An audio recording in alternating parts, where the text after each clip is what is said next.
So good morning. This is the 8th of April, 2024, and we're in the 18th Youth Peace Ambassador Training Workshop and in 20th International Public Health Ambassador Workshop. I'd like to invite Professor Raquel R.Mantegazza to make your presentation. And thank you everyone for joining. Okay, Raquel, do you want to share your screen? No, I have no slide. Okay, thank you very much. Thank you. Good morning to all of you. You are already big enough. You are already strong enough. Now I will make a real man out of you. I'll teach you how to shoot. I'll teach you honor. I'll teach you how to kill the bad guys. And always lined up in trees, march again with me and remember the history books. We are the good guys and we are always right. So let's go straight to glory.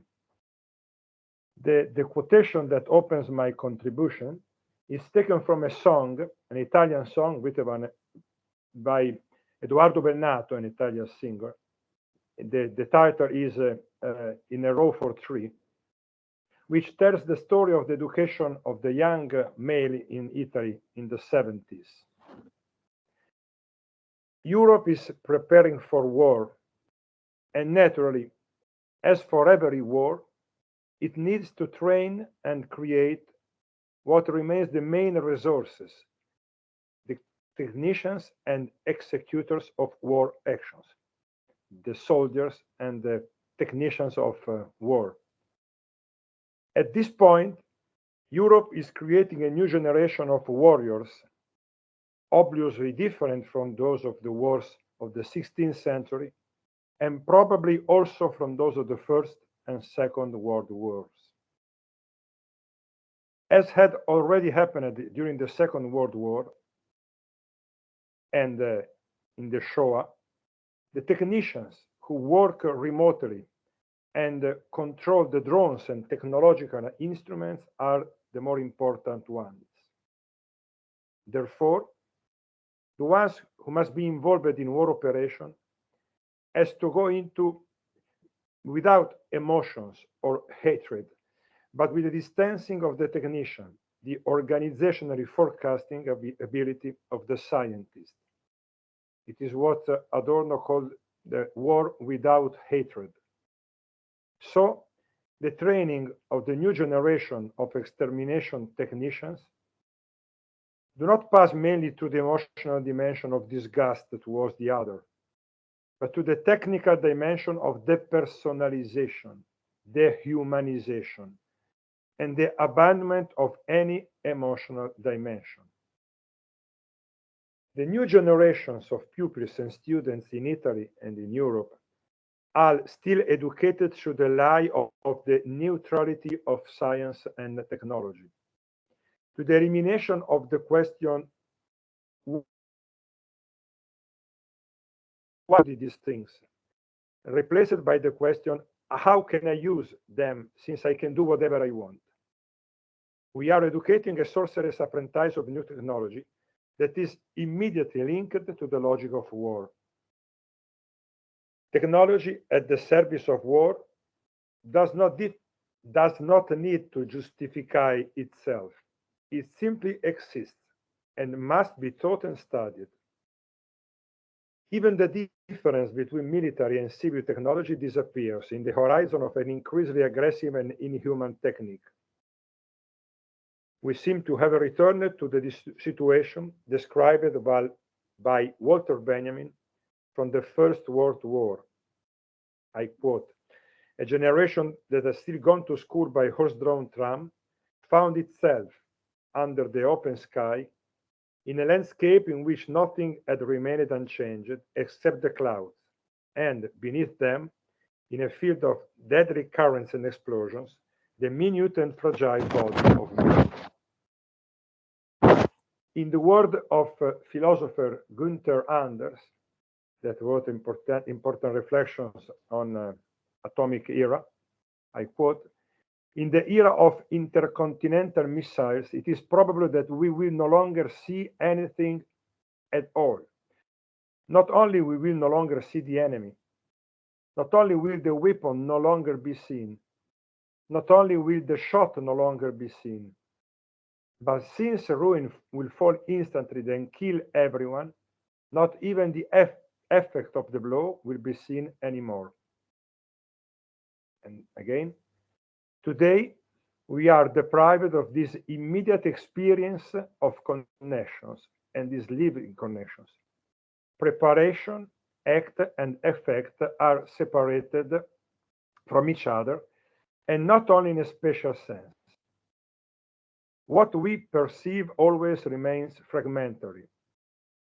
And this applies precisely to fundamental situations, that is, to those in which we decide of the being or not being of others, in which our being or not being is at stake. This perceptive mutilation, this is a very important term, perceptive mutilation, corresponds to the sclerosis of emotions. What I don't know doesn't disturb my sleep. What we prepare without seeing the effect of the preparation of the victim, or what strikes us without us being able to see the gesture of the act remains unassimilable to the feeling. And this is why victims cannot hate. This was a long quotation from the works of Günther Anders. But we can go back to our current situation. In Italy, there are more and more people in schools who come from the army, the navy, or in any case from professional backgrounds linked to the war. And they introduce children to the charm of the uniform and the beauty of combat. The rhetoric of the soldier capable of dying for the country, or better in this case, dying for the good of humanity against the bad guys from time to time, embodied in Russians or Arabs, penetrates the educational process. But it does not do so only in an explicit way, but in a much more subtle way, through educational practices linked to the violent conflict management. The first step of this education of war is the construction of the enemy. It was discussed throughout the world the decision of a rector of a well-known Italian university to ban a seminary of Dostoevsky a few days after the start of the war in Ukraine, because the author was Russian. And therefore, not studying only his works would not be honest and correct toward the Ukrainian people, as if Dostoevsky was a friend of Vladimir Putin. In general, the creation of the enemy in educational practices passes through the generalization and strengthening of stereotypes. The personal history of people, dramatic or joyful, is clouded within a continuous categorization. Mohammed is Arab, Igor is Russian, David is Jewish, and therefore, like all Arabs, like all Russians, like all Jewish, he will behave in this specific way. These stereotypes are an easy way to shorten thought. And the disconcerting thing is they seem to increase and be even more powerful as time goes by. All Jews are the same, all Arabs are the same, all black people are the same, and so on. Obviously, the best way to fight stereotypes is to live side by side with Mohammed, with David, with Igor. And school is the primary milieu in which difference can meet. So in Italy, the new Simir-fascist government is limiting the presence of foreign children and young people within classes in a policy that too closely remembers the Nuremberg laws, the expulsion of Jewish children in our country. Anyone with a democratic conscience sees how beyond this provision there is the stigmatization and criminalization of foreign children, which leads many parents to say, if my child does poorly at school, it's the fault of the Arab or Chinese classmate. A further cornerstone of this pattern war education is the virtual elimination of any attempt at a non-violent solution to conflicts, even interpersonal ones that arise within a school classrooms.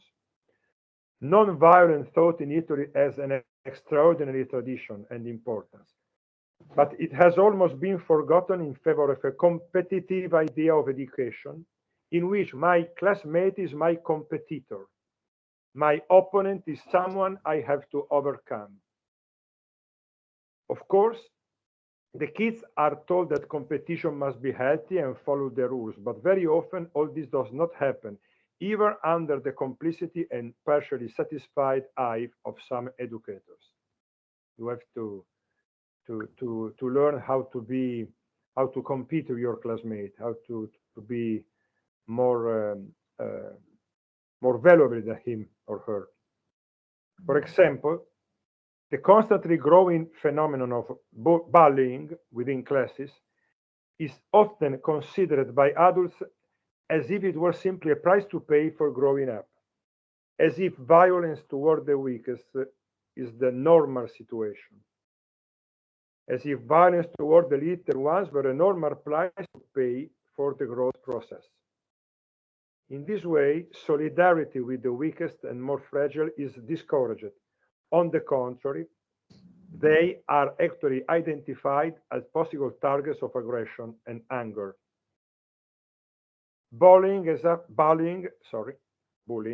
has often been studied from a psychological point of view, but in reality its importance on a sociological level is fundamental, precisely for the spread of that useless violence that Primo Levi noticed acutely in relation to the Shoah and the extermination camps.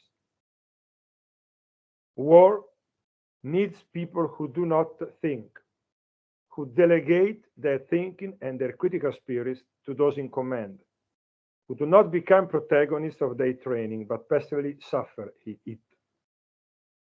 The disconcerting police violence that occurred in Italy against peaceful students who were demonstrating in the streets make us understand the educational model underlying the thinking of our country Prime Minister and above all of his Minister of Education. A school that trains obedience, not asking questions, and above all that asks boys and girls to remain silent and not express their opinion. An intrinsically fascist school ready to create well-paid war technicians, wealthy but without any possibility of questioning the prevailing paradigm of armed conflict. A government that reduces the possibility of criticism and participation of students in school life, indeed punishes them when they try to make their contribution, is a government that is working to create future warriors, or rather idiotic technicians of extermination and death. This is the current situation in my country. It is growing bad and bad day by day, and young people are suffering this situation in schools because they are not allowed to say what they think. Of course, to say something in favor of peace or non-violent solution of conflicts. I want to conclude with a poem by Bertolt Brecht to underline how the critical consciousness and intelligence of the human being can always defeat the masters of war and death. Wrote Bertolt Brecht. General, your tank is a powerful vehicle. It smashes down forests and crushes 100 men, but it has one defect.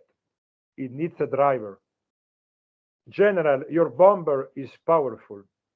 It flies faster than a storm and carries more than an elephant, but it has one defect. It needs a mechanic. General, man is very useful. He can fly and he can kill, but he has one defect. He can think. Thank you.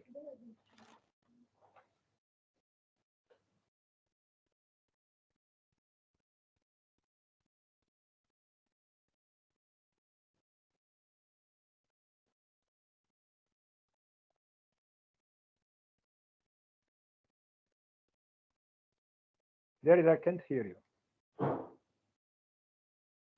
Oh, yes, sorry, I had it muted. Firstly, thank you very much, Raffaele, as a fellow created being. I appreciate very much your paper and also your reflection on the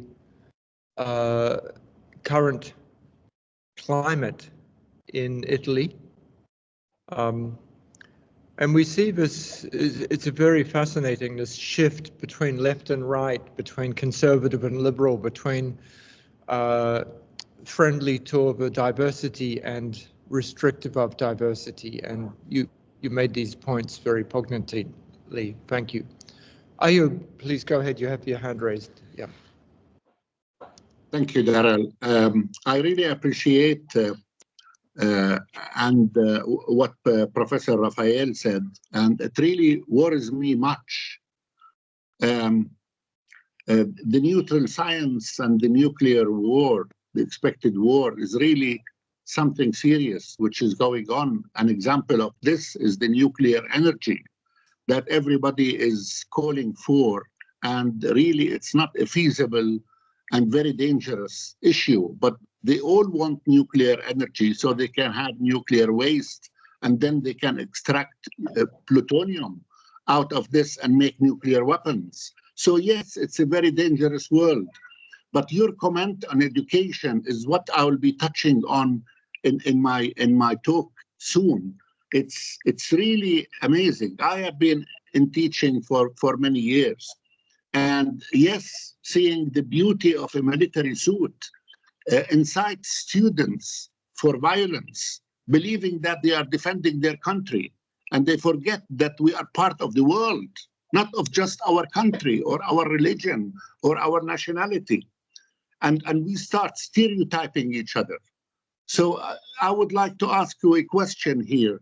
Do you think democracy in the West, because I take Italy as part of the EU, and then you have almost the same prospects. Do you think democracy in the West can really control education in the proper way that you are looking for? Thank you. Thank you, Ayoub. As what concerns the nuclear energy, Italy has banned the nuclear power in a referendum after Chernobyl tragedy many years ago. But now I think the nuclear energy is coming back in a clean way, because they tell us that now nuclear plants are clean. But also, if this cannot be true, they can be war targets, and they are linked with there is no real difference between the civil and military use of nuclear power in a situation of war. I think that democracy in Italy is in a great danger. Not formally. Of course, we have elections, a parliament, a government that has the majority of, but we are noting a decrease of participation, electoral. People don't vote. People don't go to vote in the election days, and there is a bad feeling about an authoritarian way of teaching, authoritarian way of raising children. And I think that democracy is in danger at school and with young people. The Prime Minister, current Prime Minister, Giorgia Meloni, is a very smart politician, but she is surrounded by very authoritarian people from the extreme right, the extreme right wing of the political spectrum. And this is a very dangerous situation. But authoritarian thinking in education is gaining ground in Italy. Italy was the country of non-authoritarian education in the 70s, of libertarian education. And this way of thinking is going back and back, and this is very, very important to strengthen this way of raising children with no violence, no punishment, no verbal violence, and so on.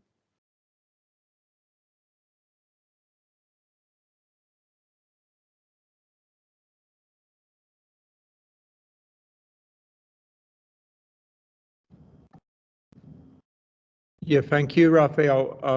Would anybody else like to make any other comments? And also, I welcome everyone to join. Just to let you know, we have Anastasia, welcome.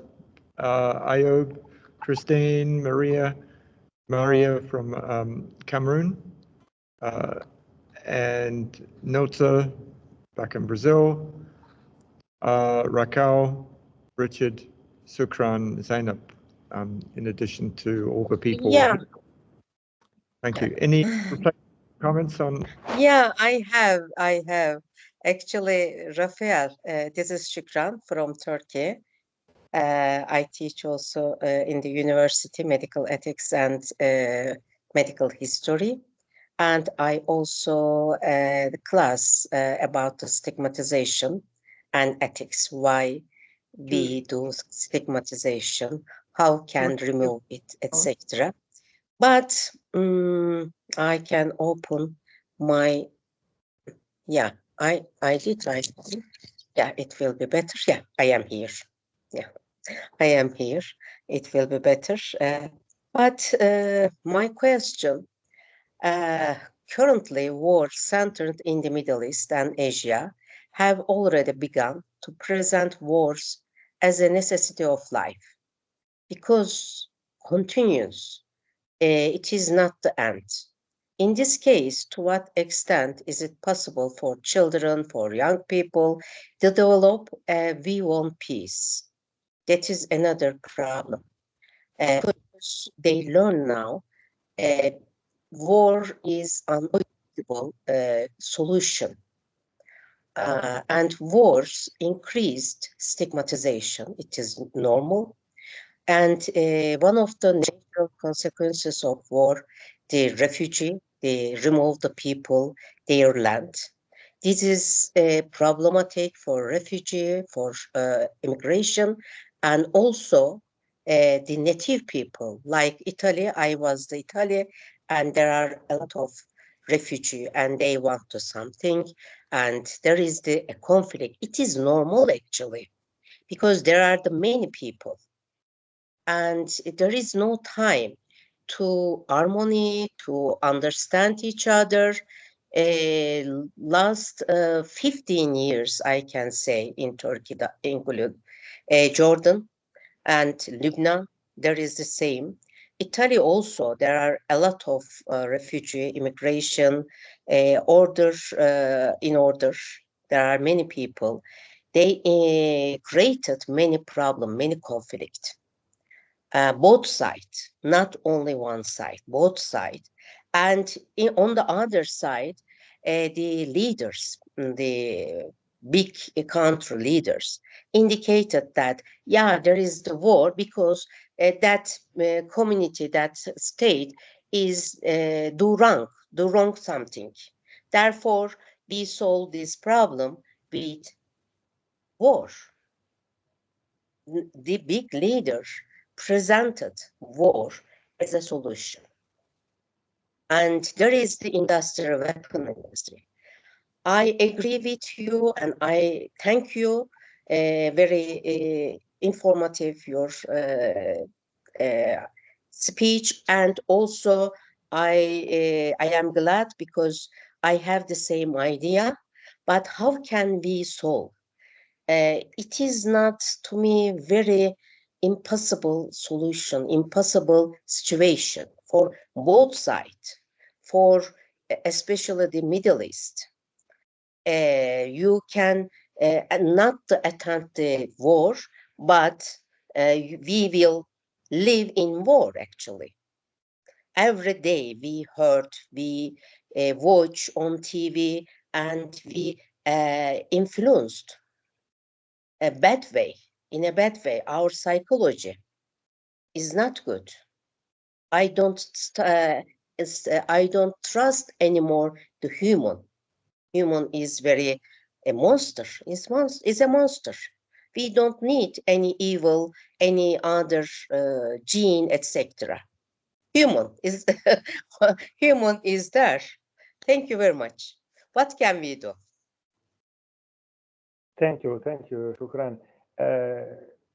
Unfortunately, in Italy we have some feelings that war is the normality, and peace is utopistic. There cannot be peace, and when there is a war, you must choose one side.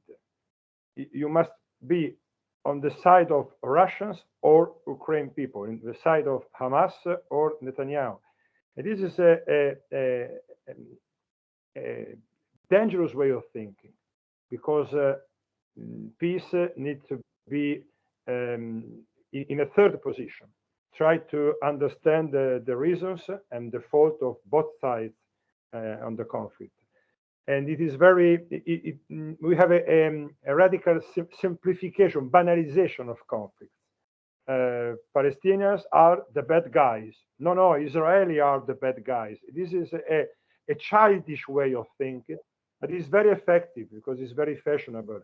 We don't need to study history. We don't need to be deep in our thoughts, which is the bad one. This, okay, so I support the other one.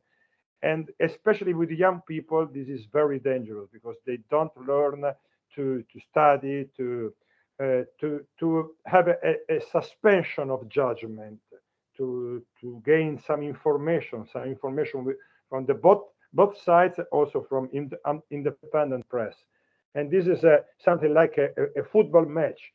You are for Real Madrid or you are for Bayern Munich, but this is not a football match. This is something more tragic than a football match.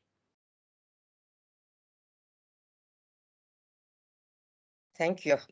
Unfortunately, like a match. Yeah, football match. Yeah, thank you very much. Thank you. You're welcome.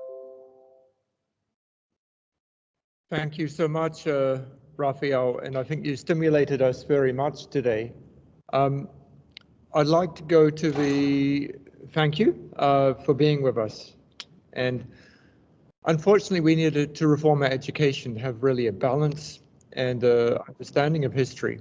There is peace is a middle way, as a famous, Buddhist, in a sense, almost a mantra of Buddhism is find a middle way.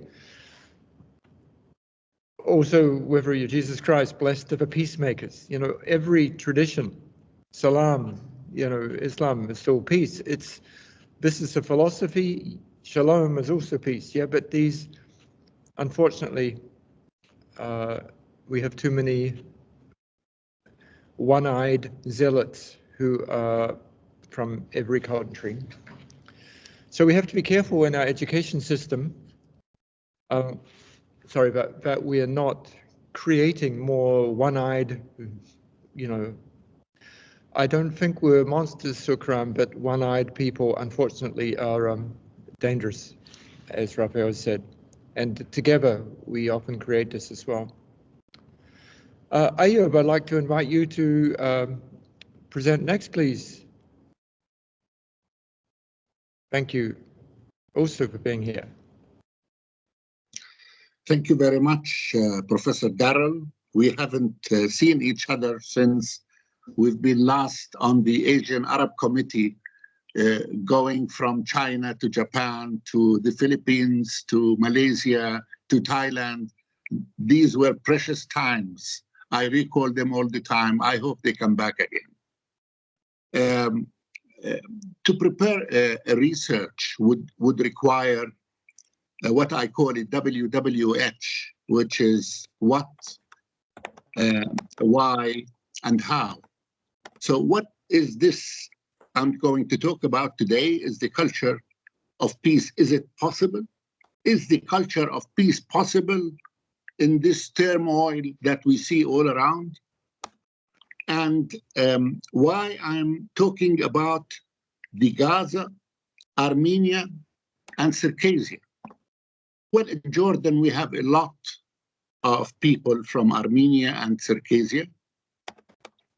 So it's meaningful to discuss it within the what's going on at the moment, the genocide in Gaza and in Palestine in general. And how I'm going to do it, I'm going to do a case study. I'm going to talk about the main themes of my research and talk about the Circassian case and the Armenian case and connect them to Gaza at the same time. So to define genocide, it's defined as was considered only a crime in 1946, but in 1948 it was an independent crime, a crime for itself, and that gives it more weight. And genocide is the deliberate and systemic destruction, either in whole or in part, of an ethnic, racial, religious, or national group. Now, the main issues that I will be discussing in the three cases of Gaza, Armenia, and Circassia, and by the way, if you don't know where Armenia and Circassia are, they are like if you visualize the Black Sea from the eastern side of the Black Sea, going down to Turkey and going north to Russia. It's somewhere around that area, okay? So it's like a buffer zone, if you wish, between Russia and the Ottoman Empire in the past. So I'm talking about that period in time.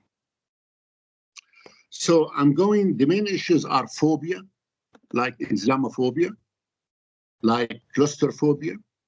So it's a phobia. I'm going to talk about the existential threat, the importance of the existential threat. For example, the Palestinians see that the Israelis are going to annihilate them, but at the same time, the Israelis are afraid of the Arabs, and they feel like the Arabs will annihilate them. So they try to promote the idea of an existential threat, which increases the feeling of nationalism, okay? And at the end leads to genocides, which I'm going to talk about in details. Of course, I will have to put this into the imperialist perspective, because imperialism is very important. And finally, the idea of the psychological idea of the denial of genocide. Why are people denying the genocide? So, what is phobia? Phobia is something that instills fear in ourselves, rallies support for the purpose of rallying support, and justifying our struggle. We need phobia. And that has been practiced all along the years that we know about. So people with phobia typically experience extreme anxiety or panic when confronted with the source of their fear. Treatment of phobia often involves cognitive behavior and exposure therapy, which also something cognitive, which involves education, which we have talked about earlier, and the existential threat, which many countries have felt before. Turkey has felt it when they lost the First World War, and also Japan feels it till this very moment, I believe. They feel an existential threat from North Korea, an existential threat from China, and so does South Korea. So these feelings are there all the time. Now, the Allies during the Second World War have also used it to frightening people related to invasion, tyranny, genocide, and ideological extremism, for example, communism in the Soviet Union, to mobilize public opinion. Also, the Germans in the Second World War raised fears, or before the Second World War, they raised fears of humiliation and degradation after the Versailles Agreement, where they have to pay compensation in billions of dollars. And they had no way of breaking a deal with the Allies. So they felt dehumanized.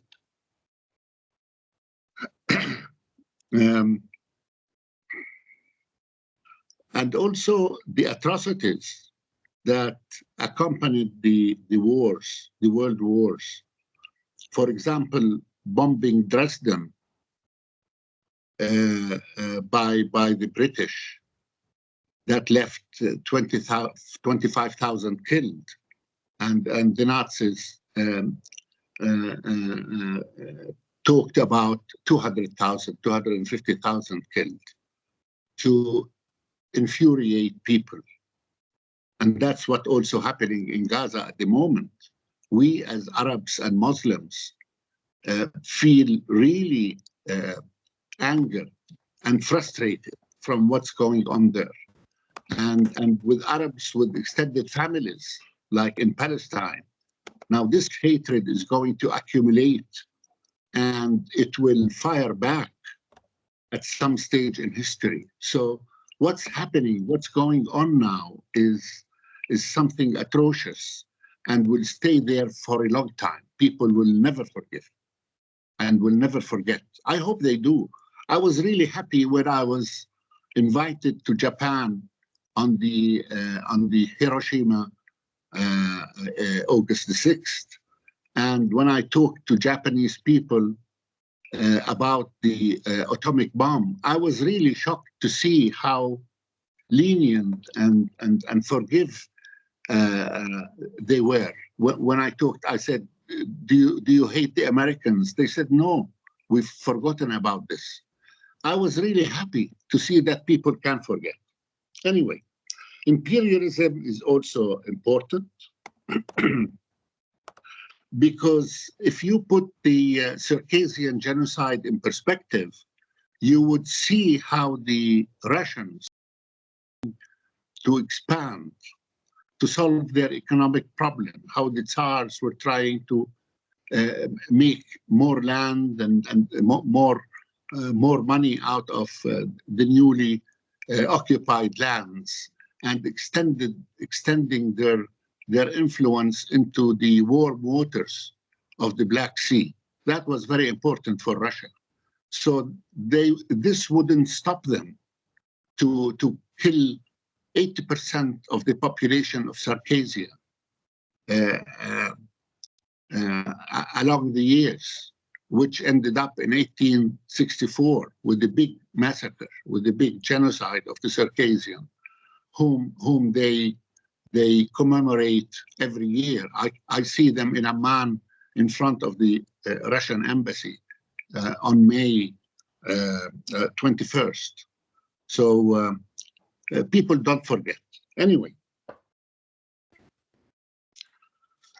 what happened in Circassia reminds me of what's happening in Gaza now, because they pushed the Circassian to the Dead Sea, where Sochi is now. Remember Sochi, where they made the Winter Games, to be transferred into Turkey, and many of them died from hunger. It's very similar to what's happening in Gaza now.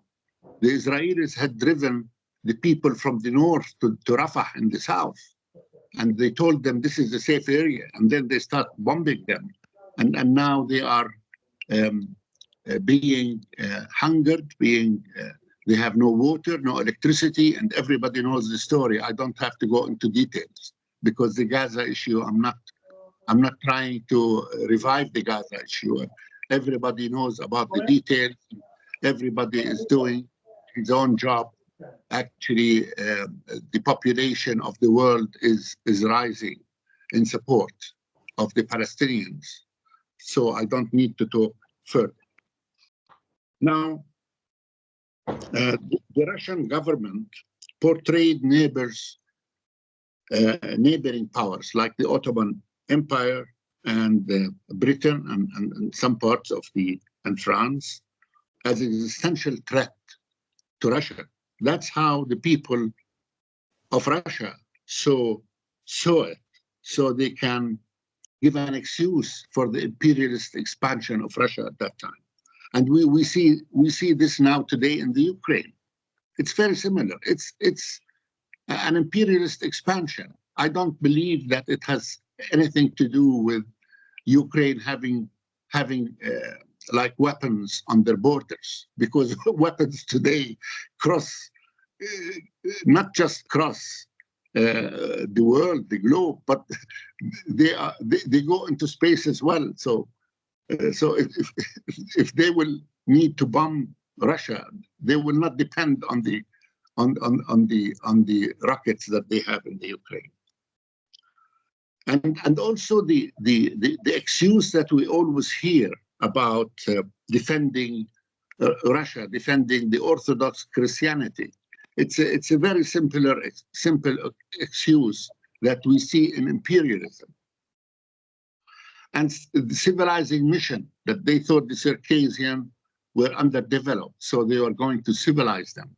It's something similar to the Europeans invading the Americas after 1492.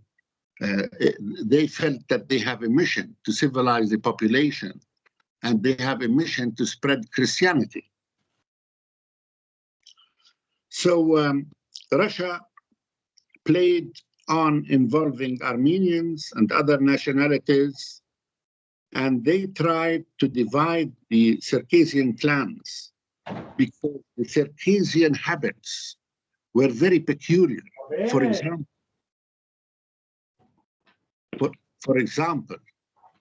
the Greeks, the Circassians, the Turks, they had the habit of like bringing up people from other tribes or other denominations within themselves. So when they grow up, they will be cultured, and then from that culture, and then the clans will be happy with each other. Hello, Anastasia. So they will be happy with each other. And that annoyed Russia, because that's an old British policy to divide and rule. So they believed they could divide the tribes, but they really hated that trait in them.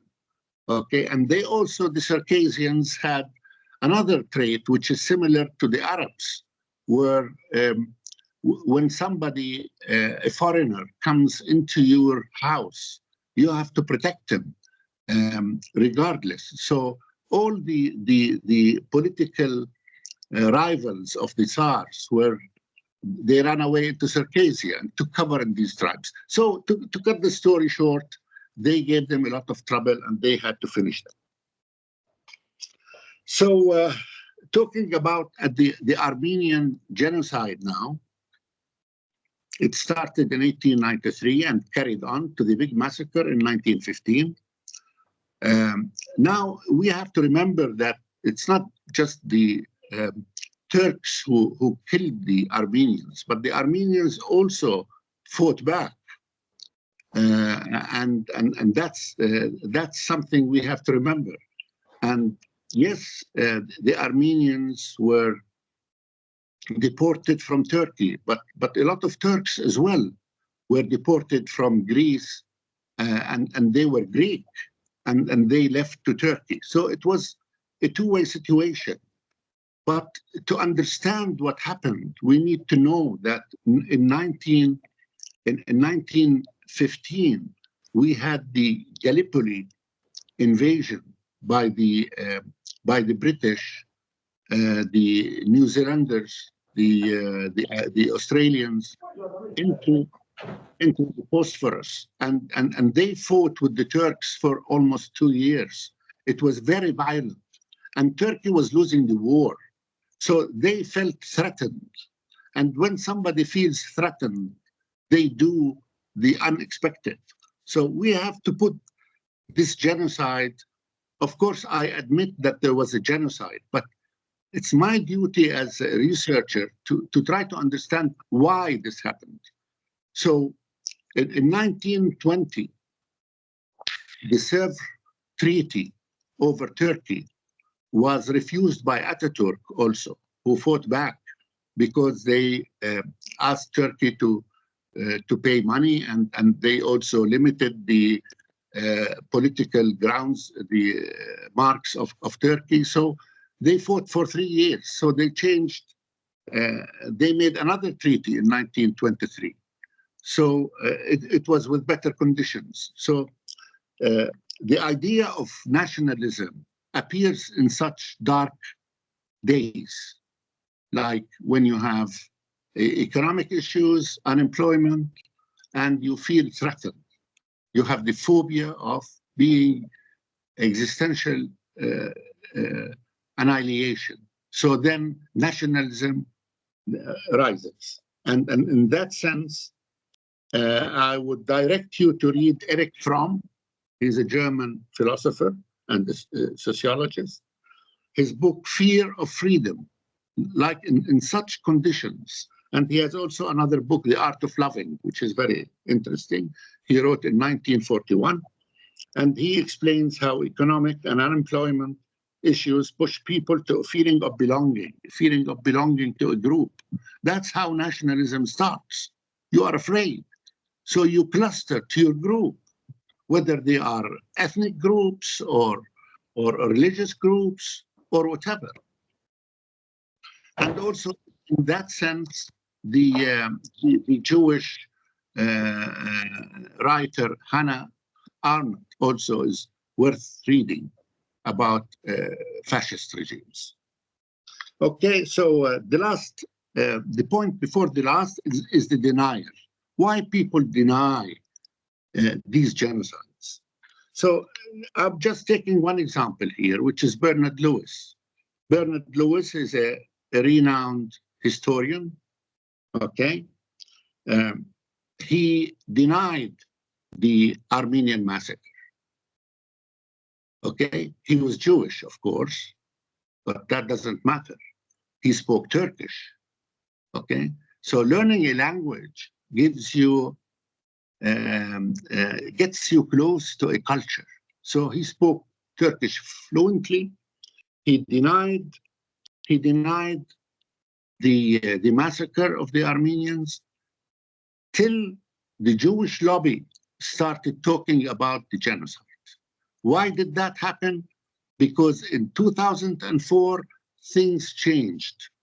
Turkey changed their relationship with Israel, in particular after the Israeli army attacked the Avi Marmara ship that was trying to break the siege on Gaza. And since then, he started to admit the genocide. So my example here is to say that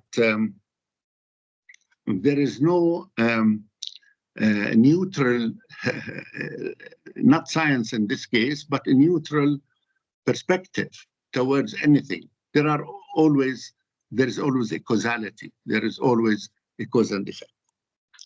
Now, why did the Turks hate the Armenians? For many reasons. One of the reasons was they controlled a good part of the economy.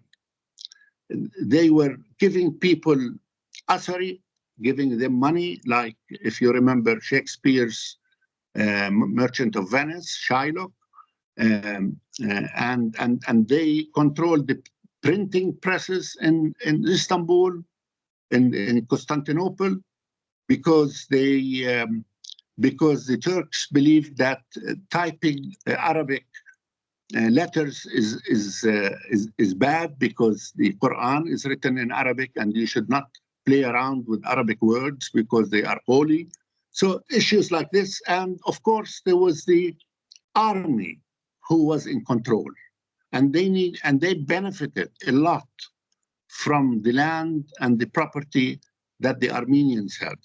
And by the way, the Turkish-Armenian issue is interesting to study because it's the only case where Armenians took Turkish names, and many, many Armenians are part of the Turkey now. If you make a genetic study, I won't be surprised to find like 30% of the population are Kurds and another 30% are Armenians or Greeks. So that's, it's something interesting to do. So I will finish by saying this, asking, is the culture of peace possible? I made 3 short points to talk about that. The first point is I must thank South Africa for raising the issue of the genocide in Gaza. So the importance of trials if you want to go for peace, it's important to do these trials so individuals can feel responsibility and be accountable for what they do, like they did with the Nazis in the Nuremberg trials. That's important. And if you do, there are a lot of studies about Rwanda, by the way, that people who suffered in Rwanda, the psychological trauma was so great that they were only relieved when some trials happened. So that's important for the psychology of the population. Remember, in Gaza, some people lost like 20, 30 parts of their families. They are left alone. I wonder how these guys are going to act in the future. Now, I would here also recommend reading Frantz Fanon talking about imperialism. Imperialism is important, as I said, how Russia expanded, how Israel, actually the Prime Minister of Israel in the United Nations, he laid out a map of Greater Israel, which included the whole of Palestine, parts of Egypt, a very good part of Jordan, a very good part of Saudi Arabia, a very good part of Syria, a very good part of Iraq, a very good part of Lebanon. So there is an imperialist project. It's not a religious project. It's bigger than that. Now, the last point I'm talking about it is the failure of the United Nations around the world to do something about it. Okay, they failed in Palestine, and you all watched that. They failed in Bosnia in the 1990s. They failed in Rwanda. They failed in Cambodia during Pol Pot's time. They failed in Myanmar with the Rohingyas. They failed in Syria. They failed in Sudan. The civil war is still going on. And in Yemen, where most of the population are below poverty line. So we need a new global UN entity that has power to do something about it. We need more intercultural integration and dialogue, which has been stopping. And above all, we need education, as Professor Raffaele said.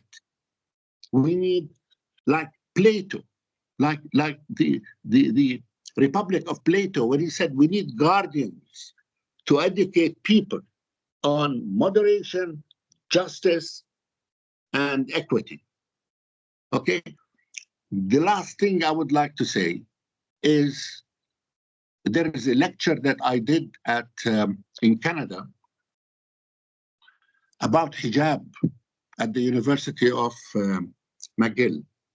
And one of the professors asked me, what do you think about the Islamic schools in Montreal? I said, well, I believe that there should not be Islamic schools in Montreal.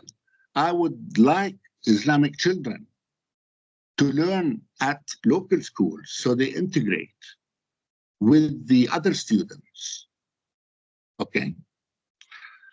So they speak French, they speak English, so they will be part of the community. They don't feel segregated. But I told them also that I have seen Jewish schools in Montreal. So you cannot be biased. If you don't want to see Muslim schools at schools, you cannot let the Jewish schools. If you make the Jewish schools possible, then you have to allow Muslim schools to happen. Sorry to take all the time. Thank you so much for being patient, and I will look forward to your comments. Thank you so much, Ayoub. Wonderful to hear your voice, and yes, we have such happy memories of the important dialogues we had in Hiroshima and many other places across the world. Okay, I'd like to ask for any comments, reflections.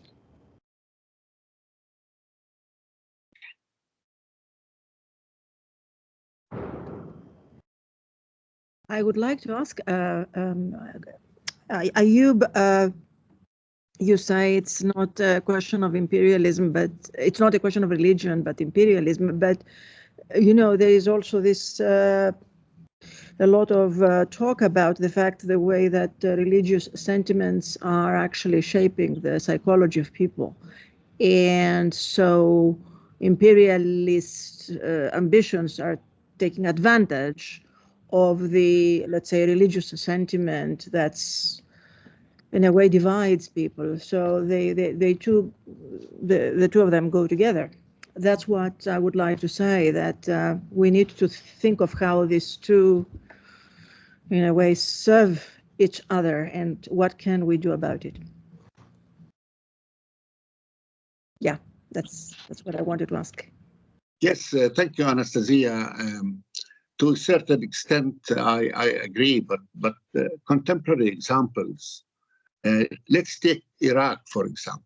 Iraq, before the invasion of 2003, there was no issues between the two big sects, Islamic sects of Sunni and Shia in Iraq. After the American occupation of Iraq, they stirred the issue in a similar way that the British did in India, between the Indians, between the Hindus and the Muslims.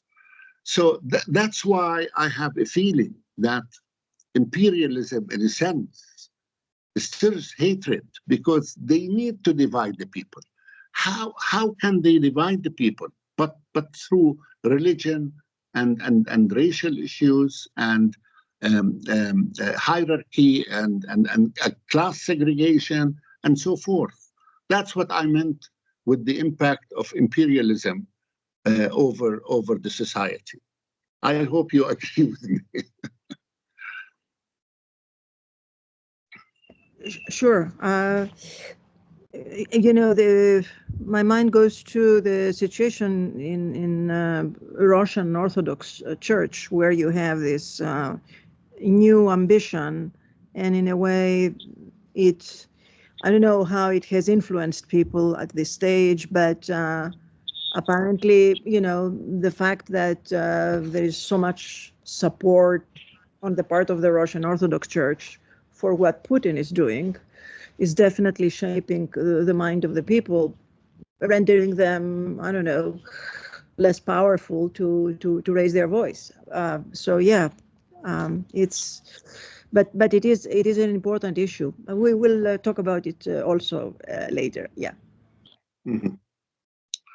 It's also important to realize how phobia works in racial issues and religious issues. For example, the Jewish extremism. I'm not talking about all the Jews, because I have Jewish friends. I have historians like Ilan Pape and Avish Laim, and these guys who are highly respected, and we wish that there were so many of them, so that we can work together.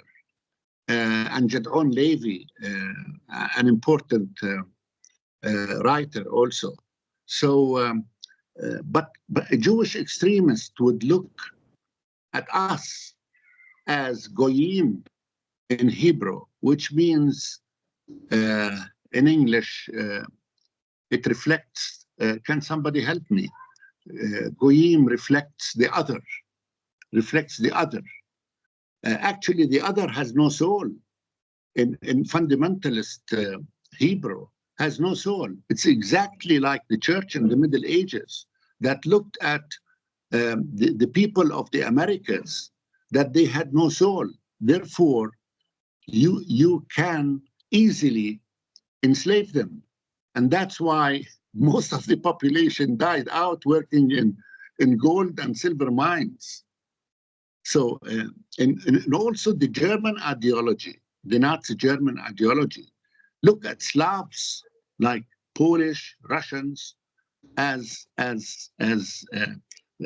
is a word for it in German.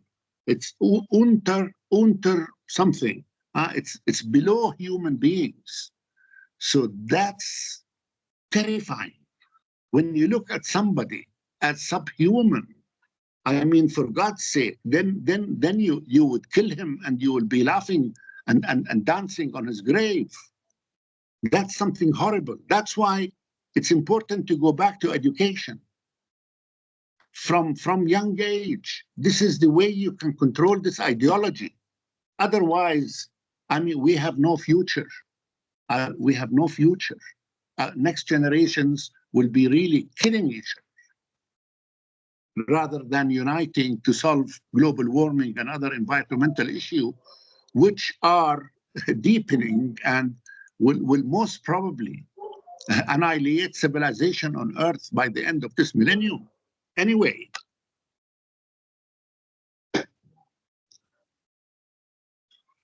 Thank you very much, Ayoub and Anastasia, and thank you everyone for your comments, also in the chat and Skype.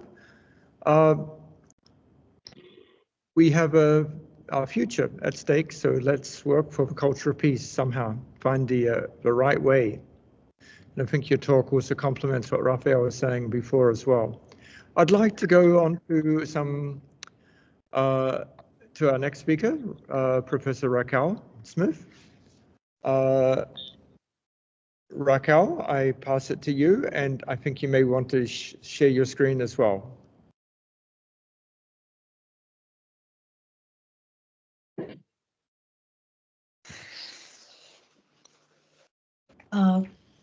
Hello, everyone. Daryl, I did put the entire presentation on the group. Yes. I think it'll be easier, quite honestly, if the audience will just relate to that rather than me sharing the screen. Will that work out? That's fine, and we can see you. Okay. Which is yeah. better. Thank you. Good. Okay. Well, it's not easy not to reflect on all the topics that we have been listening to attentively this morning. And I think that before we shift into a completely different topic, but it also relates to humanity, which is what this group is all about. We are humans that want the universal principle of doing the best we can for every human. And then we choose the path, and we learn that the path sometimes needs to have a different course or redirected a different way. Why? Because we are humans that have that amazing ability to have free will. And free and will are two words that when you put them together can be very constructive and yet quite destructive. They have that separation of being in the extreme of an entire continuum. So the words that I appreciate were consistently mentioned in both presentations today are education, and another word that I've heard is fear. And it's interesting because education of the human species began historically by fear. If we go back to what we can think when we were all inside a cave and we thought that things were fantastic because as a species, millions of years ago, we perceived the cave as belonging to us, our own, and those around us. And then we realized that we were not alone. And what did? We started having fear. So the fear base is actually very much ingrained in our primal brain, which is the one that usually will save our lives, and is when we flight or fight. And those are things that are very much consistent in what we heard this morning. The need for survival and the need to educate our own. And I think that if we can concentrate or perhaps think in, and I know I'm preaching to the choir, we are all intellectuals, we are well versed in the history of education, and we know that education without humanization, which is what Raffaele was talking about earlier in the context of Italy and what's going on there, we need to think about education in the context of humanity. And how are we going to do that? I think personally, I have chosen to work in small groups and in small communities, and sometimes in a community of two. You know, when I'm with a patient, I believe I'm educating someone. Because if the concept of reflection and self-love or self-reflection and removal of trauma is going to help one human, then I'm still working for the greatest good. How am I working for the greatest good? Because if that particular human becomes less traumatized and makes an effort to forget about the trauma, then it'll expand to the next one in kin. It may be a parent, a child, a grandchild. And that is how I believe we could perhaps begin tidying up to what you were talking about, Ayoub, to a culture of peace, you know, beginning with myself, beginning with a reminder that I do have the power of thinking and controlling my thoughts, and that nobody can take that away. There is no fear, there is no boundary, there is no geography or flag or religious principle that will take me away from that free will of controlling my thoughts. And I think I'm just reflecting and kind of sharing this because I've been very attentively listening to a variety of perspectives that were presented this morning, but I think we all have the common ground in this group of amazing thinkers of wanting the best for humanity. So, having said that, thank you for listening. I'm going to shift the conversation to something that it's been very rewarding as an individual within a small community, which is talking about the impact of period poverty on adolescents, girls, and women with an X in the middle. You saw the title of my presentation. If you haven't, I invite you to look at it, and how it impacts on mental health. And I know that, and I appreciate your question that you said, well, why are you talking about poverty? Why is period, by the way, it refers to menstruation and anything that has to do with the female anatomy. Why is it in the context of poverty? Well, basically, period poverty refers to the lack of access to menstrual hygiene products, often due to financial constraints, which can lead to menstruators, and I want you to remember these words. We don't use them every day, but it is part of education. We need to start talking about it. Menstruators using inadequate or unsanitary materials. It also has a global impact, and that is right into the areas that we were talking earlier, because period poverty affects millions of individuals worldwide. hindering the ability to manage menstruation with dignity, which is what this group is all about. We think about ethics and bioethics, but when we don't have access to something so basic that defines the anatomy of a woman, it also impacts dignity. And it also impacts the overall well-being when these things are not available. And why is this important? So the scope of this, it also involves barriers and involves stigma. And those are big words. Why barriers and why stigma? And I don't want to dwell on the fact that traditionally, and I am bringing this as walking the way of the middle, which was reminded by Daryl earlier. You know, we tried to find the middle road, or the road in the middle. That the issue is compounded by social stigmas and taboos surrounding menstruation, female anatomy, the role of women in the world, and medicine practices that continue to be largely developed for the male rather than for the female. And it is why the issue of menstruation as a global issue, as an environmental issue also, has started recently. We are talking about research started no more than 20 years ago. And it started also as a medical problem because the lack of access to period products by many, many females, and it also, I'm talking about here in our quite developed United States of America, creates a long-term effect. So we focus on the mental health issues as an educational issue, not just for females, but for males as well. But it also expands into long-term impacts like infections of using the improper sanitary products, not accessing water, not having things that are basic products that in many parts of our country, the United States, are still considered luxury products.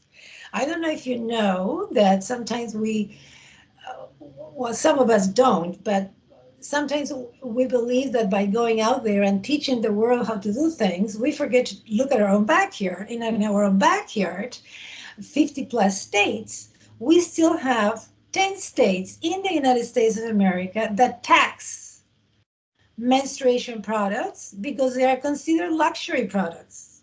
And recently, some legal actions that were very much also expanded into the world. And we have the UK that recently passed a law of accessing menstruation products as part of a health issue. It is about 2 years ago. The same thing in Ireland. We are also looking at countries as Brazil and Venezuela. And we are looking at Barcelona and in Spain. And I'm not going to go into the details of research because I put all the links for you guys to go in and look at the research findings, and they're very significant. Anyway, as you could see, how do we resolve something? Because bringing up the issue is clear. Period poverty is an issue. It affects 500 million women every day, not just in the year, every day. The factors that contribute to period poverty are several and multidimensional. Economic disparities. We know that the inability to afford menstrual products is exponentially higher by economic inequalities. The lack of education and awareness. Again, where can we skip the word education? In almost every problem that we are facing in the world, present, past, and future, we have to tackle on education. Policy and access. Inadequate policies and limited access to affordable menstrual products further perpetuate the challenges faced by those experiencing period poverty. It's a health risk. The issue of having materials that are not proper, or they're not even able to be disposable. And again, that goes into the environmental issue. Millions and millions of pounds of plastic do not get recycled on a daily basis that are subsequently due to the Tampax, not disposing sanitary pads adequately, and not having access to clean water to dispose and to help with that. So it's also becoming an economic problem and an environmental problem. Psychological stress, and this is where I came in. The constant worry and distress associated with managing menstruation in the face of financial constraints contributes to heightened psychological stress. And I have to tell you, even in the United States, where low-income single household women have to choose between buying a package of disposable hygiene menstruation pads at $8 to $12 a package and putting food on the table, I don't have to tell you what they're going to choose. Now, let's talk about something positive, because that's what we are here today. We are saying this is a problem. And again, I encourage you to look at the presentation, which was done by the group that we recently presented at the Council on the Status of Women that was held in New York 2 weeks ago. And I had the honor of working, and this is when I want to start bragging about the future. I was the elder in the presentation. And I was among 4 dynamic, amazing women, ages probably 25 to 35, from a variety of nations, with the right idea in how to integrate knowledge, communities, and finances to move forward to something that is so basic, like water, food, and shelter, menstruation products.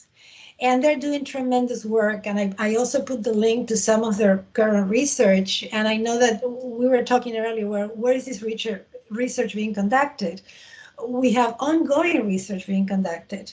But I want to point at one in particular that was actually conducted post-COVID, because if we didn't have enough issues, then COVID came in and changed the whole conversation and how we do things regarding menstruation. And actually, one of the studies was conducted in India, and it was quite alarming that the rate of depression, anxiety, and even suicide increased during these times in women and those identified as female, including transgender populations, because they did not have access to menstruation products. In addition to that, for those that may not be familiar, I know that some people are not familiar right here where I live, that in many parts of the world, girls that begin their menstruation, and some of them as early as 9 or 10 years of age, they are not allowed to participate in community activities. One of the basic ones, going to school. And we are talking about education. Again, girls are supposed not to attend school because it is considered an unhealthy, is considered something, even, I don't want to use the word evil, but in some cultures it is associated with some kind of a stigma that has to do with evil going through the female's body. Imagine, this is 2024, and we still are vibrating within those concepts. Again, what are we doing about it? Well, the good news is, as I said, we have a lot of young people investing time in these issues. One particular one that I want to mention this morning is one of my colleagues presenting at the forum 2 weeks ago. Is a young physician. She is currently in the UK, and she was an OBY, an obstetrician and gynecologist, who switched her path and is no longer acting as a physician. She decided to create products that are environmentally safe. How did she do this? She got other sane-minded people to join her cause, start investigating how paths are being created in the small villages of the world where there is no access to the typical pad made of cotton or, chemical materials. Sometimes they are not even good for the human's anatomy. And they're grass, husks, seeds, and guess what? She's now 3 years into this company that she co-founded, that it is using environmental materials coming from nature to create these pads. And these pads are not only environmentally appropriate and are also feeding all these communities that is collecting the seeds, the husk, and everything that is being used. But they are flushable, and when they flush, they disintegrate and they don't create plastic, they don't contaminate the water, and they're safe to be disposed. Isn't that amazing? So I want to bring some joy into this forum this morning. There are things that are working. Why? Because young people are committed to see a future in small areas and small communities that they have some impact. Another project is the one that I am personally involved. I started working as an advisor to the Milan group in India. It is a group that started with around 10 young women being sponsored to receive a $150 to $200 grant, which in Lucknow, India, where they are. Yes, the glasses are full. Thank you, whoever put that up. I love it. So now we have over close to 2,000 young women throughout India in projects that involve education. They are educated in areas of health, mental health, and they attend schools. Who else is being educated? Not just the females, but the males in the community. They're going to their teachers, to the elders, to the people in their communities that make the decisions. And in many of them still are males, and they are educating the males. And the other good news, this particular project was co-founded by someone that is now a very good friend of mine, Dhirendra Prasad, who is from Lucknow, India himself. And he is not identified as female. He is a young man of 32 years of age at this point, and he was the one that became aware early in his life, in his late 20s, that the issue of menstruation should not be something that we don't talk about. And he moved this project forward. And today he is engaging communities to talk about this. And how wonderful it is when a woman identify as woman, gender expansion, transgender, can have a conversation with someone that identifies as male and use the word menstruation, ovaries, vagina, genitals, pregnancy, all these other issues that usually we don't even talk about. And I think that is a fabulous way of looking at the future. So I want to close by saying there is always hope, because if there wasn't hope in humans' ability to reset and start again, because as we are speaking, there's been reset in several parts of the world, that continuing doing things the same way is going to, if you do things the same way, you're always going to obtain the same results. And we all know who said that. Albert Einstein said during his prime time, and that is why he continued changing, the algorithms of his hypotheses and his equations. If you want to get the same results, continue doing the same thing. But if you want the results to change, then you have to change the equation. and perhaps the elements in the equation, and which side of the equation those elements are going to have to go. And I think that I invite all of us in these moments where our planet is being challenged once again, and I appreciate that we talk so much about history this morning, and we also talk about memories, and we also talk about trauma and fear and education. And I invite all of us, and I'm listening to myself saying it to myself, we need to change the script.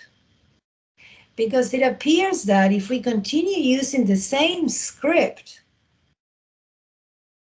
and we hope to obtain different results, intellectuals or not, I think that we need to be humble that it's not going to work.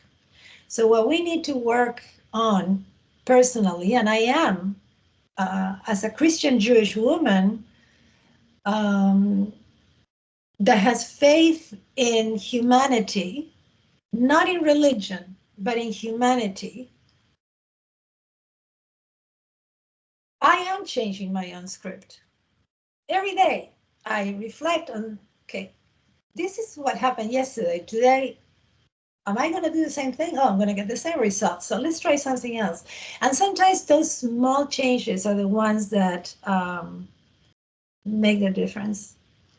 So I hope that you have some questions regarding period poverty. And I hope that I can answer some questions or redirect you to all these amazing people that are working. And I know earlier in the conversation, somebody said or made a comment regarding we can work together or collaborate, which is what we are here, to expand consciousness and to hope that things are going to work out. Thank you for listening. I'm open to questions or comments. Thank you, Raquel. And I think it's this question of period poverty, even in very rich countries, is shocking. And that you also recently gave the this presentation at the United Nations on behalf of a Sikh human rights group. So thank you much for that as well. And I think this was a very interesting topic to make people aware. There shouldn't be taxation on these, essentials. It's sort of ridiculous that we do, but this is a 2024 only. We're still getting to a ethical society one day. Ayoub, you have your hand up. Please go ahead. Thank you for a very interesting presentation. I have 3 quick questions. First, can you explain how you can be a Christian and a Jew at the same time? Second question. Do you have time? Okay. Second question. I'm going to try to be very brief because Daryl knows the story and many of my friends attended this talk. So basically, I was raised Catholic, but my family background is from Spain. I come from Spaniard ancestors, and I am the product of the Sephardics that were forced to convert from Judaism into Christianity. And I hope that that explains where I am. Yeah, thank you. Next question. Next question is environmental. It's interesting to see your perspective over disintegrating the pads, the menstruation pads. It's good. But now it's almost all over the world. Bags are being transformed into disintegrating bags, and that's not just because they disintegrate, but because they have organic materials that can be of use to the soil. So you have to work hard on this because that's a great project. Now, the third point is about shame. The feeling of shame from menstruation. Now, I read a book by Lewis Brown on the world of belief, and he mentions how early man or early societies, human societies, developed a belief in a woman's deity. Like, if you like, in Greek, it's Diana. In Egypt, it's Isis. So there were women deities. They when they saw the blood coming out from a woman, and that blood is very precious, because they saw blood coming out from animals that they killed, and they die. So they believed that. So there was a maternal belief that the women were far more precious than men. At some stage in history, this turned around. Yeah, and so we have a paternal approach. So I would like to question you here. Do you think a maternal approach is near? Thank you. That is a great question. And I always think I happen to have the opportunity to travel in Egypt and to listen to the highly respected deity of Isis as a goddess at one point. And I also, I'm part of the indigenous people community here in North America, where it is highly respected, the role of women in their communities to make many big decisions. So I don't know how to answer that. I think because the female voice has been risen in the last decade, and I don't need to express how much so here in my own hometown. And you know, when it became more potent, probably around 2005, 2006. But I think also that for things to be resolved, the extremes are never helpful. I think that as we continue to have the female voice being heard in a world that, yes, I agree, it has been a primary I don't want to use the word dominated, but primary, you know, the main decisions in the world continue to be made by one group that identifies with one particular gender that is typically male. But I always think of the earth as a female. And I always believe it's a very alive and voicey and loving to speak and express herself, Mother Earth. So are we going into that? I'm not sure, but what I would like to see is to see a world where things are balanced. I think that as we look at the world right now, I think they are unbalanced. But if we look at history, which is something that obviously you have such a good background in looking at history to explain things. If we look at history, a lot of the structural variables that we are observing in today's world happened 100 years ago, 500 years ago, thousands of years ago, and they're happening again. So I think it's up to us in how are we going to respond to those same variables. And I think genocide is a very good point that you brought up today. Some people deny it, some people acknowledge it, and some people don't even want to hear about it. So I think that we can continue walking in the way, in the middle way, in the middle road. I don't know if I answered your question, but I'm really thinking about your question. Yeah, you did. Thank you very much. I would like also to express myself being a Muslim and a Christian and a Jew, because before Islam, all Muslims were Christian Orthodox in this part of the world. Yeah. And before that, they were probably being Jewish. So I'm a Muslim and a Christian and a Jew as well. Thank you. Thank you so much. Thank you. Thank you, Raquel. Would anybody else like to make any comments or questions? Yes, Sumra, please. To thank Raquel, a very important topic, just to thank you for your work. Wonderful, fantastic. I hope to find out more. Thank you. It's out there, it's open. And if you do check on the website at the end, you can connect with the organization, and they have lots of information about what's going on regarding menstruation and menstrual products and all that. Thank you. Thank you for listening. Hello, I'm Suma from Malaysia. I'm with with AUSN, working under Professor Daryl.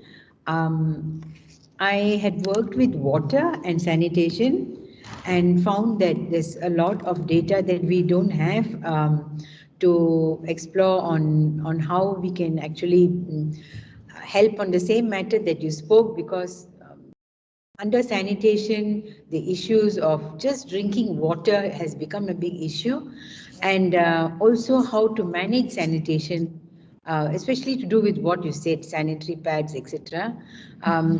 One of the most affected countries was Nepal during my research, and they have to carry water, a few places in Asia as well, where they have to carry potable water just for drinking.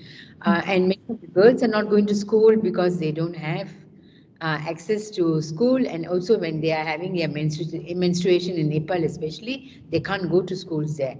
So there's a lot of issue with this, and I'm just wondering how we can bring this about in education, because it's a real issue, and I feel like contributing something online on your platform, bring images and how to spread this issue, because in Asia they are very quiet about it. They don't want to talk about it.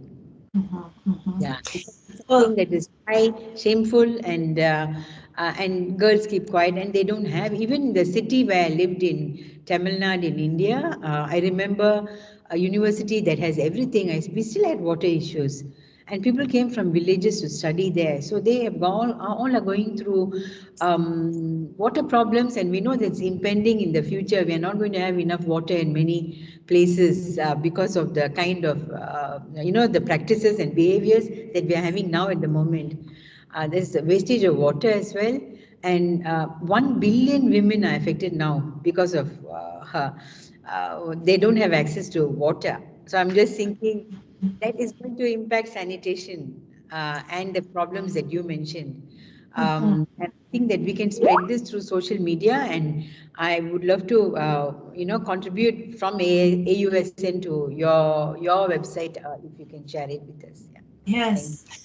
Well, thank you for sharing that. It is certainly not an isolated issue. It is a global issue, and if you connect, then feel free to. We can exchange emails, or you can connect with me, and I would love to expand the toolbox, which is, I think, what we are doing this day.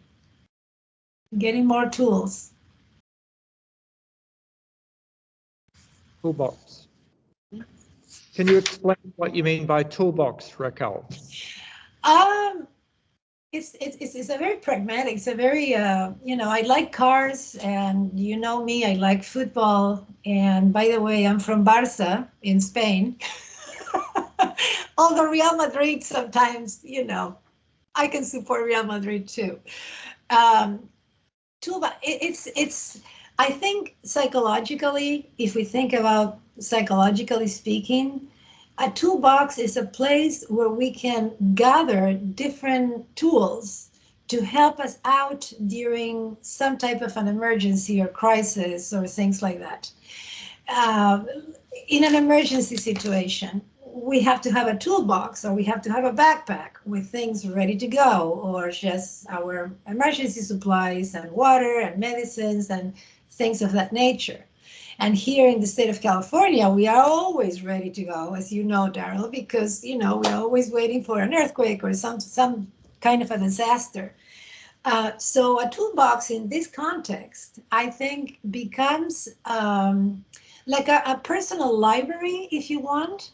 But instead of having books, we can have ideas, we can have concepts, we can have names of people. It's almost like having reference list. When those of us that are into research, we do our lit review.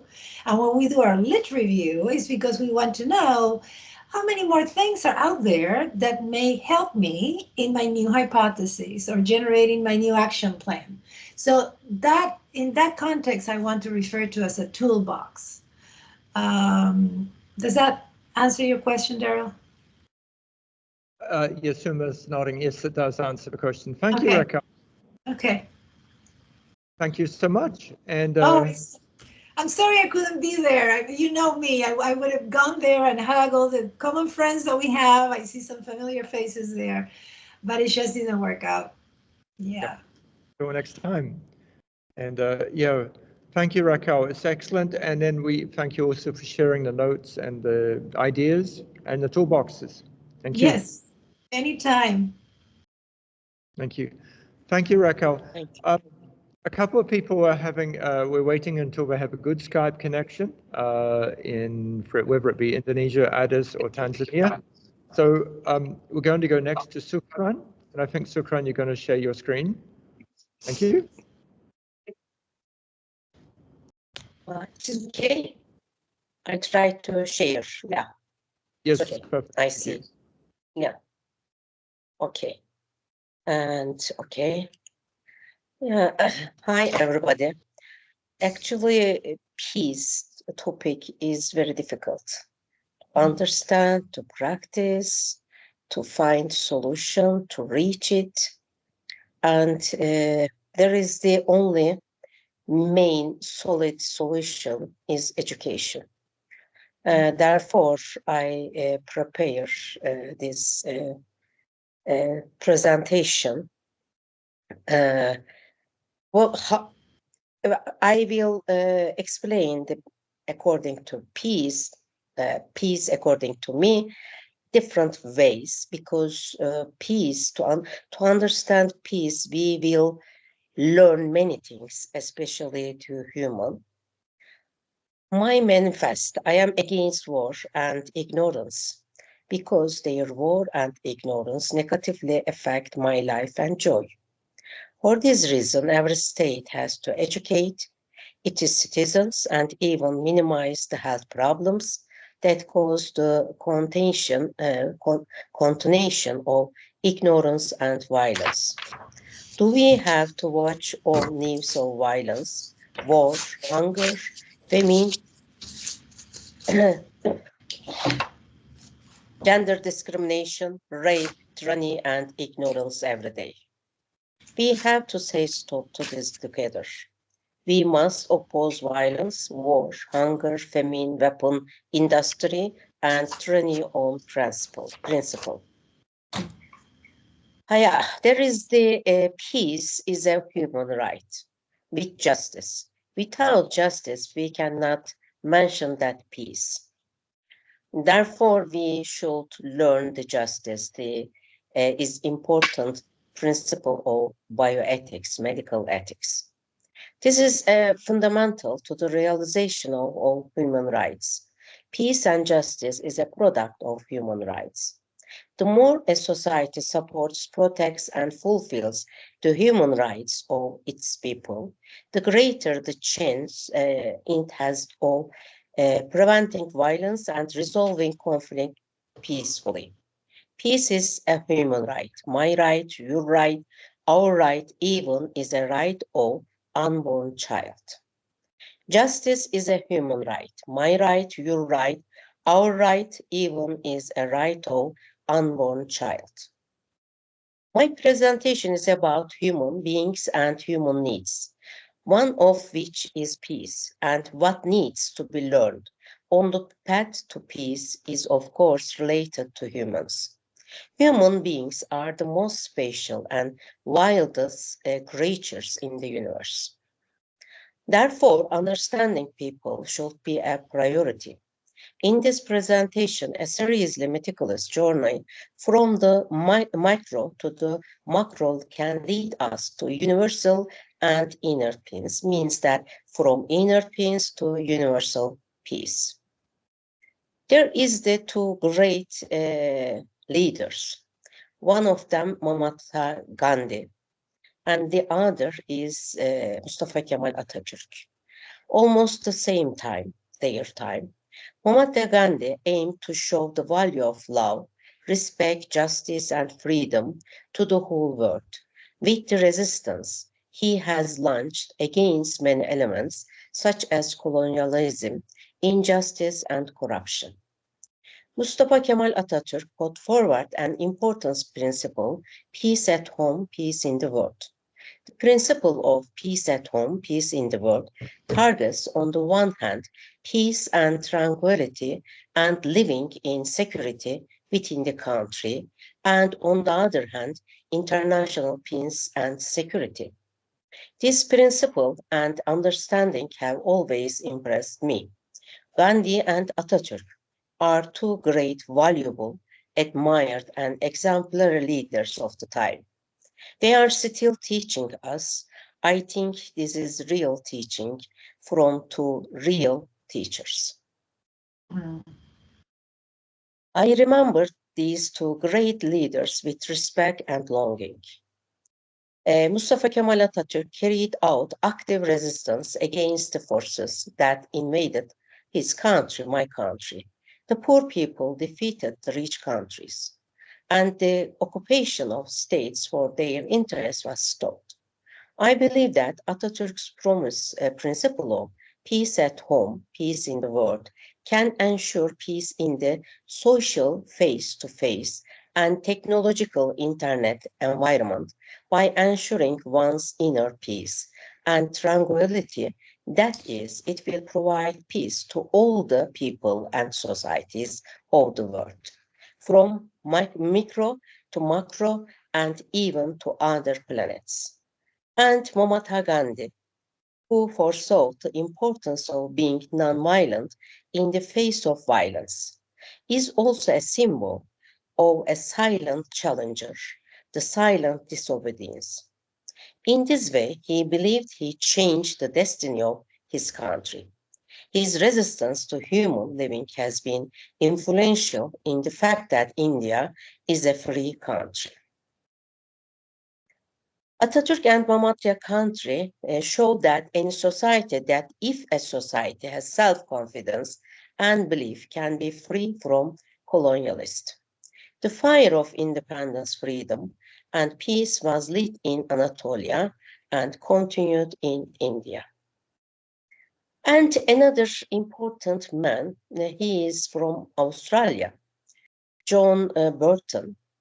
He is an Australian diplomat. He died 2010, but still affects us.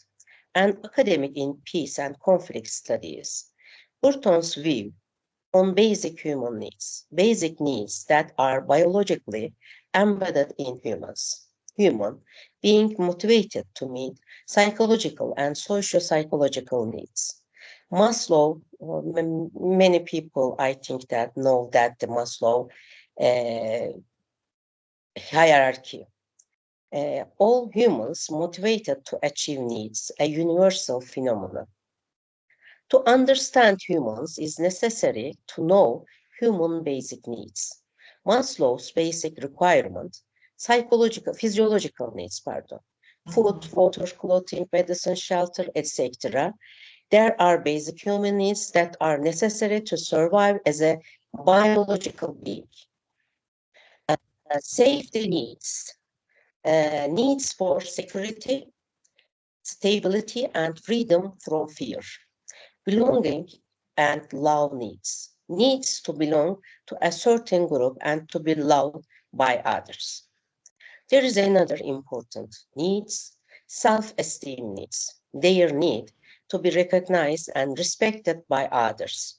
Being accepted and valued by others leads to increased self-confidence.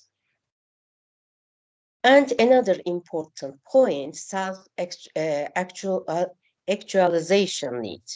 It is very important. Unfortunately, very small, very numbers, a few numbers, not much, can reach self-actualization. There's the arts, science, philosophy, etc. Self-actualization need to human beings need to try to realize his or her potential to be the persons he or she wants to be. Maslow, people are born to meet these needs in any way to have themselves accepted as human beings. The freedom of country and its people, regardless of gender, leads to people's self-actualization every time. Each environment and emotions prevent these from being realized, and why? Individuals and groups. When their basic human needs are not met, they engage in some actions beyond socially determined rules or norms. Antisocial behavior, including violence ones, not necessarily pathological. This is for example, the Hamas started a action against Israel. They said because they prevent our lifestyle, our needs. It was their accusation. Therefore, we started an attack, they said. Antisocial behavior. Actually, this is all family, or we see our community, our groups, everywhere. If there is the people, the person cannot reach their needs, that time started, there is some unhappiness, and after some violent or verbal violence. It can be antisocial behavior, certain reasons drive people, deviation from social norms and rules, failure to meet basic human needs. The reason why states cannot meet basic human needs should be discussed more frequently. What situation lead it to? For example, corruption, theft, greed, power poisoning, and public or government authority gives opportunity to the creation and worship of privileged people, cults, etc., for various reasons. Conflict occurs to the basic human needs or greedy. Conflict process in which people whose basic needs cannot be met are driven to violent or semi-violent behavior. For basic human needs necessary for conflict, first, the need for security, the need for identity, that is very important, the need for recognition, self-esteem, and the need for self-actualization, I will say. According to Bolton, proposed for basic human needs, universal motivation for human survival and development. There is the tool, not only to be life, but also development, self-actualization or self-realization is very important for each person. We know that in the social media, people do many things to have an image, to have to recognize for everybody, by everybody. They do many things. It is a need. All humans conditioned by biology or an inherent drive to pursue these needs. All humans meet these four needs by any means possible, including violence and deviant behavior. They try to meet it. The conflict must be understood in this context. If basic human needs thwarted, treat the human psychological, physiological, psychological, or symbolic existence, fundamental trait to humans, symbolic culture, education, economic beliefs, values, language, etc., framing human identity, denial of basic human needs, existential threats to humans. It drives people into conflict. Basic human needs and conflict dynamics applicable to all types of conflict, interpersonal, intersocietal, interstate, and even on a global level. Interpersonal, failure of the need for identity or recognition. Intersocial, prevention of achieving social cultural identity, and recognition of identity and sense of security. Education and ethics. How can we reach? There is I said the education, but education should involve ethics values. Education is a process that affects people from birth to death and tries to shape them. That is, its purpose is to change the behavior of individuals. Ethics is the competence that a person tries to answer questions about what to do and how to live. For this reason, there is a necessary relationship between education and ethics.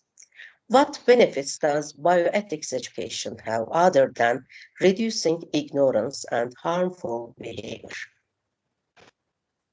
Evet, yeah, here is some caricature cartoon. It is nice. I like it, therefore I want to share. Let's use the language of peace. We know that the language piece is very important to understand how was this language of peace. From a place we'll remember what was. Now, the world, around the world, the people, the leaders, forgot the peace language, unfortunately. And they support, they trigger the violence with each words. That is the very problematic. And Middle East, peace in the Middle East, this situation, and it will continue maybe for 50 years or 100 years, we don't know. Character, there is the important thing. I said the important, the human, and human character. Everybody has not same approach, same attitude. Why? There is the character. Character is shaped by both biological features and adopting the value judgment of the society we live in from an early age. Biological features are fundamental because they are impossible or very difficult to change. Maybe some basic studies will be provided in the future, such as gene therapy, brain studies, and nervous system studies. A person does not take value judgment verbatim and imitates them in certain situations. Each person applies the values according to adopted and integrated with a person's unique way when a person encounters relevant situations. There is the song and poem. I like it. I don't read all of them. Only it is a song in Turkey. We love it. We talk. We sing a song. This song, and there is a cartoon. It is the important. Yeah, Dough of Peace. We have. Anatolia has this culture and still continue. We have time to time, we have the dough to create the peace. We do. Healthy brains support ethical values and attitudes. Atatürk says a healthy mind is found in a healthy body. This quote, which Mustafa Kemal Atatürk gave as advice to people of all ages, especially young people, explains that a person who does sports will also be mentally healthy. There is consistency in such behavior and character traits. For example, a person cannot be both honest and a liar. If adopted values and behaviors are compatible, the person has character. We can make biological characteristics more positive by directing them correctly. Personality, another important thing. Personality is a Latin word for personality. The mask used by actors comes from persona. Personality includes all the characteristics of a person's interests, abilities, way of speaking, attitudes, appearance, and the way a person adapts to a person's environment. In this respect, it includes all the features that distinguish a person from other people, make a person different, and make the person who she is. then personality can be defined as a state, movement, and attitude of a person revealed by his or her unique characteristics. Yeah, I said there is the different personality. This is the Mert. He is sixth class. He was the Italia 2020. He won the he win, and here is the two different personality. I like it. This child is very smart. Yeah, one of them support the peace, the other power. This is the important power. Support or trigger the war. Why is ethics education or should education be based on ethics? Ethical values guide us in making the right choice by influencing our behavior and making it easier for us as individuals to take responsibility for our behavior by the rules. Ethics in education helps the system run smoothly. It sets applicable standards while maintaining healthy communication between students and teachers. This helps students establish relationships based on mutual understanding, respect, analysis, and scientific knowledge. There is the three goals. Ethics education helps people understand that there is an ethical dimension to decisions. Ethics education enables individuals to understand personal organization and other values. And last, ethics training helps them weigh the impact of values on different choices in business life. It is from Krane. Ethics education deals with the problems peace can be built by solving conflicts. Ethics education deals with the problems what kind of principles and ideal society can be founded on by reasoning beyond the norms and rules of the society in which the individual's lives. Ethics education aims to enable people to make judgments using bioethical values and science. In other words, it is to enable every human being to express his or her thoughts freely instead of expressing them in blind obedience. For example, I close my eyes and do my homework. Instead of the obedient thought, I open my eyes and do my homework is to bring people to their thinking. Ethics education is important to bring this thought. External and internal control. First, external control is generally reactive.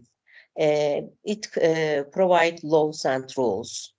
And it has been observed to be negative in some cases. On the other hand, internal control is examined in two parts. Ethical reasoning is a method that individuals use to make ethical decisions.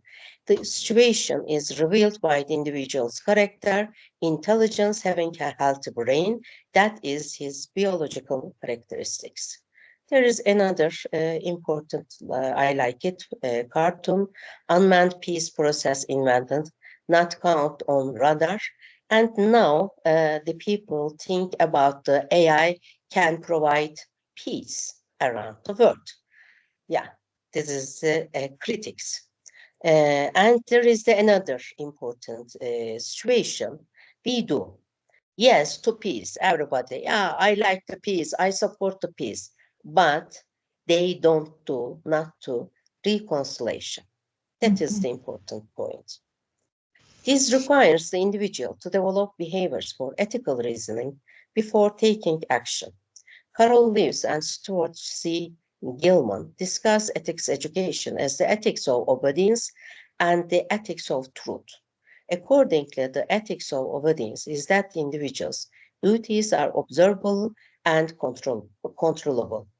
The aim of the ethics of obedience suggested and expected in a priori understandings or authoritarian understandings is based on obedience to rules. It's used to teach the rules of their institution. There is some ethics education has a positive effect on individuals gaining ethical sensitivity, morally justifying their actions and ethical judgment. First, the training programs, what we can do to raise awareness in individuals regarding ethical problems experienced in the in the field of profession. Number two, to provide analytical skills in making ethical decisions.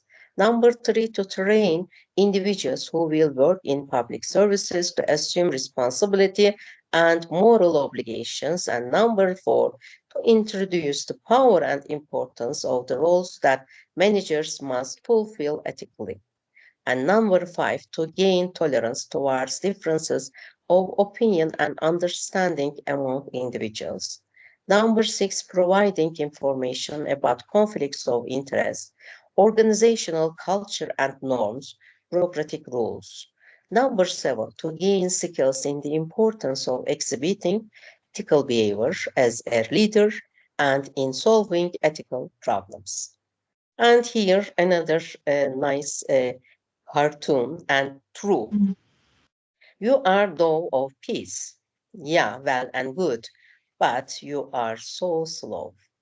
Yeah. Ethics education should help students to make decisions with ethical skills.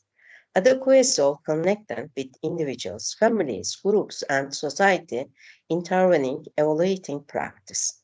Adequacy of internalizing ethical and professional behaviors. Adequacy of associating difference and diversity in practices. Adequacy of associating practice-based research and research-based practice. Adequacy of advancing human rights and social justice, policy ability to establish connections in the application. Conclusion. Peace education accompanied by bioethics values deepen critical thinking and provide a useful framework for analyzing and understanding current events, global problems, and policy decisions. Gives students an additional perspective that distinguishes them from the next generation of global leaders. Thank you for attention. That is it. Excellent. Thank you, Sukran. And one comment for others. You mentioned it may be impossible to have somebody please mute your mic. It may be impossible to be both honest and a liar. Yet I reflect on Raffaele's talk of taking the bad side in a conflict. So maybe it's not always easy to take the extreme. Maybe we have to find a middle. But I'd like to open. Ayoub has his hand up again. Raquel, you were already eagerly making some comments. Please, who would like to speak and make some comments? Also in the room here. Okay.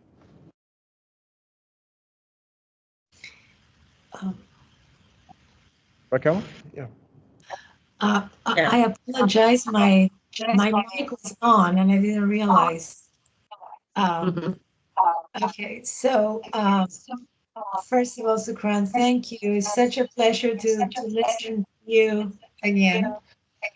Thank you. I think you mentioned something about the Maslow laws, which it's an old concept of basic human needs.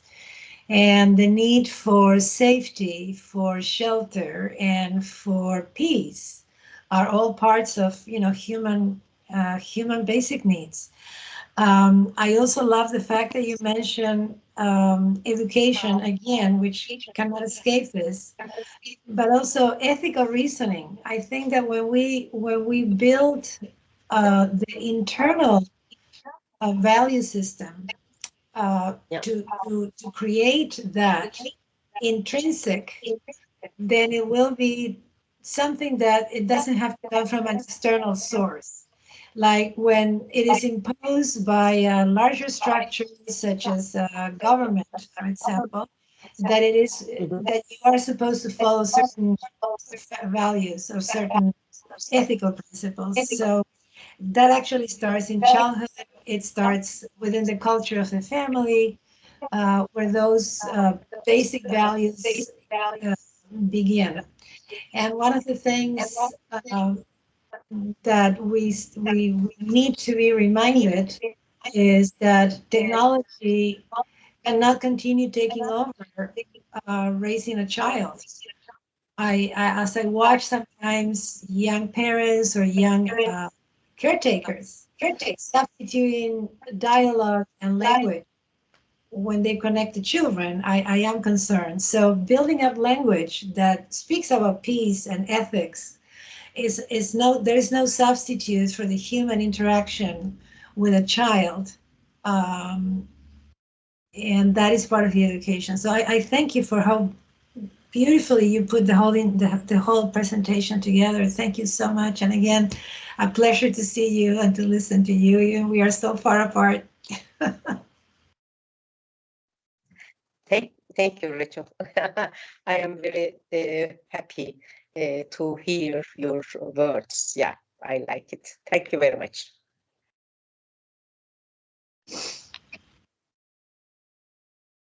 Okay, Ayoub, go ahead. And yeah, just everyone mute your mic when you're not speaking. We get some feedback. Thank you.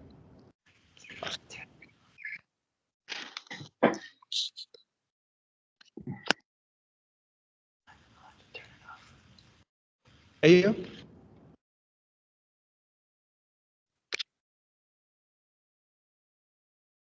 I think you wanted to ask a question. I'm not sure. Does anybody want to make another comment or question? And thank you for the cartoons as well. They're great. Yes, yes. Can you hear me now? Yes, I hear you now. Thank you. Thank you for the presentation. I have 3 notes, quick ones. First of all, you mentioned that human beings, and you are talking about ethics here, human beings are the most special in nature. This is a very debatable stance because we call this anthropocentrism in environmental ethics.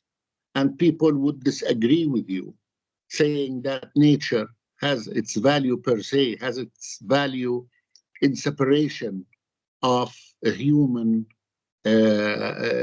beings. So that's something very delicate in environmental ethics. Number 2, you compared Mustafa Kemal Ataturk with Gandhi.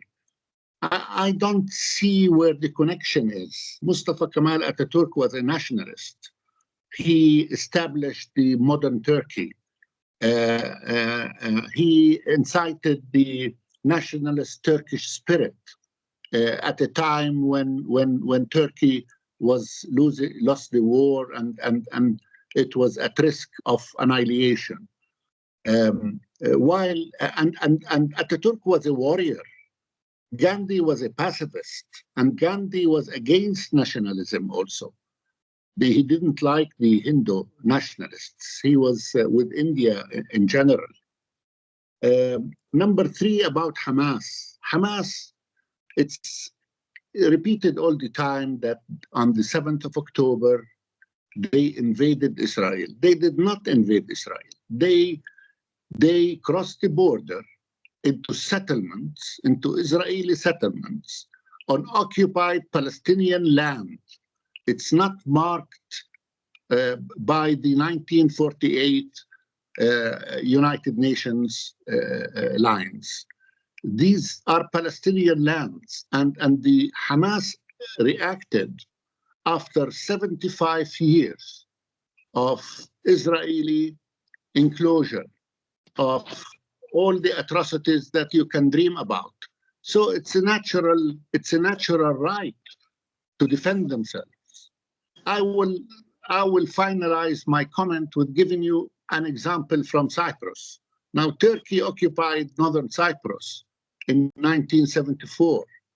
And if the Greek Cypriots decide to take their land back, would you consider them as terrorists or freedom fighters?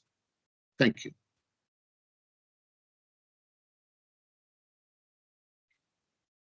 Okay. It is your view. There is the different views. Some of think you like it because it is your value, your opportunity, your interest. It is okay. That is it. Yeah, I explained that what kind of peace and what is the peace in Atatürk thinking. I am also follower the Atatürk, and I learn many things. I also try to understand each quotations. Atatürk actually very, how can I say, genius man, and like Gandhi, therefore. And the world was very lucky because of them, according to my understanding. But you cannot love or you can hate. It is not the problem. He created, first of all, he started a war against the very rich countries, America, British England, France, Italy, all of them. It is not easy. And there is almost no option to win. But he did. It is the intelligence, and we were poor. Ottoman Empire, unfortunately, not develop their people, and Anatolia also. For example, I live in my home city in Adana. There is no any building or anything to Ottoman. Ottoman is different. Ottoman only interested in the capital cities. And we change, and we are now the secular, and we are the model, actually, Islamic countries too. And we show that the people can be Muslim and at the same time secular republic. That is the important thing, according, but can be changed the different views. It is everybody. I look at here, you look at the other side. I don't say anything, therefore. And intelligent level, you said this is the debate. This is not debate. Intelligent level, for example, one of the important things. This is related to biology, love level, empathy. Some psychopath, sociopath, we know that the biological, they born so. Some of them, became sociopath and or psychopath because of the trauma, etc. Therefore, biological features are very important. Now there is a lot of studies. If you follow them, you will see why biology is very important.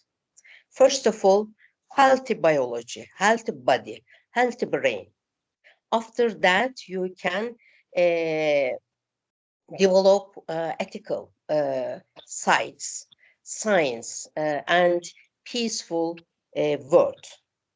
Therefore, it is very important.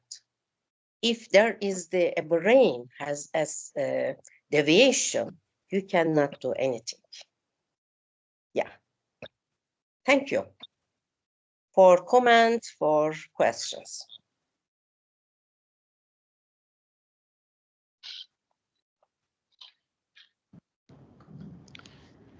Thank you. I think the dialogue between Ayoub and Sukran is very interesting. I propose it will be interesting maybe in the next International Public Health Ambassador Conference, which we'll have virtually in the next couple of months' time, to have a question of, is nationalism ethical? Yesterday in the conference, the last talk we had was the lost nation of Assyria. And so this was very fascinating. It happens that in this space every week, one of the Assyrian churches meets here in Tarzana, but it's global and virtual. But we had an interesting dialogue with some of the Assyrian diaspora.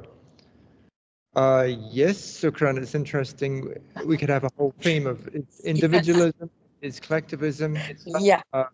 Yeah.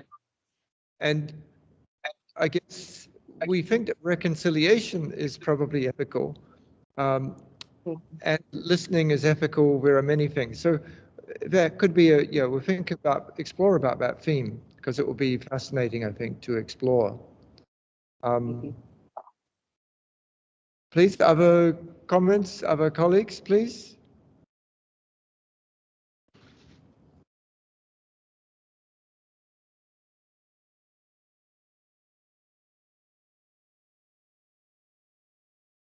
Please speak directly. You can speak directly, Raquel. You raised your hand, but go ahead. Yeah. I'm trying to be a proper. I think that's a very interesting proposition or proposal to have the debate. I also think because we are such a multilingual group, that sometimes we may get stumble by a definition of a term.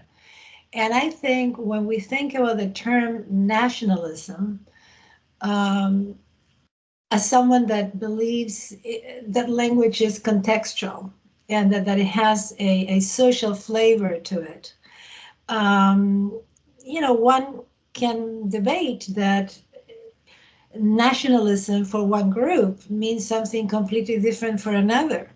And some of us also became aware that Gandhi may have had some principles actually in his pledge for independence from the British that also were not violent, of course, and that is what we want to see in our world of ethical moral values. But it was also something that supported a concept of, in that particular context of becoming independent. So I think language is very relevant to a dialogue, and I think that when we put language in a separate context, it can take a different flavor, which I appreciate the clarification that Sukran made. And I love the fact that we have a dialogue going on. But yes, that's a nice topic for our next conversation. Thank you for listening. Appreciate it. Yeah, Raquel, thank you very much. Yeah, because we should talk individualism. Ethics actually started, for example, stigmatization to be others. To be others is important because I can explain myself. Raquel liked the horses. I like dogs, for example. It is necessary, but I said, Raquel, she is not likes the animals, or in other words. And that time, it started the stigmatization. Actually, everything, the others is important to explain ourselves. That is important. How another way we cannot explain our personality, our characters. It is necessary, but everything can be used in a negative way. That time started stigmatization on ethical situation, according to me. Thank you. Thank you, Sukran. Also, Sukran, could you stop sharing your screen, please? And I'll put the speaker on. But we like both Gandhi and Ataturk. I'd like to ask a couple of people here to define what is sustainable development. in terms of peace. I'd like to ask Dawinda, please, could you come here and explain what is sustainable development and how does peace fit in there? Is the concept of war compatible with sustainable development?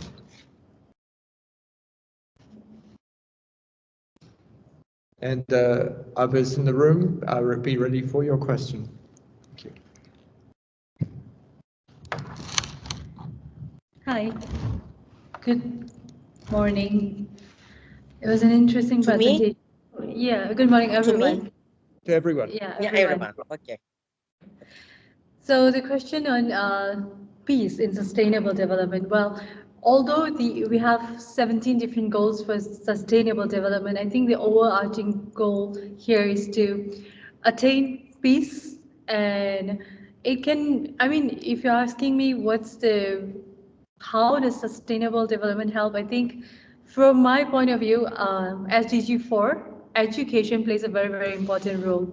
So when we are talking about bioethics, for example, so that's basically the love of life. So if we can implement bioethics in every aspect of life, or in every aspect of every SDG that we already have, I think we are playing a very big role. We're taking a very huge step in helping the world to attain peace. Yeah.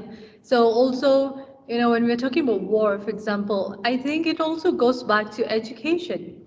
If you could bring in bioethics in education and talk about love for life. Love for life basically means loving children, not harming people who are vulnerable, for example. That again goes back to the concept of peace in sustain. That again goes back to achieving peace through a lot of different sustainable development goals that we have. I'm just talking from the aspect of education in this instance. Thank you. So at what point is war a sustainable option? We talked about a just war at times here, and we had that discussion on interfaith perspectives. Do you think war is ever an option? If you're asking me from my personal perspective, war is never a sustainable option. To me, it's just bringing harm, destruction, and it's against the bioethics as well. Okay, thank you. We're gathering comments. I'd like to ask Donna. Donna Padilla is the president of Pan Pacific University. So I asked her to think about, what you can do in the university context, developing a university sustainably. Hi, Donna. Hello, good morning, everyone. Peace in the university. In our case, peace is how do we do peace in our university? As I have answered during the first meeting and first day of the conference, I said that we embed the UN Sustainable Goals in our curriculum, as well as the core values. Everything is embedded, and every activity that we have in the university, we do have the checklist on which UN Sustainable Goal is used in that activity, and as well as for the values, the core values that's needed in those activities. So I think that's how we do peace in the university. Thank you.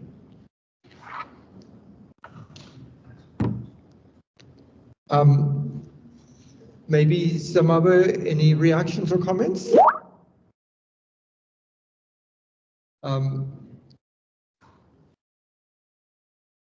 Raquel, do you have any closing wisdom? Thank you for your Comments? And I'm going to ask Suma also to talk about sustainable development.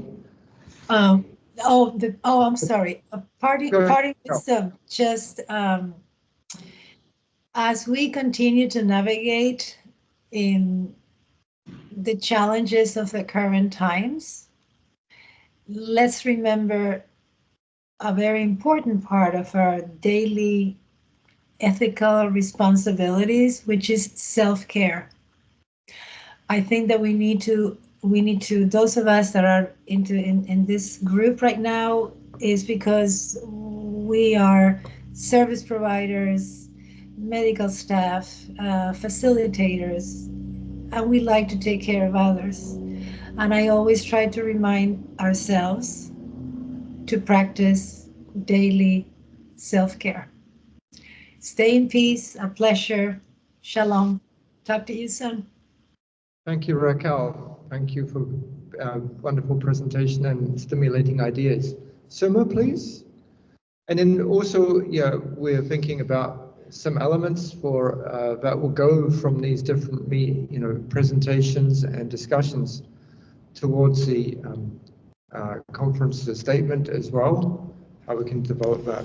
Suma, please. This is from the university perspective. No, from all perspectives. Okay. Hello, everyone. I'm Suma from AUSN from Malaysia. I think it begins with individual rights and basic needs that are needed to be deployed to every nation. It's not just about one particular group. And the SDG goals are quite important because they unify all the problems and the solution unfortunately lies with each nation. And there's social injustices which we still do not know about because they're not reported. And I think data will not be enough for this because we have to look at the context in which these reporting takes place and also with the use of technology, how it's going to be strengthened. It could be manipulated as well. So this is something that we need to know because with AI coming in, I think that we have to be very careful on how we report and also how much of help people, there are so many sectors and groups that are not reported yet, we know that. And the civil society has to take part in really bringing this justice. More than the government, we know now for so many years that although the government has tried hard, and also the law and order, how it works in every country, it's not easy from an international standpoint. And so the three different aspects that are really ruling all the destruction and war is greed, violence, and power. We all know that. And so this has to come into basic education.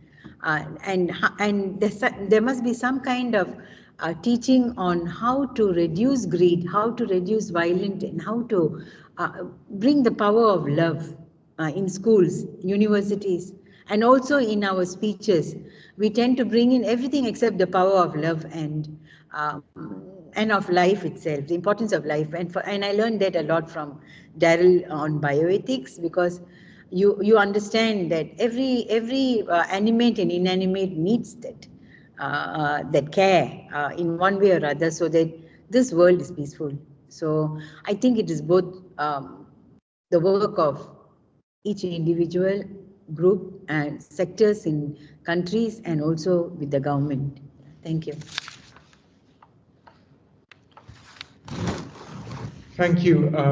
Every sector, so for example, we bring in the army, we bring in the intelligence services, we bring in different political parties, we bring in old people, young people. Yes. Is it everybody?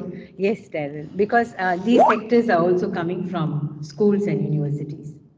They are being built in university. At the university level, there's no issue, but universities don't bring this voice of love. No, nobody wants to talk about it. It's in the churches and temples and other places. And so we need to talk about love and how love can multiply.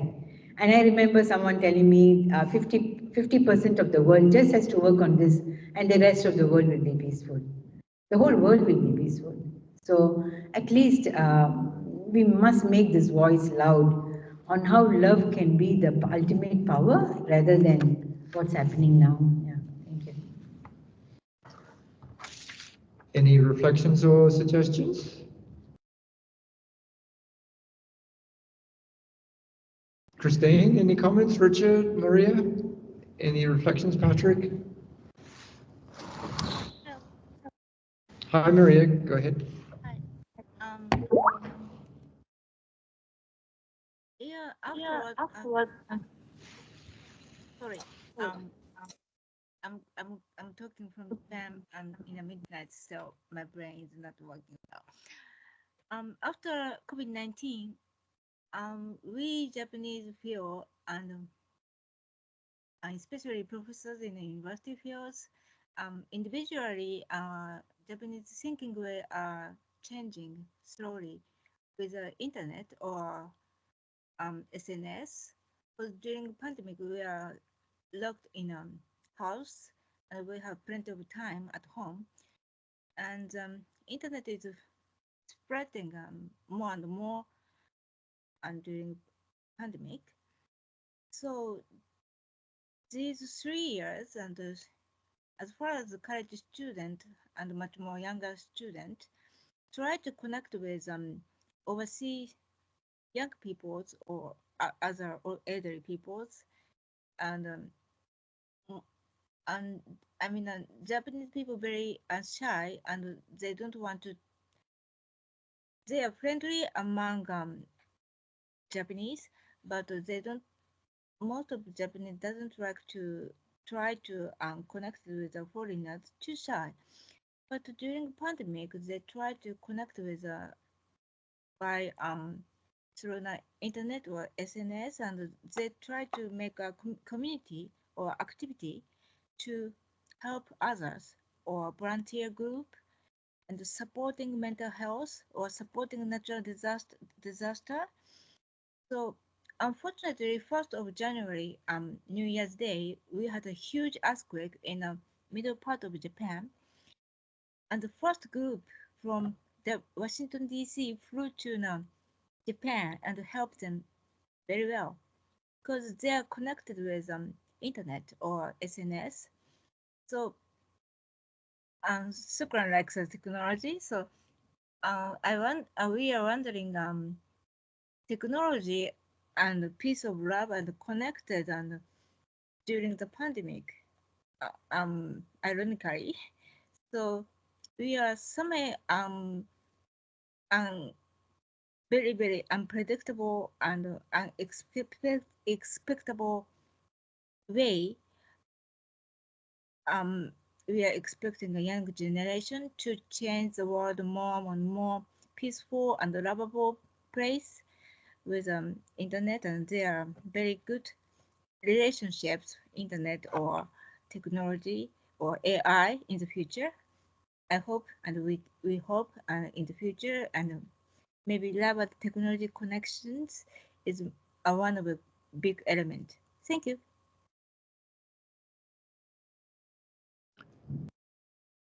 Thank you, Maria. Yes, we hope so. Now, by the way, Johannes is joining from Addis Ababa, and he has a very unstable connection. So when he can join, and everyone please keep your videos off. Hi, Johannes, would you like to, if I'm ask people to keep their videos off and see if we can get you to your presentation, or if you can share your reflections, if it's more stable now. Go ahead.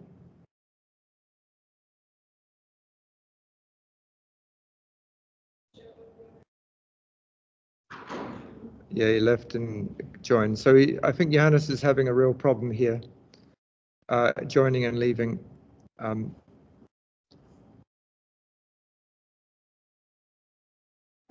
Unfortunately, there's no noise on the Skype for Johannes or from Johannes. Let's try again.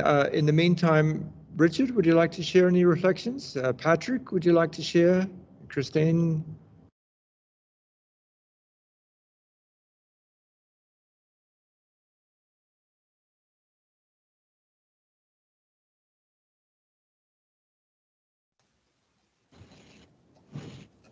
Hello.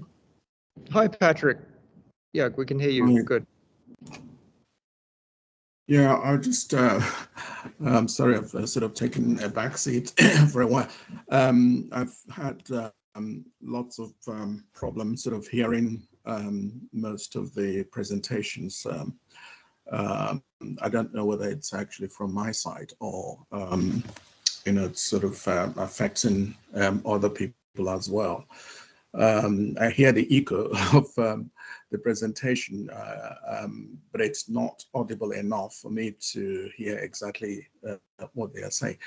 I heard, you know, Sukran's presentation, Suma, yourself, I hear you clearly, but it's actually the other presenters, you know, that I struggled with, you know, so I'm not sure whether it's the way that the loudspeaker is placed. I'm not quite sure what it is, you know, so yeah. So, but I just wanted to say a couple of things about the issue of sustainable development. You know, there have been, I'm not a specialist on this, you know, but there has been some concerns from some quarters, you know, that, you know, we would not be able to meet the targets set by the UN. And some of the, a couple of reasons, you know, there are a number of reasons, you know, but I just mentioned a couple of reasons that's been raised. You know, one is the issue of, you know, sort of bringing together the right sort of stakeholders at the right time, in the right place, if you like, you know. So when you consider the number of stakeholders that are operating at many different sort of scales, from national governments to transnational corporations to local and international NGOs to small villages and many more. You know, so the concern, one of the concerns has been, how do you actually sort of manage all these interfaces, you know, and to get it to work for us to be able to reach the target, you know. So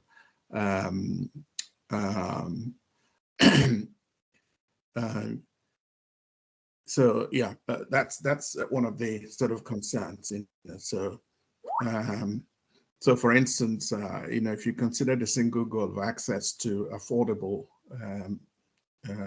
reliable, sustainable and modern energy for all, I think it's goal 7, then the question arises that who will need to be involved in developing, producing or installing, maintaining the technologies to provide universally accessible energy.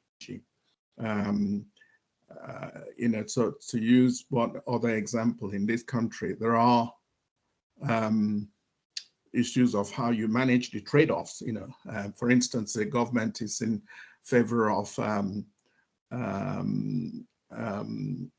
what is it called? You know, there's a kind of mining, you know, that is the government is in, you know, while most of the people are totally against it, you know. So now you have a group of very powerful people who would make a lot of profit if the government goes ahead with it, and the government will go ahead against the wishes of the people, either because of these powerful cartels, you know, powerful groups or multinationals who will benefit from it, regardless of the fact that the general public are totally against it. So that's what I mean by trade-off, you know, how do you sort of manage that? So those are some of the concerns, you know, that people have sort of, so these are sort of difficult trade-offs, you know, that are difficult to manage. Yeah, the other point is, you know, how you deal with the issue of accountability for action, because the different people involved, want to manage the issue of sustainable development in different ways in their countries, in their groups, and so there's a difficulty of how you manage all that, the different organizations that are actually involved, to get it to the point where we meet the target in that particular area. So yeah, so these two areas of like I said, there are other areas that are involved, but I just wanted to mention these two areas. How do you manage the trade-offs, and how do you actually manage the sort of stakeholders that are involved? Yeah, so that's the point I just wanted to make. Thank you.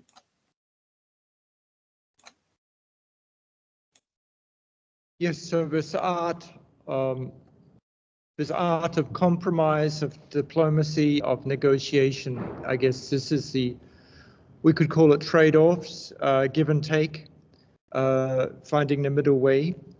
All these terms are part of decision making. Even internally, how do we balance ethical principles of autonomy, justice, of beneficence, non-maleficence? You see, it's all a balance, and so we have to extend that balance. The challenge, perhaps, for the ethical nature of a world in the future is we don't make this balance. And so perhaps that teaching of balance is really important. I think we can do it partly by inspiring and installing and maintaining the culture of asking questions in a young mind. So a child asks questions naturally. Our education system has to keep them asking questions and not just telling answers. If we continue to ask questions, so then how does this go? Maybe here in the conference, Dawinda talked about education theory. We've heard Maslow this morning. We've talked about this. So at what point, why, even we go back to some basic theories of education, they think it's an advanced state of education to make decisions or questions. So Donna, you're in the university. Should we have people giving answers, or perhaps our world will be better if our children are asking more questions? If we are a questioning being, then this goes back to the image of God. What is the image of God? Is the image of God to give answers or to make people ask questions? It creates a fundamentally different world. If we are asking questions, then we are asked questions. So for example, our two media colleagues here, Pushpa and Manoj, is the purpose of a media to give answers or to raise questions? Pushpa, what do you think? Would you like to come and tell me? Is your media, Manoj, is it asking questions? Is that the purpose of the media? Pushpa, my question for you, is the media's function to give answers or to ask questions, for people to ask more questions than have answers? What do you think? Thank you, Darren. So I didn't actually get your question. Can you please repeat it? So we're thinking about education systems, perhaps our problems in the world are that people think they have the answer and they forget how to ask questions. Okay. What's the media function? Is the media to ask questions or to give answers? Okay, thank you for the question. So primarily media's function or responsibility is to aware and educate people, right? So primarily, I don't think the media will give the solution or solve the issues, but it will inform and educate them they will present and inform them about the issues, incidents, and all those things. And media cannot solve the issues, but they will provide a platform where everyone can come together on any issues, and that will definitely help to solve any issues. So media is more it's platform, right? Yeah, so it's important platform for anybody. So if we have progression from primary school, secondary school, university, then the next source of information is going to be the media. Yeah, and we have a social media and formal media, but all of them need to ask questions. So maybe that's a solution for our world. I'm not sure. Christine, what do you think? Is your purpose as Dean of a business school in Navotech to get students to ask questions or to provide answers? Or to create new spaces? I think it's a combination of both, because I think you need to see both sides of that also. I mean, you want to have people's perspectives, because everyone comes from different backgrounds, and their opinions, I think, matter, and they give you a different perspective.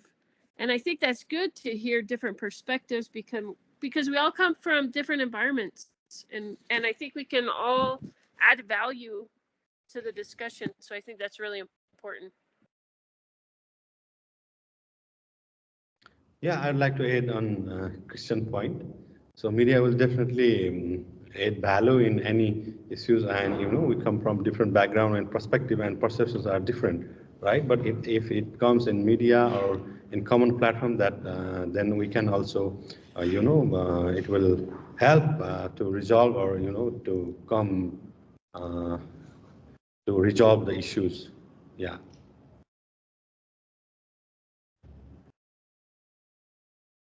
Other reflections or comments? Dalwinder, in your education system, should we provide answers, or should we actually make people ask more questions? What do you think?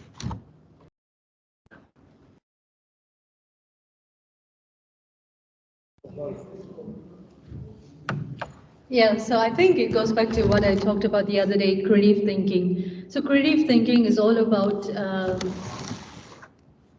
getting people to formulate questions, find answers on their own, because there's no one right answer. What you are thinking could be different from what I'm thinking. Yeah. So we cannot confine people to a specific thinking. So that's what I was talking about. So survival brain is where you just accept what it is and you go by with the flow. But a learning brain is where you actually think about a certain thing in different ways. For example, you questioned Daryl earlier, are wars sustainable?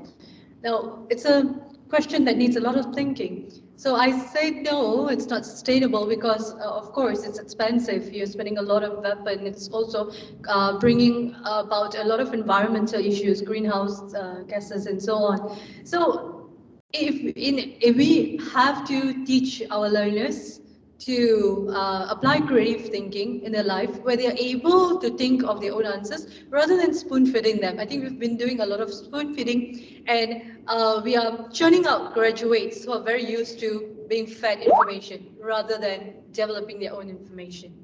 So yeah, rather than answering the whats and so on, we want to teach our learners to answer the whys. Why is this happening? Why is this not happening, and so on. Yeah. I'm also with you. I am also support or accept the logic that you have given, right? So we need to encourage them, our students, to why it is happening, and not just spoon feeding all the time, but we need to encourage them to find out the solution, or let's say like why this is happening and how this is happening. So it's important. Yeah. It is. Thank you. Thank you. Thank you, Darren. If any question? No, that's good. Okay. Thank you so much. So I'm going to ask Manuel, who we will ask to present this morning before we have lunch here, and for some of you, it may be before you have sleep. Manuel, could you perhaps share your screen. You always have a very exciting presentation. Corruption. Please go ahead.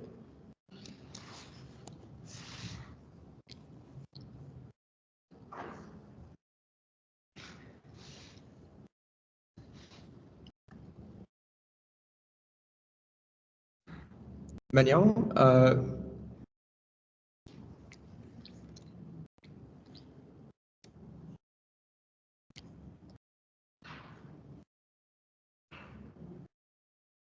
and also anybody else who has some reflections on what we just discussed, please do that as well. Oh, thank you for sharing the file as well, Manuel. Manuel, do you want to share your screen when you speak?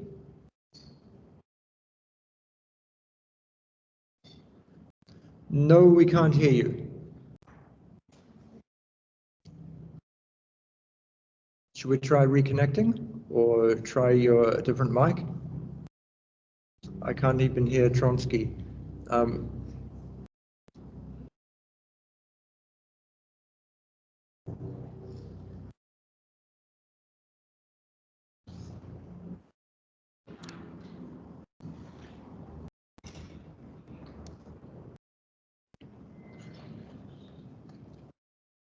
I presume you can hear me, Manuel, but no.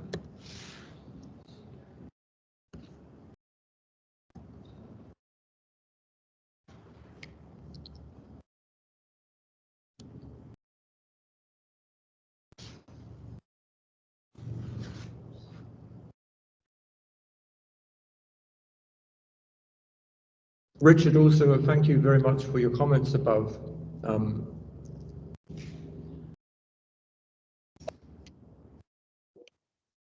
Hello, can I help you? Yes, we can.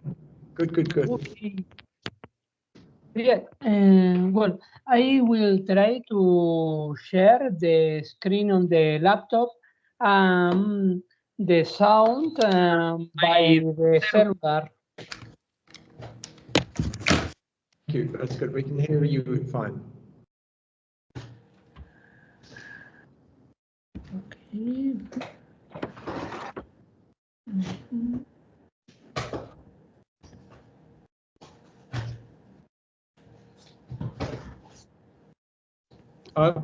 Manoj? Yeah.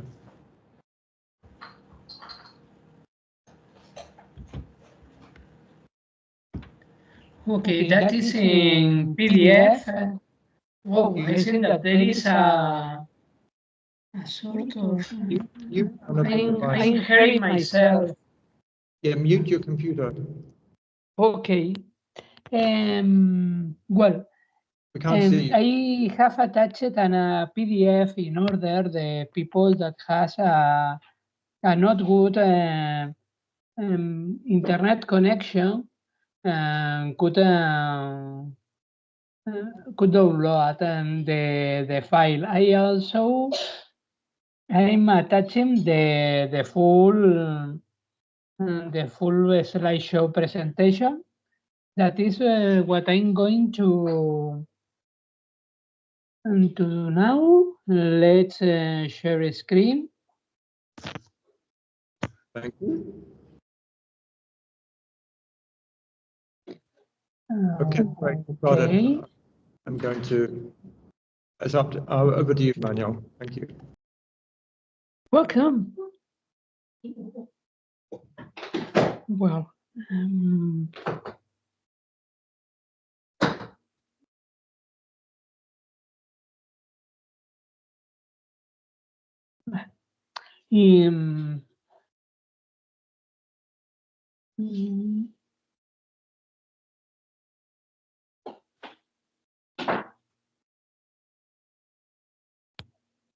Well, let's start. It has been a long time since COVID-19 was in its peak. And things have changed a lot in many sense and in many places, but we are yet in the aftermath of pandemics. how corruption changed during these long 2 years is still affecting us. In this paper grab a lot of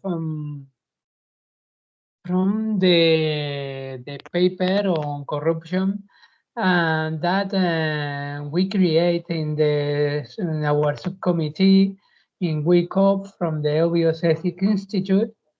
It was also elaborated by many people that are today also presenting their papers, Suma, Sukran, Sheriff. Thank you all. This report and the subsequent paper I have done continuing the research wouldn't be possible without you all. Well, in the throes of the COVID-19 pandemic, we are convened here in this conference to unveil, unearth, and confront the stark realities that have been conveniently for political interests violent hidden by the pandemics. The far-reaching effects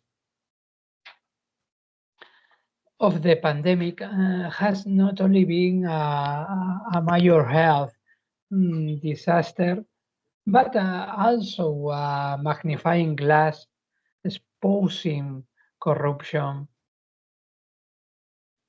The criminal activities have escalated, especially the cybercrime and white-collar crime, as you will delve later in this. So the presentation today is not only an academic exposition, but considering the target is a youth audience, I will seek to make a sort of call for action, not only presenting the facts, but stirring awareness up. It's about lighting the fire, igniting the flame, the street lamp in this dark alley of power where corruption and crime, collar and white-collar crime, have found a safe haven under the disguise, under the appearance of pandemic control measures.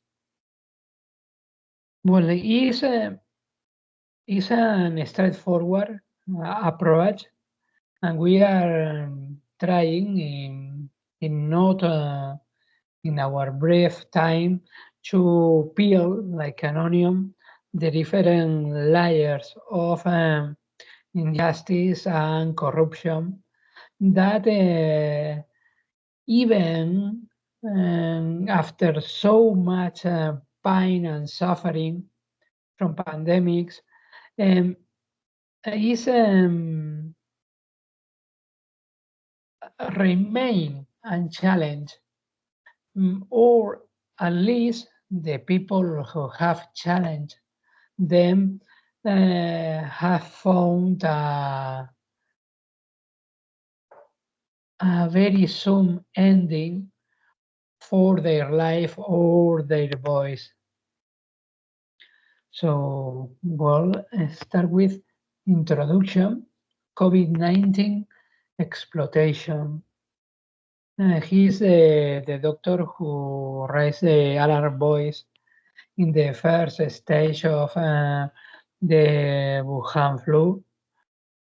He was threatened, then he died, and well, since that man don't tell tales,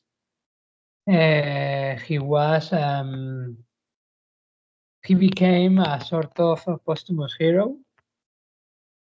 Well, it's in a world where everything is, to be recycled, is a political geniality, but deeply moral thing to do. So what is introduction, or exploration, begins with an overarching view of pandemic as a catalyst. It has been, it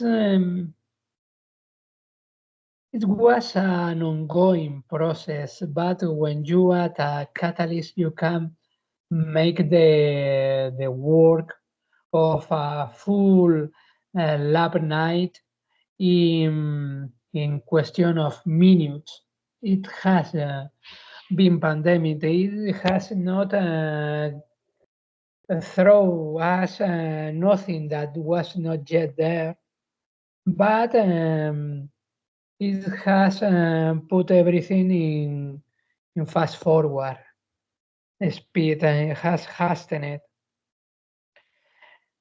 Well, so this health crisis has not only unveiled systemic vulnerabilities in healthcare systems, but has highlighted the most important, that these inadequacies are grounded in corruption and mismanagement. It's not merely incompetence or lack of skill. No, there is an excess of skill in the dark art of corruption, so to say. Surprisingly, this completely vanishing away from the public aid has resulted in a stark increase in corrupt practice, which in turn have exacerbated the suffering and the handicap and disadvantage of the most vulnerable groups and population. The more suffering, the more vulnerable. So we need to delve into how pandemic has become such a breeding ground for crime.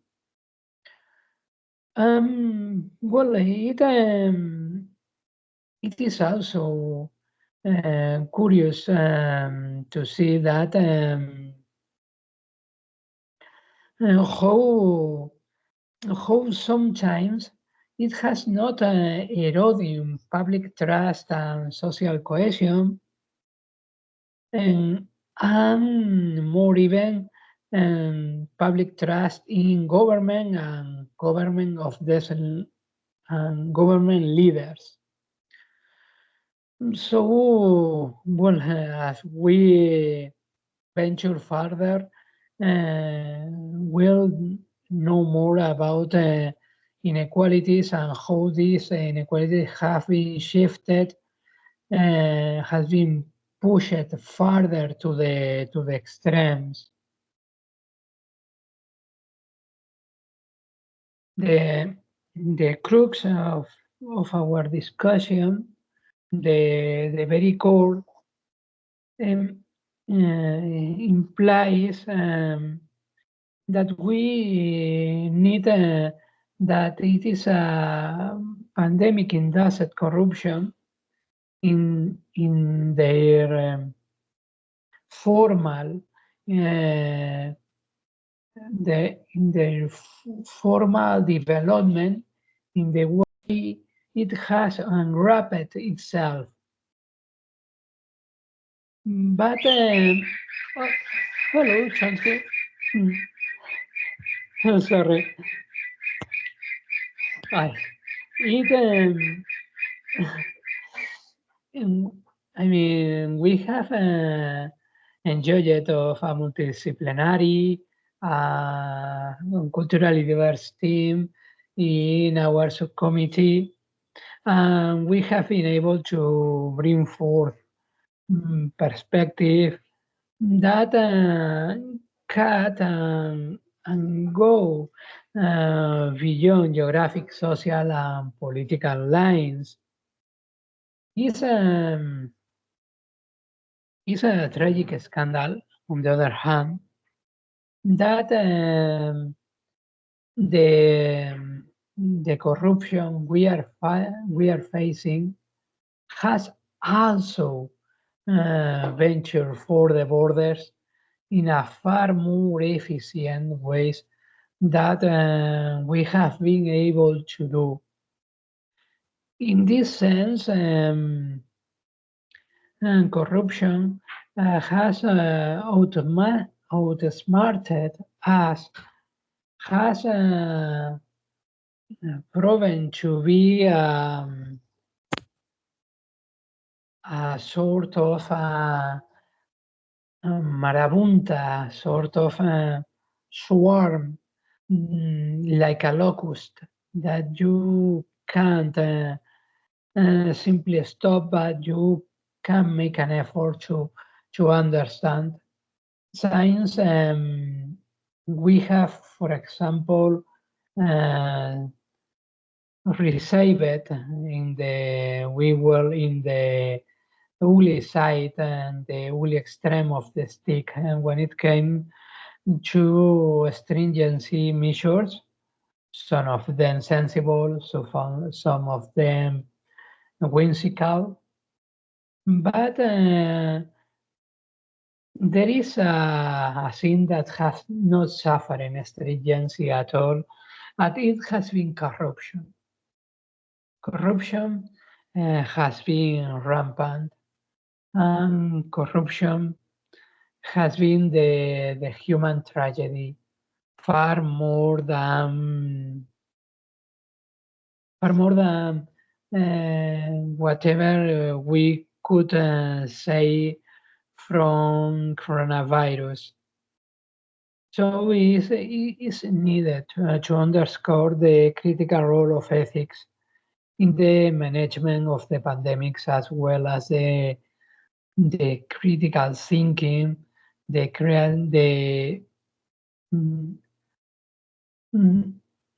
virtue, the opportunity of having a loud voice enough in order to challenge the decision made by leaders and policy makers that carry ethical implication without the proper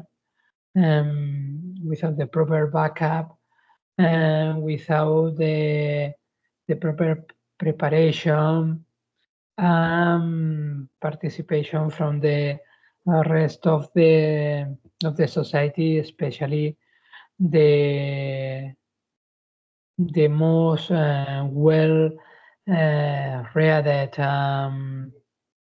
the most educated people when it comes to all the fields that were needed in this hour of need.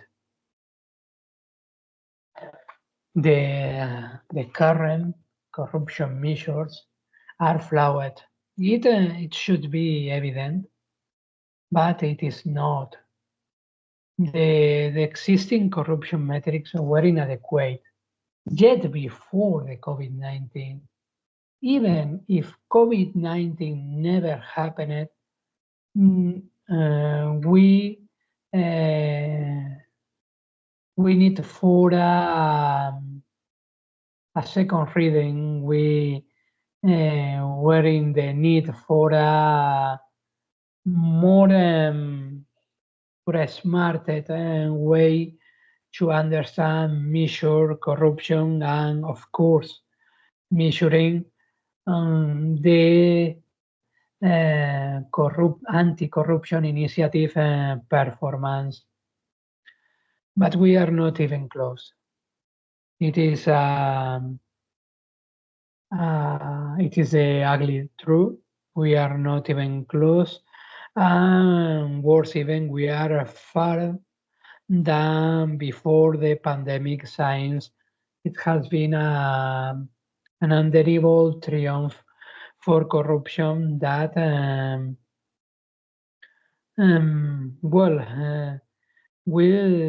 will last to hell in the most countries, of course, just like any other crisis. Some countries will recover faster, others will do slower or won't do at all.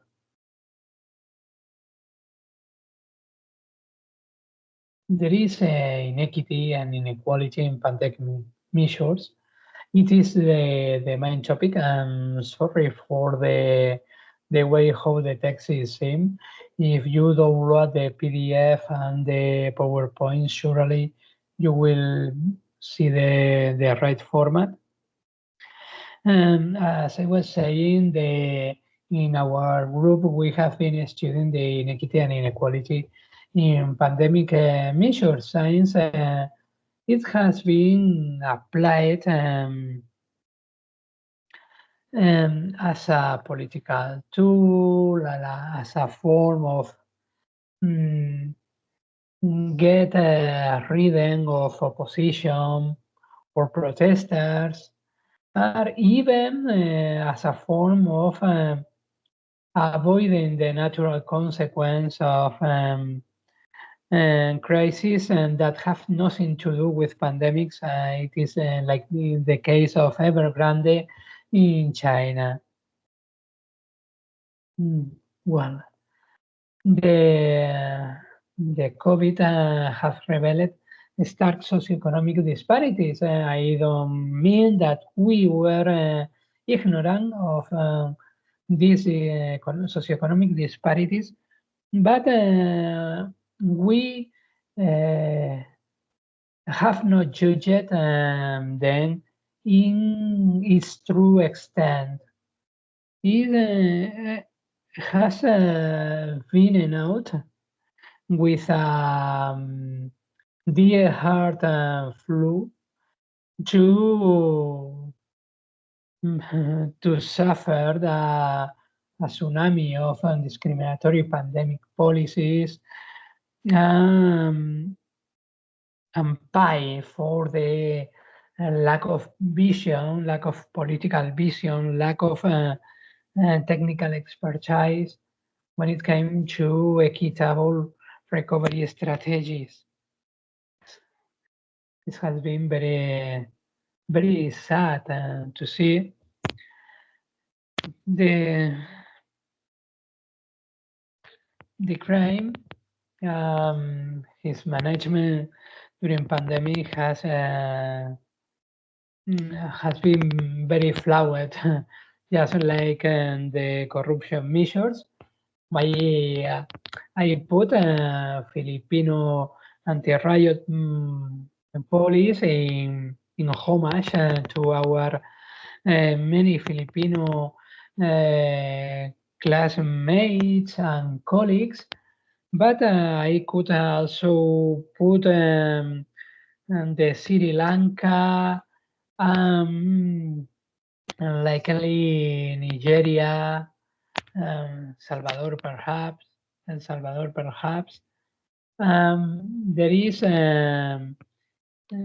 any substract of authoritarianism have flowed, just like when you try to do a bad quality coffee, and then you suddenly start to see that and taste that it is extremely bitter and polluted. So it is the authoritarianism is a very, very bitter coffee. There is has been missteps in law enforcement, lack of political imagination. It's very easy to lock down the people. It's very easy to put the anti-riots in a bridge and before the protesters arrive to the parliament, many miles away from the parliament, by the way. But looking for solutions that the rest of people have not thought, or the way to apply the corruption that have proven that are have been proved many times throughout time, like quarantines, but doing them in a new way that allow people to reduce suffering and lack of opportunities. It is more demanding. The people in charge have been tested and they have not proved but a few cases that very commonly started in a yet advantageous position. So we in the report put forward a set of recommendations for addressing the challenge.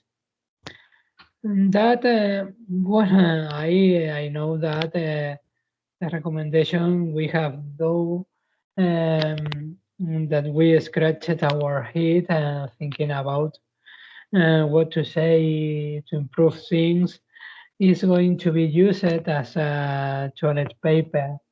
But it was our duty also to do so. It's like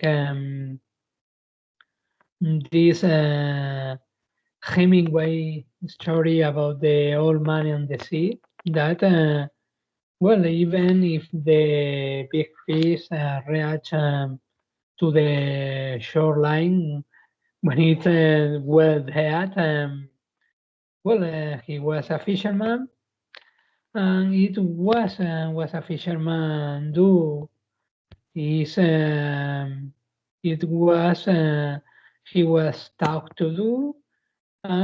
He was a very veteran fisherman that was doing the best in his knowledge. It is something similar, but well, we have been a bit more imaginative about hunting techniques. But anyways, it is an intellectual hunting science. We are not, we have not outstand by our capabilities for violence. The impact of the judicial media independence of pandemics has been how to say a fire dumpster. The independence withered melt away faster than a couple of ice cubes in a whiskey. They will last not even 10 minutes before being nothing but strongly smelling water. Is the independence of the judiciary and the media is crucial for holding the rule of law, ensuring accountability, more even in time of crisis. But COVID-19 has put this institutional, has put the free speech under pressure, and it has not resisted the pressure. It has crumbled down. I won't deny that it is true that many people have tried to abuse of their free speech, Some of them have done it maliciously. Some of them have been too opinionated, have been too talkative about topics that they don't know a damn. Science are people extremely literate in the most of topics that were relevant in the hour of need, but well, these people had the same right to speak than the others. If they have given too much room, if they have enjoyed too much voice, in part or many times, it's because they were our political leaders. It is the ugly truth, too. Yes, we put forward a set of recommendations for safeguarding the independence of the judiciary and the media during and after the pandemic. So we have provided the world with toilet paper during and after the pandemic, and considering the toilet paper rush in the first stage of pandemics, we have brought a great good to the world. So we are a sort of heroes, especially now that the bar for measuring heroism is so low. The legal recommendations were not becoming legally blind. It wouldn't have been enough with this, and we were not asking for the moon in a stick. We were not too demanding, not pessimistic, quite realistic, but in the meme that has posted Sukran 5 minutes ago, we have the double of corruption that we needed, far more than double actually, at least far more than we could manage. Our analysis in the report, I recommend the reading it because it is a very thorough analysis, even if the part of recommendations and all these kind of things has no real life value. The intellectual analysis we did is very timely now, just like it was during the pandemic. In the legal side, we elaborated about legal gaps, weaknesses, and highlighted the areas where the reform is more urgent. Of course, this reform is urgent in the citizen side, in the citizenship side. Other reforms like enjoying more powers are the really urgent change to be done. We many times along the report, in implicit and explicit ways, highlighted the importance of safeguarding civil liberties and human rights, at least the right of not being killed because you are walking the dog. Okay, you can receive a fine if you are behaving in a reckless way. For example, entering in a hospital when you are coughing, in a place where people were low in defense, okay, but has been many happy triggers in the street with abats in countries where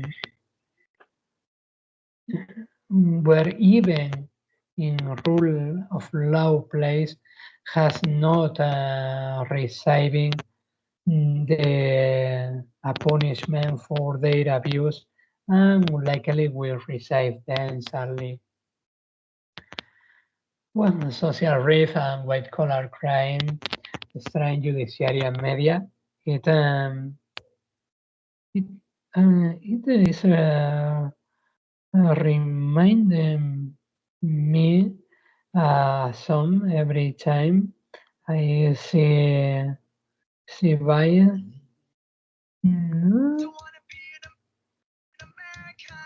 Can you hear? Yeah. Hysteria.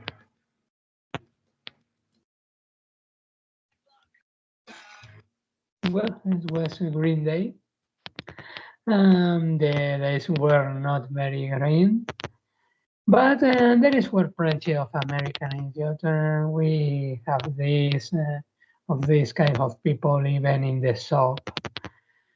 Well, the COVID-19 aftermath urged fair and independent, especially independent social response, since the post-pandemic society and economy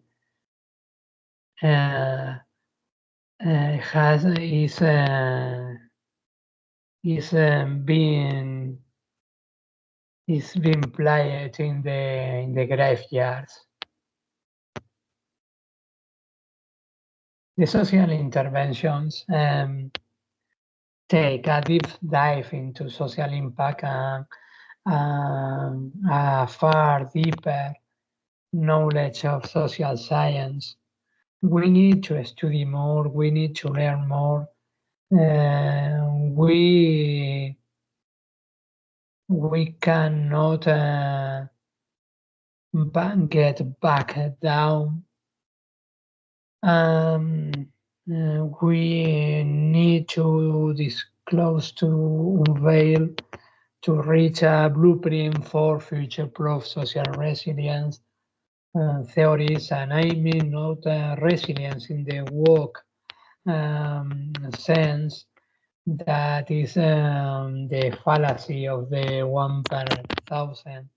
No, I mean resilience in a more engineering term, the ability to recover your shape, to be again in good shape after a backslash. Our societies that commonly feature an extreme intergenerational fairness, intergenerational inequity, and cannot be resilient. We should allow any smartest politician pull our leg with this topic.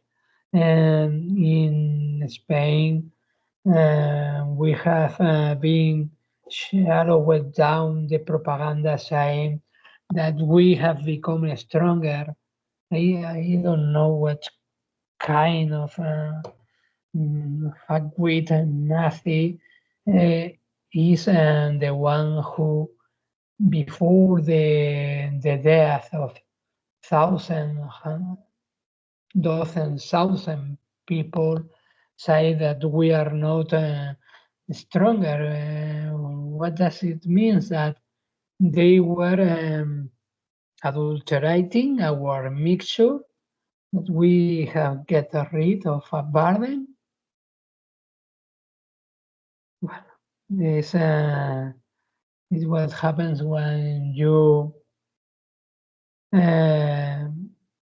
have people that are going to clap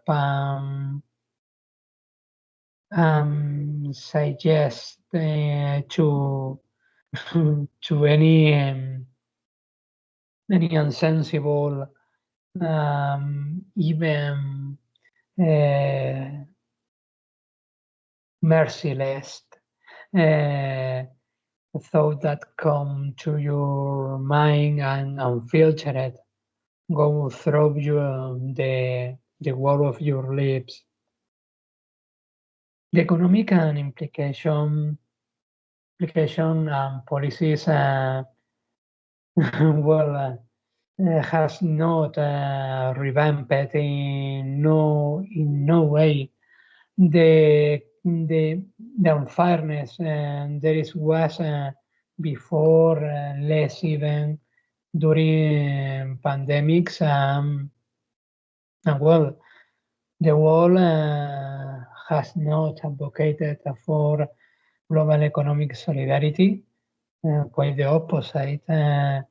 We are in the verge of a third world war. I am seeing that the World War definition is inaccurate because the first global war happened in the 7 Years' War and was not in the 1914. In this picture you have here is a cola del hambre. It means a hungry row, famine row, if you want. It is in Barcelona. Every morning, more than 200, 300 people wait for a bag with food and a little water bottle in around an old church in a popular town. Is well, is a cola de hambre, is a hungry row in plenty of Barcelona streets, and it is not the only one, and it is not the longest during pandemics, but is one of the most recurrent.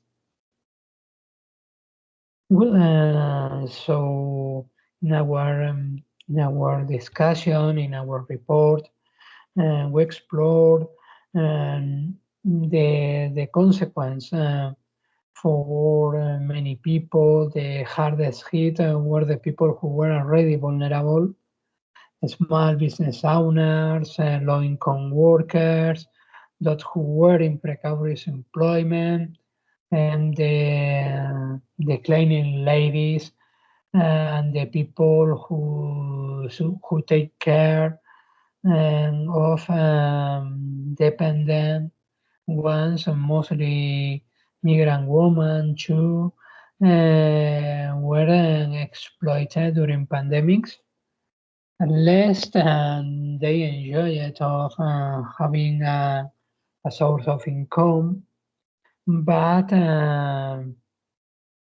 they were exploited anyways. They couldn't return the money for their salaries, while there is war, parties, dancing, cocaine, whatever you can figure in well-documented parties, and not only the British, this British gay with the rebel hair. I don't recall the name because was only breaking the wall, but also Yes, I going to conclude. We need an institutional renaissance. We need to put some birds in the cage. I want to put it in a nutshell that governments, public administration have not dealt with COVID-19. They have dealt with people. It has been the problem. I want to invite to research on corruption in the Bioethics Institute and our subcommittee on your way, and do it at your ease, but don't stop to learn. Even if we eagerly anticipate collaborating with you all, especially with the youth people that is with us today, tonight, at any moment. I want to stress the continued action needed for endure with the COVID-19 aftermath, with the COVID-19 outcomes, including very especially the intellectual effort. Again, don't get narrowed, don't get mean-caged in the typical corruption. Corruption is whether than you have been used to see, is a relation, is a language, whereby the worshipping, the lionization of privilege is learned. Try to do your best.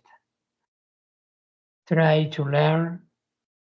Don't fall into corruption.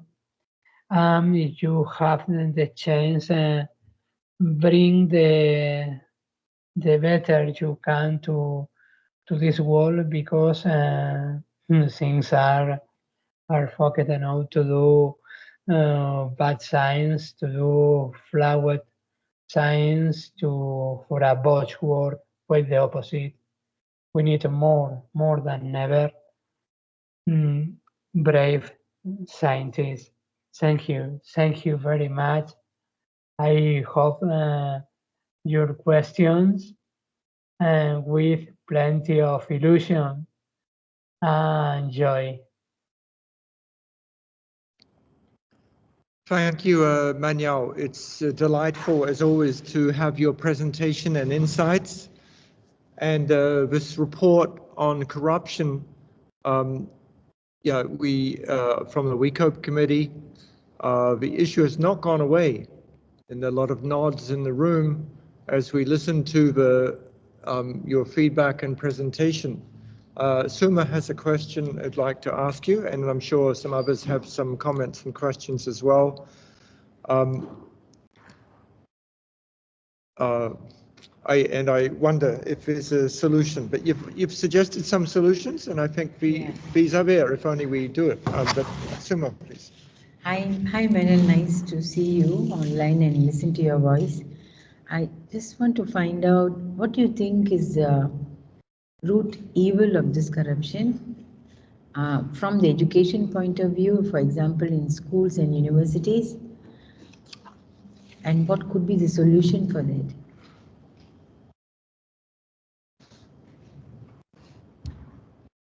The solution will take to teach from a very early age to critical and independent thinking, and try not to politicize history and anthropology, because it has been avenue for manipulating people, especially to make them fall for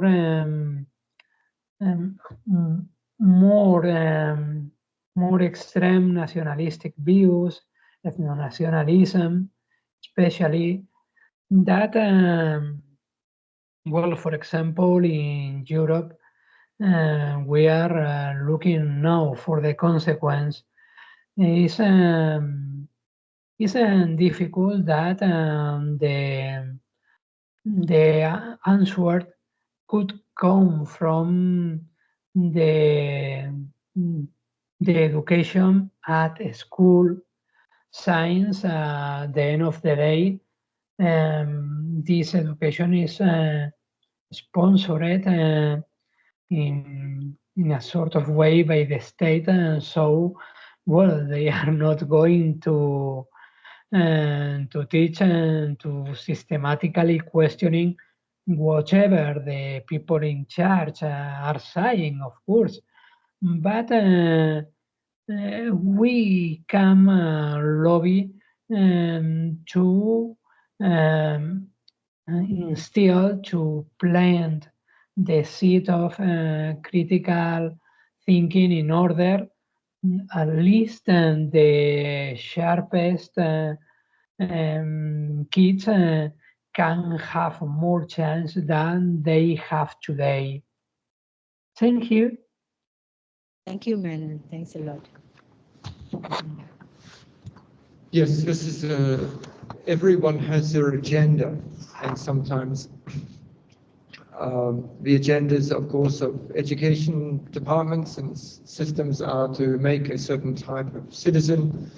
It may be to make a citizen that doesn't ask questions, to ask questions, citizens of conformity, citizens who will vote for the political party.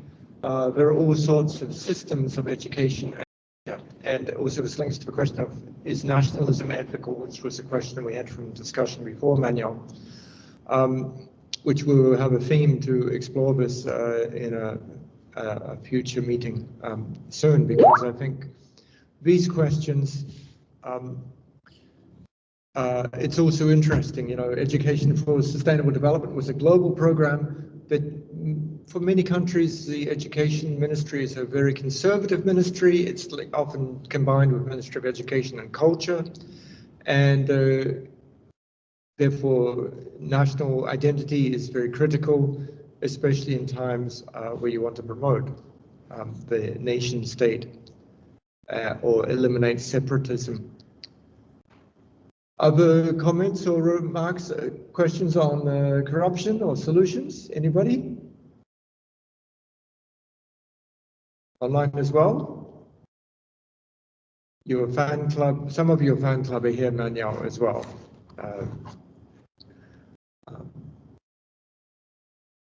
We've been missing you a lot. Other reflections or comments? Richard, would you like to talk about your comment? Hello, Daryl. Hi, Richard. Yeah, can you hear me? Yes. Yeah. Thank you, Manuel, for the very excellent, for the very good presentation. Yeah, I believe it's always a very good presentation coming from you. I think one particular thing that I realized, especially I'm talking about during the pandemic in my country, was actually different forms of structural injustice. I'm talking about, in a very particular way, the authorities who are actually expected to handle the situation in a very smooth manner, but we realize that these people are really incompetent. Like, for example, there are lots of discrepancies of, like, for example, information coming from the Department of Health and also towards the work or function of the local government, etc., etc. And especially during that time, people were actually forced to stay home, which actually violates human rights issues, because it actually controls individuals' mobility, especially like people in my country have to depend on a daily basis.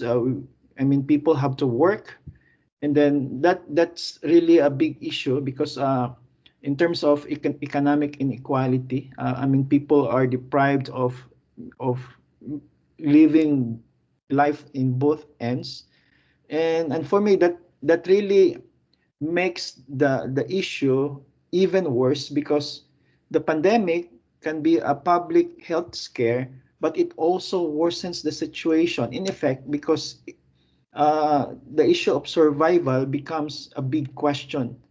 So not only that, I also found out that this kind of incompetency of these leaders in the government was very made manifest because it shows their not being ready to the situation, and it actually affects the general population, so to speak.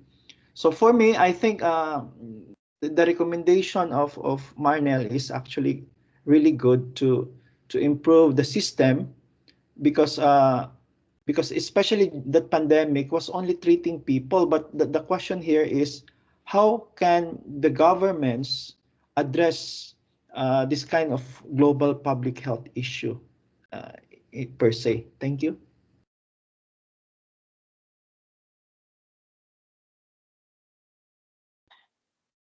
Well, to begin with, in the first part of your question, there is an effect in social psychology, a syndrome, that is the Dunning-Kruger. It is written in this way, I have put in the chat. That is the effect whereby the people who have a total lack of skill that is not the sharpest knife in the box, outestimate by far their capabilities. In the case of people who live in a sort of bubble, a sort of echo chamber, in whatever criticism is seen like a treason, and everybody is over positive. Well, it's a sin that rage and the hilarious hilarious heights. It is very crazy thing to see how you have, for example, in the United States, well, people who was, I think, a porn actor, a former football player.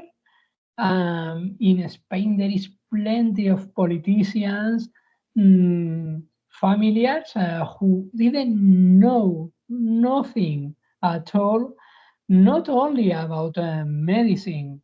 No, they didn't know even about a mask. They have used surgery gloves in their life, and their only feature was being the boyfriend or the doctor or the friend of people who was politically in charge of providing the PPE. It has been surrealist, and just like some war stories that you wouldn't believe, but that are real. And it has been this kind of dystopic and hellish scenario.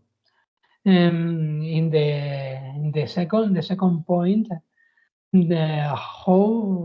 what you should do during pandemics. Well, during pandemics or during a crisis, you can waste time. And what is never waste time doing and gathering information, reconnaissance, the crisis landscape, and try to learn the most of what is happening in the shortest time in order your inference, your extrapolations don't become counterproductive. First and foremost, and have an organizational sustainable mindset that is always try to get worried. Getting worried is not bad. Getting worried is good if you do it in a proper way, if you do it in an intelligent way, if you put to get worried to the right people.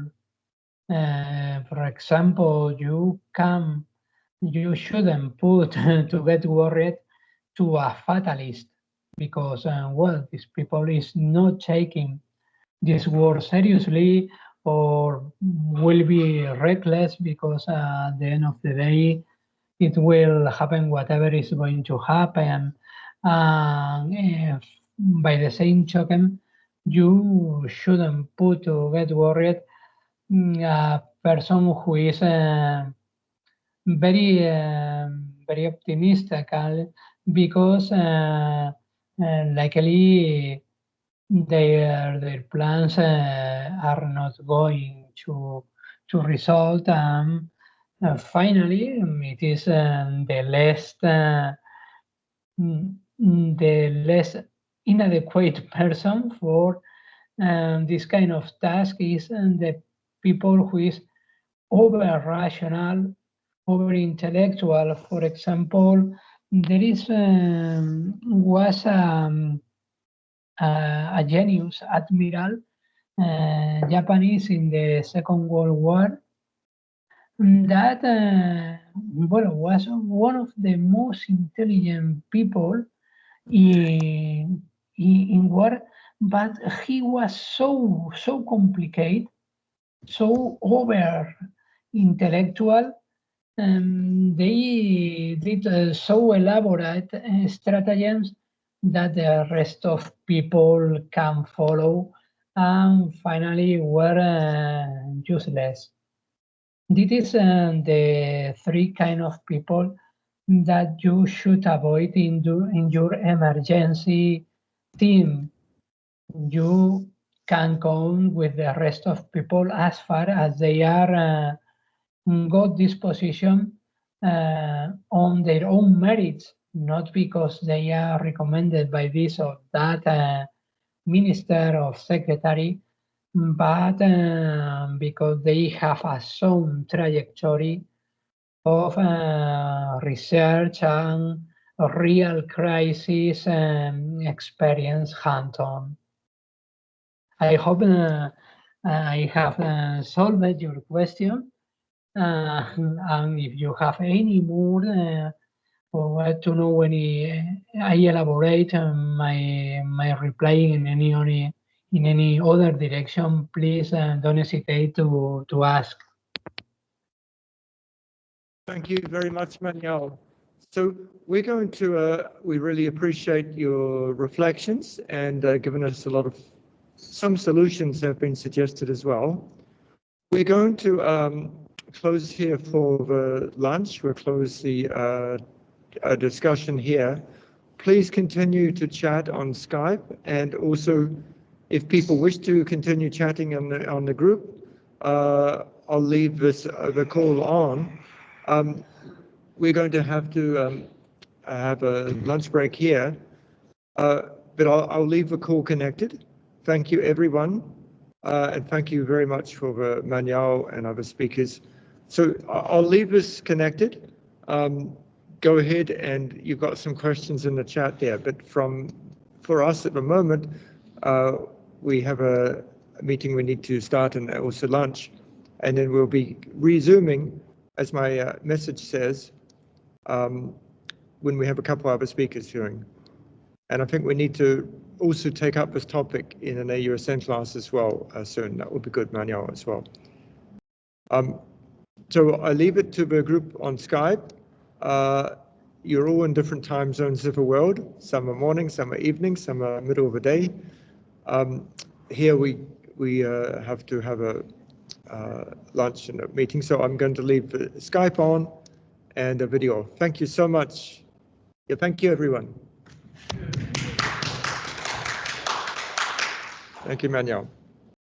Great to hear your voice. Go ahead on Skype if you'd like. We are going to have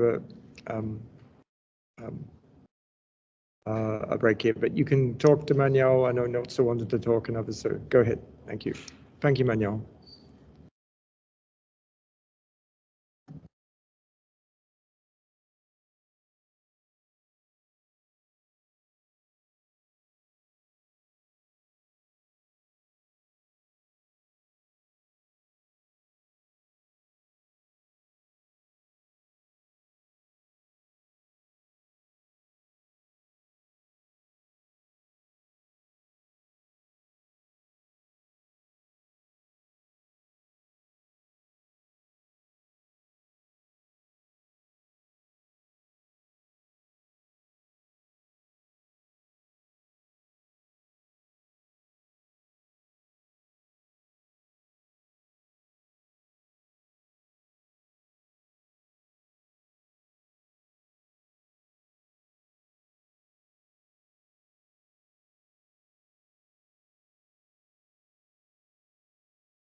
Okay, we're just about to start.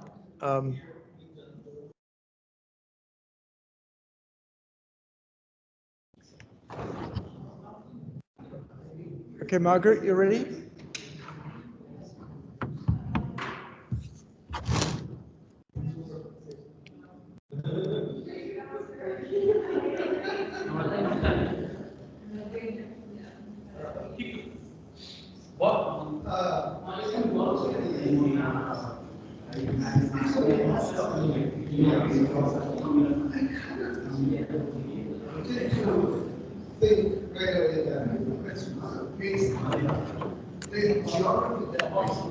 Are you in the Skype group? Yep, I am. Did you share the screen on the Skype group when you talk? Does it work or not? I'll check. Check, because if you can do that, that may allow me to do something on my computer. Okay, okay.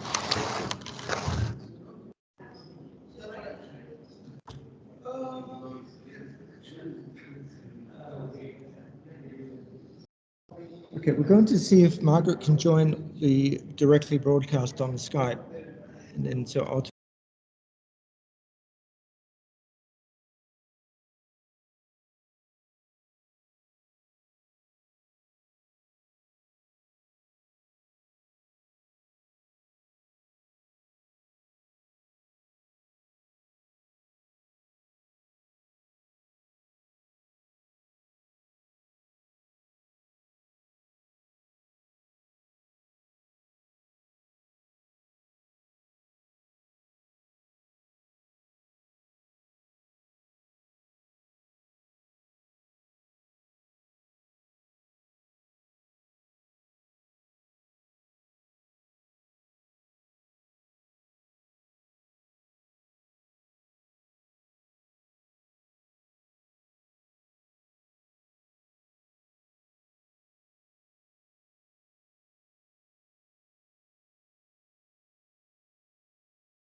Okay, so we're just getting Margaret to join on her computer.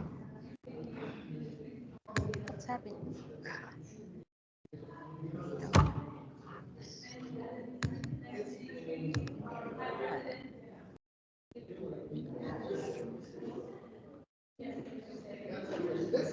Can you make, is this your telephone? Yep. Can we record the video on your telephone of your talk? Yeah. Manoj, can you record the video? Please sit there. Well, no, just the video. Mum will take a video. A telephone. A shot. Let me try again. Okay, we're just going to get yourself comfortable. It's going to be a long talk. Yeah, you can sit down. Yeah. International Public Health Ambassador. I'll just check you're in it. Okay, here. You're in it?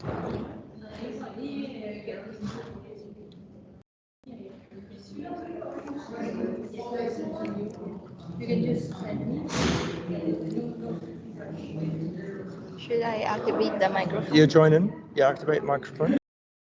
Join.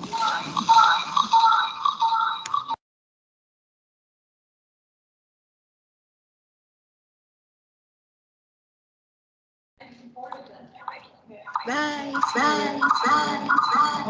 Turn off your microphone, your speaker.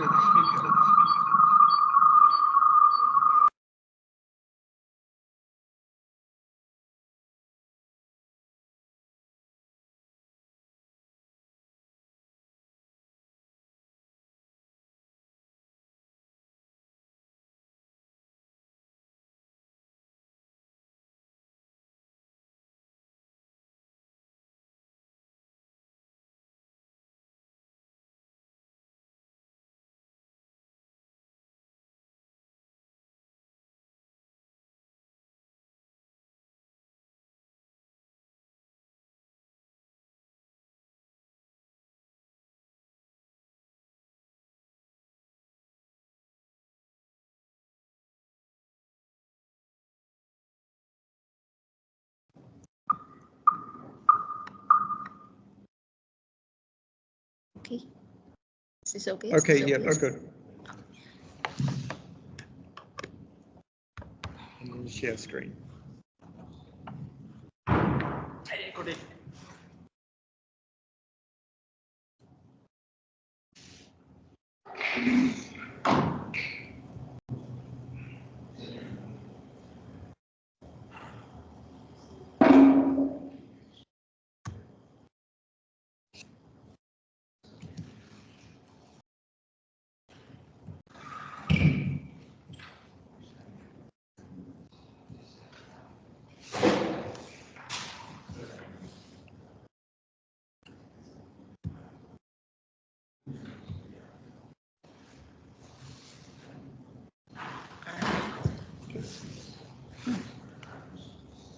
Okay, it's working. Here it's not showing. Yes. I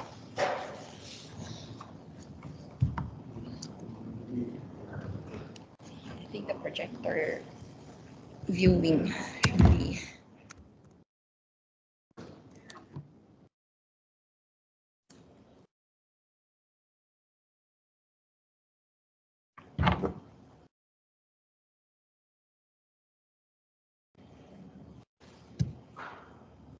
No.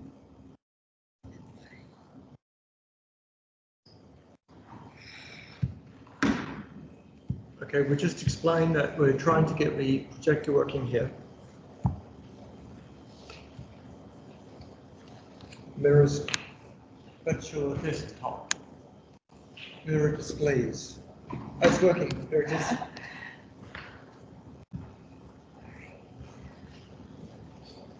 Okay. Thank you very much, Margaret.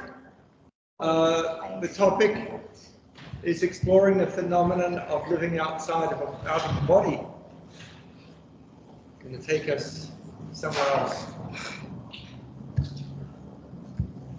Sorry, I still cannot. It's working. Yeah. I need to put in the full screen. Yes, slideshow.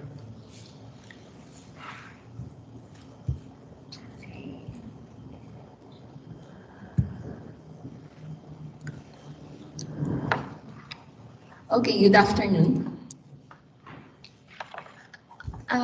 This topic is really different, and for this afternoon, maybe I will just going to tell you a story. So ever since I was a child, I have been experiencing this sensation whenever I go to sleep. It feels like I've been falling, drifting, like a nightmare, that's something is pulling me back, pulling me down. And every time I had it, I always fight it. But one night, 20 years ago, when I was trying to sleep, I was lying on my bed, and then suddenly, I felt again this sensation, and I surrendered. I did not fight back. I just let it go. So this sensation that I felt, like I was really going into something bad, like that the feeling was terrible. It was really scary. I just let it go. So that night, when I was just letting go of this sensation, after a few minutes, on my mind it's a few minutes, but I think it was just a split second, my body started to feel this floating sensation from falling under my bed to being parallel to my body, and then separating from my body, physical body, to the side of the bed.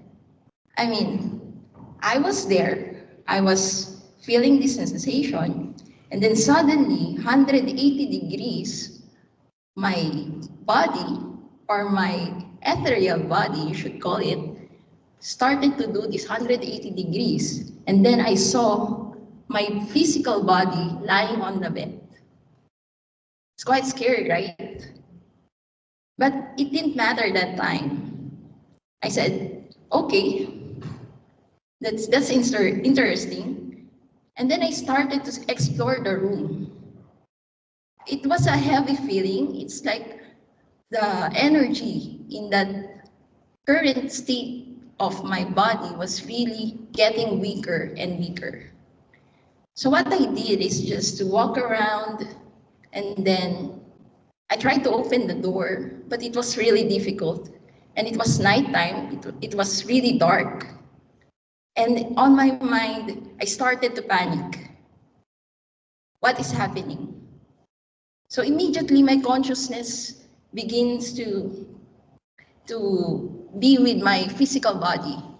And then with a snap, I was there again, lying on my bed like nothing happened. So after that night, even though I had these many experiences before, I convinced myself the other day to try to do some research of what happened to me. What is this thing? Is this a nightmare? Is this something special? So I did some research, and I finally found out that it was called a phenomenon of an out-of-body experience. So many of you may not know this, or maybe some of you already experienced this. And for this afternoon, we're going to explore more regarding the out-of-body, or the astral projection, or astral traveling. So what is out of the body? Living out-of-body experiences are fascinating phenomena characterized by a sense of disembodiment. During an out-of-body experience, a person feels that their self or center of awareness is outside their body. The term out-of-body experience was introduced in 1943 by Tyrrell in his book Apparitions. But this study actually have been going for more than a century right now. OBE is distinguished by the subjective phenomenological first-person experience of being outside one's own body. The experience is accompanied by a strong sense of being outside the body and feeling of the experience's significance. An OBE is a visual and sensory experience in which the double is viewed from a different perspective and is frequently immobile. It is a state where the center of consciousness appears to temporarily occupy a position spatially remote from the experiencer's body. It is an experience in which the subject appears to perceive the world from a location outside of the physical body. So the background of this is that it is phenomenologically distinct. From 1960s up to 1980s, very few parapsychologists were researching OBEs from a scientific rather than an occult or theosophical perspective. OBEs have been reported to occur under various circumstances, like occur spontaneously or in life-threatening situations. So maybe you have heard about near-death experiences where some accounts or journals of the survivors have experienced a glimpse of the afterlife, reporting that they saw their body. So this kind of phenomenon is very familiar to those who have encountered NDE. As a result, the subjective experience of experiencing an OBE in a variety of settings, including during or around the start of sleep, meditation, and many others have been evaluated. So NDE is only one of the factor or situation where you can experience OBE. But some have also reported having this sensation during their meditation, and like for my case, when I try to go to sleep. So let's explore more. So there are different definitions or technical terms when it comes to OBE. One is astral. This pertains to the purported non-physical realm of existence to which psychic and paranormal phenomena are attributed and which the physical human body is said to have a counterpart. Astral projection, on the other hand, is the astral body leaving the physical body and travels to astral plane. And then extrasensory perception, or ESP, means beyond the senses and usually includes communication between minds involving no obvious contact or telepathy, gaining information about something without using the normal senses like clairvoyance or predicting the future or precognition. So, astral body is a subtle body posited by many philosophers intermediate between the intelligent soul and the mental mind composed of a subtle material. So this is what we call the double, when you go out of your physical body. It is like a spiritual vessel, but the terminology for this one is the astral body. And astral travel, or astral projection, or soul journey, soul wandering, spiritual journey, spiritual travel, it is a term used in exotericism to describe an intentional out-of-body experience that assumes the existence of a subtle body, known as the astral body or a body of light. Then lastly is the astral court. During astral projection and out-of-body experiences, some claim they can, at will or otherwise, see a silver cord linking their astral form to their physical body. So many think of this as a lifeline. What if you go out of your body? Will you ever come back? This is like a safe cord or an imaginary cord for those who have been experiencing astral traveling. So for the experiencing and seeing the physical bodies, experience often find themselves out of their bodies quite suddenly, usually in the immediate locality of their physical bodies. Anything up to 80% of cases, they can see their physical body from a distant vantage point or a short distance. Otoscopic hallucination, a visual hallucination where the whole or part of the body are seen, is one of the terminologies for seeing your double or your physical body. And the other one is the otoscopy, wherein you can see your distorted body. Sometimes others reported that they can see their body but without the limbs, the head. So it's really quite troubling to see yourself like that, but there are this kind of phenomenon. And based on statistics, this is from the data from 2018 to 2024. The 10% of the total population may feel out-of-body experience. Only few neurological patients with OBEs due to brain damage have been reported in the last 50 years. 2.2% OBEs have been observed predominantly in patients with non-lesional and lesional epilepsy as well as migraine. 1 out of 10 people has an OBE once, or even commonly several times in their life. And people report experiencing out-of-body experiences as part of NDE, around 15.37%. There are a lot of theories, debates regarding these experiences. Some of the popular theories are the exomatic and imaginal. Exomatic theory means just literally going or leaving your physical body, going into another dimension. But if OBEs are not real, we call it the imaginal theories. So from imaginal theories, what could be the reason behind this experience? It could be psychoanalytic, those who experience a lot of stress, or those who are feeling that they need to have a comfort zone or they sense a danger, like those who experience the near-death experiences. Or maybe it could be neurological. Maybe there's something wrong with the mind, the brain. Some report they have taken medicines like a ketamine for them to be able to induce this.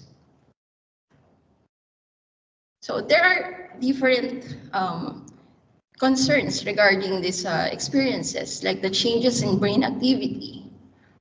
OBEs may be related to changes in brain activity or function, such as changes in blood flow or electrical activity.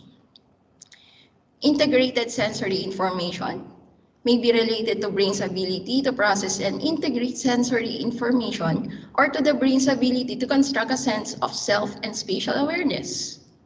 Psychological factors, such as dissociation or altered states of consciousness. OBEs may be related to change in brain function and physiology, and abnormal activity in the temporal lobe, or changes in blood flow and oxygenation. So there are many factors to be discussed, but for this afternoon, we will just take a few summary of this event. For the cultural and spiritual perspective, so different accounts from different cultures and religions have been available for study and also been issue for debate and criticism. In Islam, people believe in astral projection. This is in general. But in Buddhism, they do not really believe in this, but some part of the Asian countries believe in astral body and spiritual aspects, such as during near-death experience. In non-Western countries, 70 different regions, about 95% people believe in the OBEs. Millions of Americans have had an out-of-body experience. Is this true, Dr. Daryl? I'm just visiting somewhere. I'll tell you. Okay. So various religious writings refer to experiences of a felt connectedness with something beyond the self, feelings of oneness, seeing angels, hearing voices of the divine, or other signs of a sense presence. Well, generally, Christians believe on the OBE, and spiritually, they feel the astral body. Or this is a possibility that it can be experienced. Like St. Paul, he said that he received instruction about the Lord's Supper from Jesus. Through this kind of experience, they have related this from before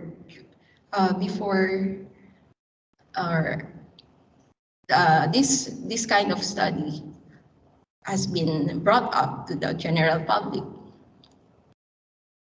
The role of OBEs in spiritual growth.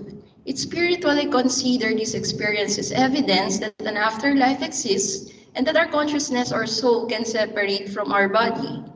It was hypothesized that making sense of the experience would reduce self-concept and clarity. Making sense of the world is in the development of a new life story that enables the formation of a cohesive identity.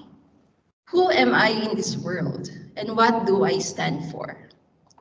Because personally, when I had this experience, it was quite frightful, but also intriguing, and it was very enlightening.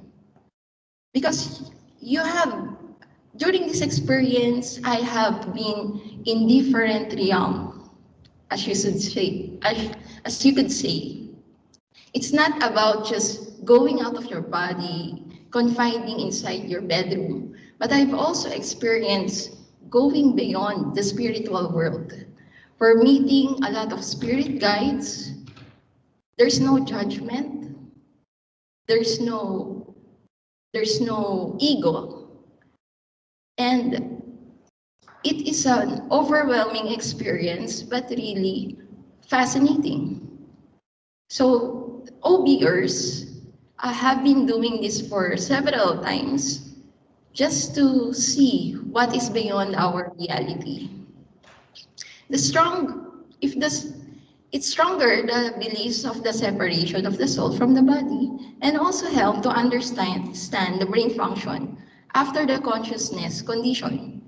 So meaning, during the OBE,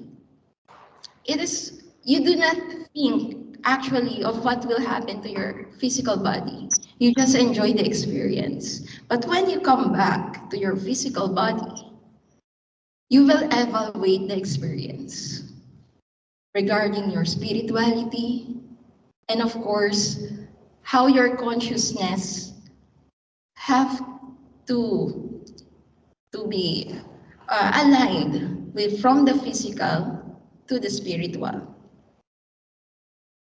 Traditional beliefs and practices, the OBE is known as astral projection or astral body.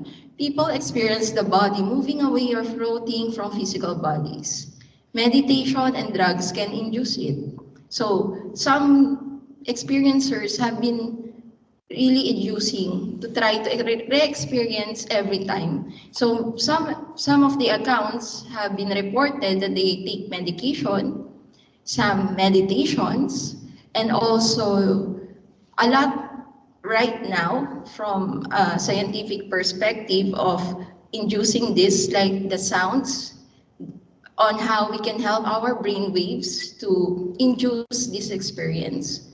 Actually, here in America, I think I just forgot, maybe in Virginia, the Monroe Institute have been doing this study regarding OBE on how they can induce, especially helping the CIA or the American government for their agents or government officials or soldiers to use this capability on their advantage, just to know the secrets of their enemies. So this is another question of ethical values. If we will induce our OBE, the purpose, the reasons, are we doing this right or wrong? So next, we have this disintegrate. OBEs usually occur in altered states of consciousness or during traumatic events. At such times, the process leading to the sensory integration and the embodiment of the self seems disintegrated. And the body experience helps determine the quality of life and reflects sensitively physiological function and psychological stress. It is influenced by emotional stimuli and in turn modifies emotional states. Impact of OBE on personal beliefs and values. It increases the unconscious danger and feeling of floating above the physical body. The impact of the OBEs on personal beliefs and values is deep, environmental, and also neurological. The person feels unconscious that there is a life after death, and it is possible. Afterlife exists, and that our conscious or soul can separate from our body, and capacity to adjust to upcoming life events and the belief and values on the spiritual things increased. From a personal perspective, OBEs can be a deeply meaningful and transformative experience for those who have them. There is a wide range of interpretations of OBEs, and some people believe that they have spiritual or metaphysical significance. While the scientific understanding of OBEs is limited, they have been described by some people as deeply meaningful and transformative experience. Further information is needed to better understand the nature and potential psychological and spiritual effects of OBEs. Some theories suggest that OBEs may be caused by changes in the brain activity, such as during sleep, meditation, or NDE. Neurological explanations.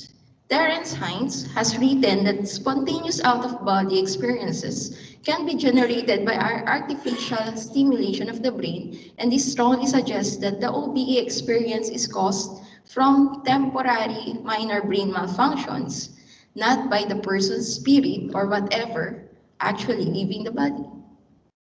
In a study review of neurological and neurocognitive data shows that OBEs are due to functional disintegration of lower-level multisensory processing and abnormal higher-level cell processing at the temporal junction. Out-of-body experiences are not paranormal and do not provide evidence for the soul. Instead, they reveal something far more remarkable about the everyday workings of your brain and body. Only few neurological patients with OBEs due to brain damage have been reported in the last 50 years. Nevertheless, this has led to the description of etiology, associated phenomenology, and anatomy of OBEs. So scientifically, OBEs, or traveling within your soul, or out of your consciousness, is really not yet accepted scientifically. Importance of exploring OBEs. It increased self-awareness and understanding of one's own consciousness, the ability to explore other realms or dimensions, the ability to communicate with spiritual guides or deceased loved ones, improve psychological and emotional well-being. It often contributes to the person having a new perspective of himself and his conception of the world, and it may influence his functioning and behavior. So these experiences will really develop you as a person and also your spiritual growth. There may be changes in bodily sensations and a reduced ability to act on an emotional level, but you will have a greater insight into the nature of reality. Ethical considerations and future directions. Autonomy, respect for persons, and informed consent of individuals with minimal consciousness. So as I mentioned before, if you will use this kind of gift or skill, you should also be aware of the implications, or how do you manage this kind of experience, if you will use it just for your own benefit, or you will just be enjoying knowing other person's privacy. So you should also consider this. I'm saying this not only for those OBers, but also for those of us that have been getting this sense of trying to take advantage of any situation that we think that could benefit us without the others knowing. So this is a very scary scenario for, if this is your first time to hear the OBEs, maybe you will be conscious about maybe someone is looking at me right now inducing this out of travel experience. But to tell you the truth, there are very minimal or very few people who can really control where they go. Because personally, I cannot control it. I just let the spirit guide me wherever realm they want to take me.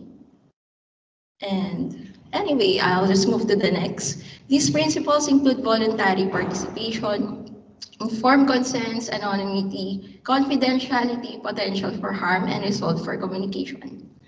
Scientists and researchers have always adhered to a certain code of conduct when collecting data from others. So even there are already research for this phenomena, the scientists always have this code of conduct on how they can manage the ethical principle for studying this, how they collect the data for these volunteers, and how they will make use of this data. In the future, more tools and methods will be available for the OBEs and other serious patients who live out-of-body experience. The new technological advancement as well as scientific revolutions make the future for the patient more easy to recover once from their illness and serious threats to normal life. The awareness and consciousness will increase the future about OBE. In conclusion, the out-of-body experiences is the sensation of leaving one's physical body and traveling in a non-physical form. For me, I don't want to say that it is your astral body. It is like just your brain is just disconnecting from your physical body, and your consciousness will let you explore the other side of reality. And for the benefits of OBEs, it leads to a greater understanding of the self, a sense of spiritual awakening, and insights in the nature of consciousness and existence. OBEs provide healing and therapeutic benefits, as well as the opportunity to communicate with spiritual guides or deceased loved ones. OBE has the positive impact to provide a greater insight into the nature of reality, improve psychological and emotional well-being. OBE, as some people experience negative effects such as hallucination, anxiety, and disorientation. So OBE is not always good. It's very difficult at first, and you will experience confusion, hallucination, or anxiety and disorientation during this phenomena. Benefits of OBE, you get to know that there are other realities that are not physical and that we form part of it. OBE gives the knowledge of the physical body is just a vessel for the real you to be able to experience the physical dimension or reality. Different culture and religion have their own spiritual and beliefs of the astral body experience. OBE have the positive impact regarding spiritual growth. That's all. Thank you.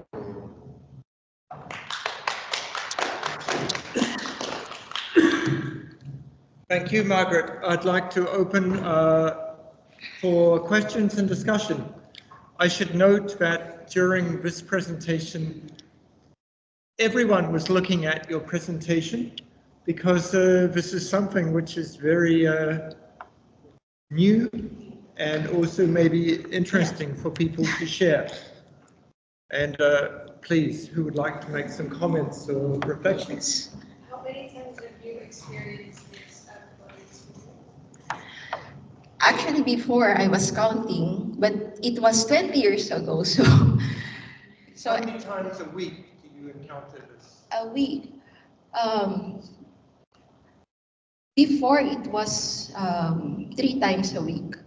But the last time that I experienced this was my second night here in America. So I really couldn't sleep. I was trying to sleep, but my mind is awake, so my body wants to go out somewhere. And I just fight it back. I do not always welcome this experience because I need to rest. Whenever I go to this OBE, when I come back to my body, I'm always exhausted. It's like a lot of energy has come out of my body or my ethereal body, the spiritual body, should you say? Yeah. Okay. Yes, I also experience the same. Angelica. Thank you, Daryl, for giving the topic because now I realize that there is a scientific explanation to that, and that it is a skill, no? Because I also experienced the same.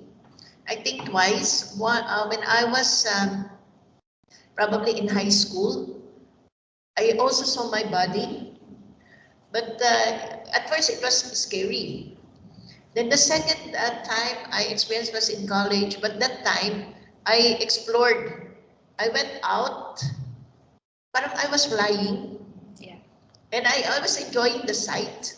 It was not scary for me, but because it was daytime, I experienced that was in high school. It was nighttime, and probably the reason you said it could be, you know, you were tired or I don't know, but I didn't see anything that is scary. Nothing. I just saw my body. I thought I'm dead because I saw my body, but of course I prayed, no. And then so that's the first time. But I only have shared this information to my mom and to Margaret. And the second time, yun nga, I was Rome, but that was daytime. I remember, but again, that was long time ago. I was no Margaret yet. I was enjoying seeing beautiful things. No, I was not frightened, but then suddenly I realized, am I dreaming? I don't know. And then suddenly I woke up. So I don't know if it was a dream or if it was the principle of OBE or the scientific, what is happening, I don't know. But that one I had experience.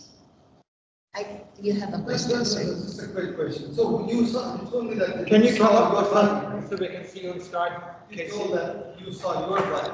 Yes, I saw my body. So what, the other body saw your body? Your other body saw your body or your soul saw your body? My body I saw sleeping. My body Stop I sharing the screen. I'm inside my bedroom.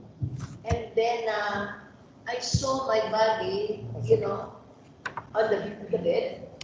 And then I was floating. So I was thinking, in my bed, something like that. Suddenly I woke up. Okay. So I don't know if it's OBE or if it was a dream.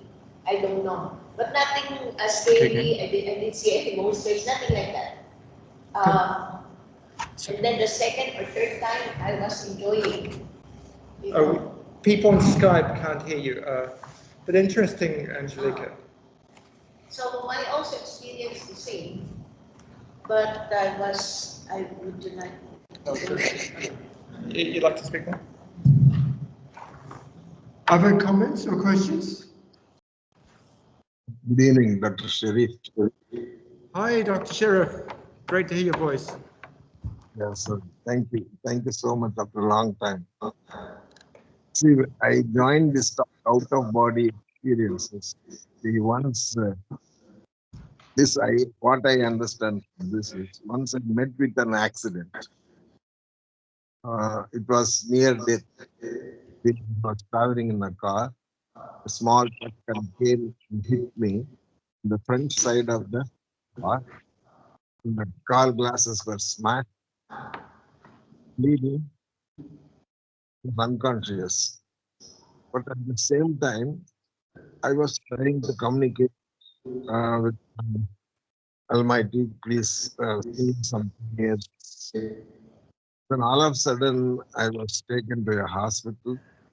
Then they were trying to put stickers. One of my friends said that you got a lease because he was near my eye. He said lease of sight and lease of life. So that experience brought me nearer to God. And I think that is one type of experience we can call it as out of, I don't know whether it is right or wrong, but I'm just fine.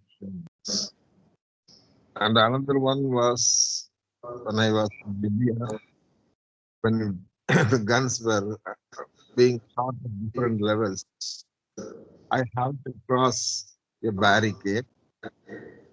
The barricade was youngsters in AK-47. And then they directed that directly to my face. And I thought I'm gone. I don't know what happened. Then they let me go. So at that time, I could understand the value of life. The snap minus in a millisecond, you can be dead, but you can be live. So that's what I want to share. Maybe I'm wrong, or I don't know, but it can be considered as out of body experience. Okay, thank you, Sherry, for sharing that. I think what you experience is something to do with psychological or psychoanalytical theory. So this is when our body or our mind is inside a very stressful situation or life-threatening situation where we want to get out of the reality. So this is the factor also of experiencing the OBE. For scientifically, when it comes to neurological explanation, this is the best actually explanation that right now the science can come up with. So this is a psychological factor. So but I believe personally that you experience this out of body. Thank you. Can you actually pick on use the mic?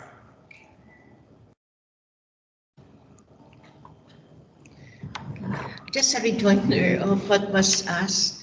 I also experienced the same, but it was not scary on my part. No, I didn't feel that way. I don't know if I was dreaming or if I was out of my body. I felt like flying. It was daytime, and I see a lot of I was exploring like a Superman, but Wonder Woman. I was looking around, and then suddenly it was a long fly. So I was now I became scared because I began to think that am I dead? And where is heaven? Why am I here? So I tried to go back, but suddenly I woke up. Okay, could you explain that? Well, your experience is out of body. The sensation always begins with either falling very fast or flying. Very fast also. Whenever I go to OBE, I always fly. I fly also. For first falling and then fly.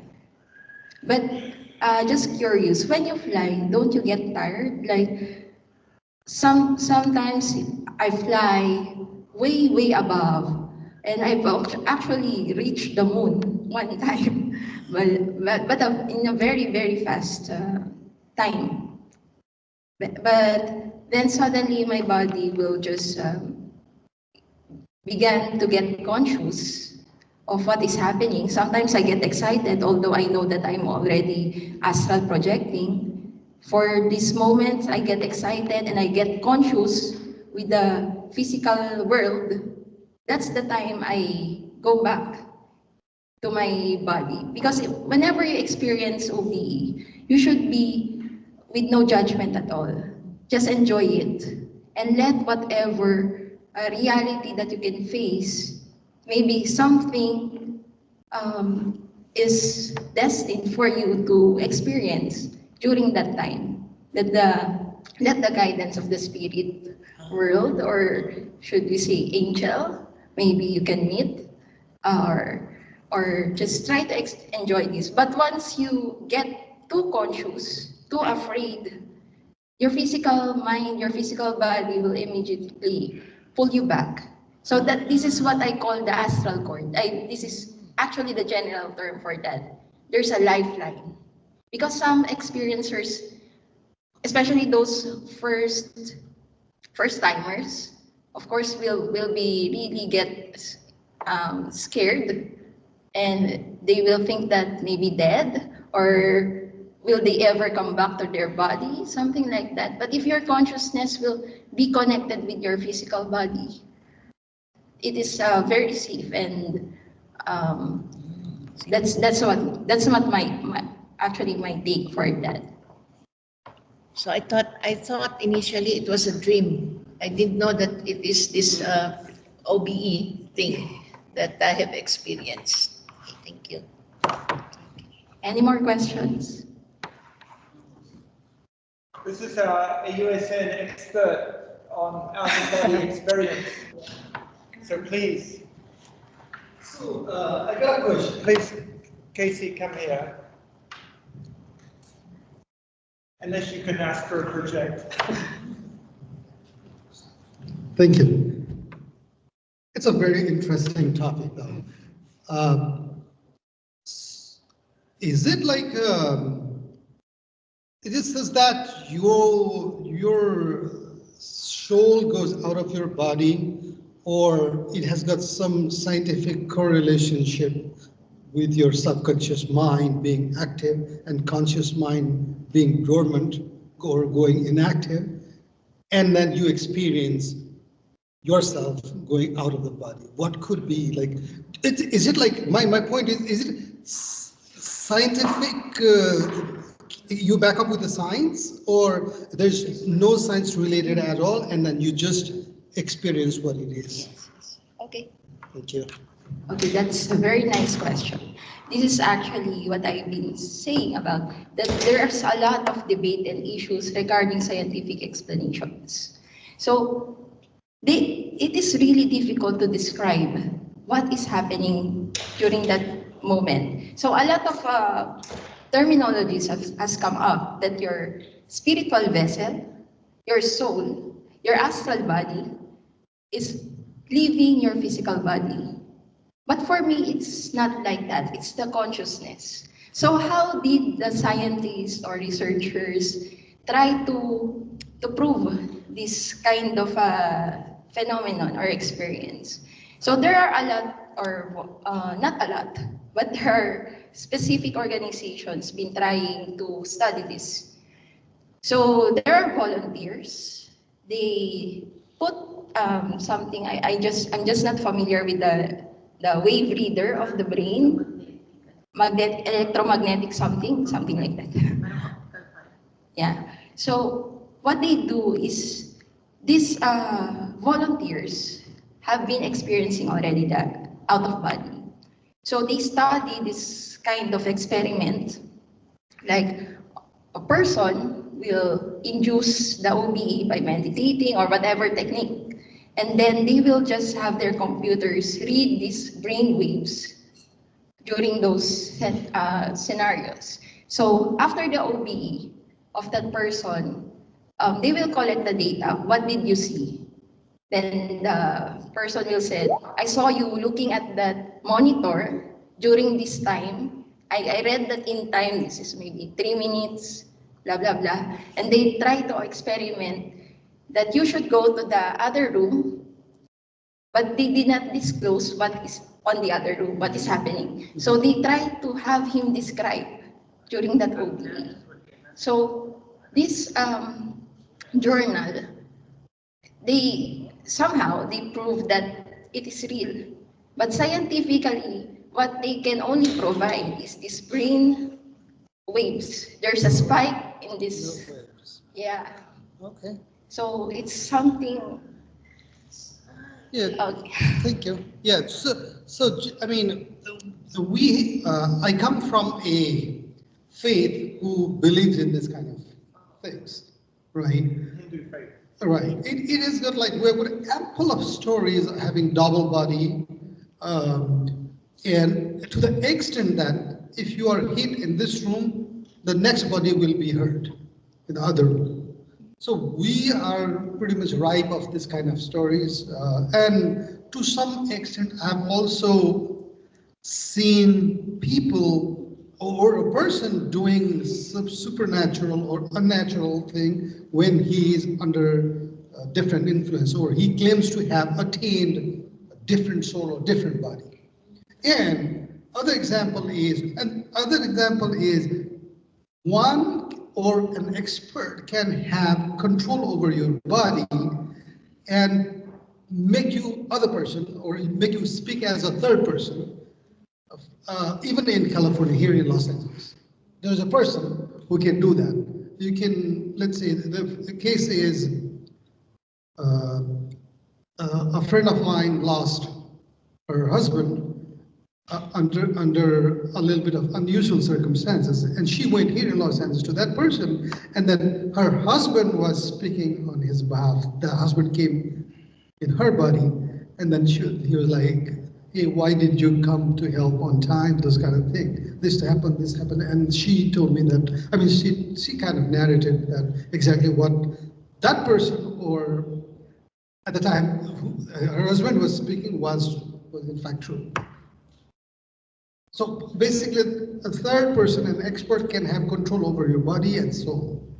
So is it a case-to-case basis? It could be, your consciousness, the mind, or it could also be the actual soul, traveling, or it could be.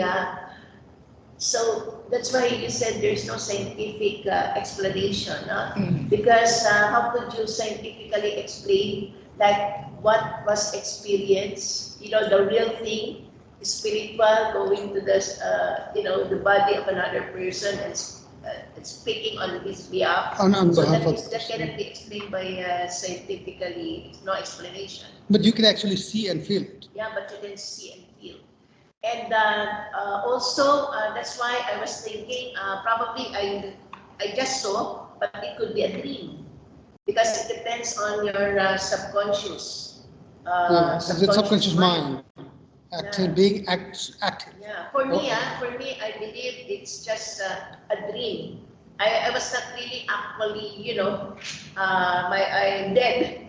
I don't consider it that way. I consider it as a dream because, I was flying, imagine.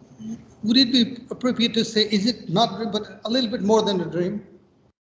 Oh, it could be, but I was enjoying. But then suddenly I get tired because but I didn't see my body anymore. I just woke up. But maybe what you experienced is different than what you experienced. Yes, it could be something different also. Because the first time she did that, she didn't know that there's such thing as an OBE. So at your mind, it's the most logical explanation is that you're dreaming. Yeah, because there's no scary, nobody is. It's just the same as when I was a child. When I didn't know about these things, because I only studied this 20 years ago. So those times I thought I was having a nightmare, I'm dreaming. So that's it. And then just let it go. There is what you call also a skill where you can, get out of your body and explore. Explore, yeah. That is, people have seen that and experienced it. Some people like that. Yeah. So my personal account of close to it's not that, but like my account of having something not ordinary dream or something like that was I slept and I started fighting with some evil people around, and then I told to myself that, hey, I'm sleeping, this could be only dream, that's why I should not be defeated by these people. You know what, my third sense or whatever was telling me that I am sleeping, it could be a dream, some people are after me, they're trying to hurt me, but I have to fight back. And then when I won over them, then I came to my consciousness. Okay. So I don't know what is that. That's why I got a little interested. Okay, that's interesting because I really couldn't tell if you're having OBE. But we also have this term, lucid dreaming. Lucid dreaming. Oh. So it's connected with your consciousness also, that you are aware that you're dreaming, but it's not really actually, does not really mean that you're actually out of your body, but maybe you're part of your consciousness, your subconscious, your emotions. So that may be also a factor of the trigger. Lucid, what is the problem? Lucid dreaming. Lucid dream. What about the experience of, oh, I have this already happened? But Deja vu. Huh? Deja vu. What's that? Deja vu. That's what it is. It happened already. Yeah, already happened, but it's happening now in my dream. So there are a lot of theories regarding deja vu. I'm not an expert, but I've read about maybe you were reincarnated, or there's an afterlife, previous life experiences that will trigger that moment for you to think that this already happened, or this should have, or maybe that time you know that it will happen. So I'm not sure, but that's the terminology for that. Experience also. Thank you, Margaret. It's very interesting. Can you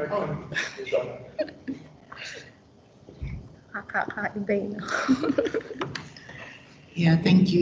It's really very interesting. So,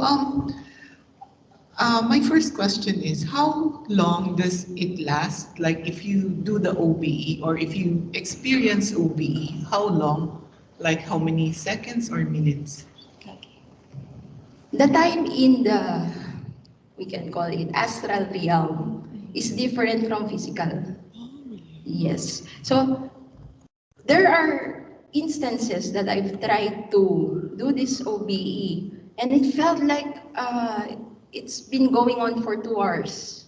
So very long. There are a lot of things that happen, but in a very fast-paced scenario. But then, when I came back to my body and look at the clock, I just saw it was just like 5 minutes. So that there are time differences, and there are also accounts of time traveling, actually, for these experiences. Just to share with you a quick, this is not a very big deal of time traveling. When I was having my OBE back in Bataan, I took a walk in our living room, and Ate Baby was there, our help, watching a noontime television. And there's a band, opening number of the band, singing. And then I just look around and then, okay.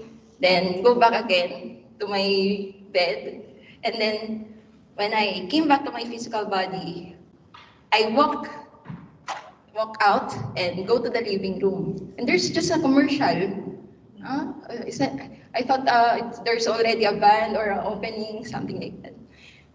And then I took a snack. I ate. I got hungry. And then after 5 minutes of that, the noontime show already started. And the band that I saw in my astral projection was playing. Meaning you are out of your body, you ate. No. I was out of my body. I saw what's happening outside the living room. Hungry, you said. I will just go back to my physical body. You want to eat. Yeah. Then when I get back. So it means that when you're out of the body, you're enjoying, huh? Yeah, because I've already had a lot of experiences during that time. So it's not my first time. Then you can go to the US without time travel. Well, Dr. Daryl has been asking me to visit him every time. So that's why. Maybe Can I ask? Yeah, just a minute, Dr. Sheriff. I think Amber thought that we were a little crazy, but that's why I took Margaret to visit my home for 5 minutes to see each space, each room in the garden. Astral? No, physically. She came to visit each room, to visit each space, so that she will come. Because she said, I don't know where to come. So now she does. Yes. Dr. So Sheriff. you can travel from Philippines to US? Yeah, any day. How about traveling from? I actually cannot control.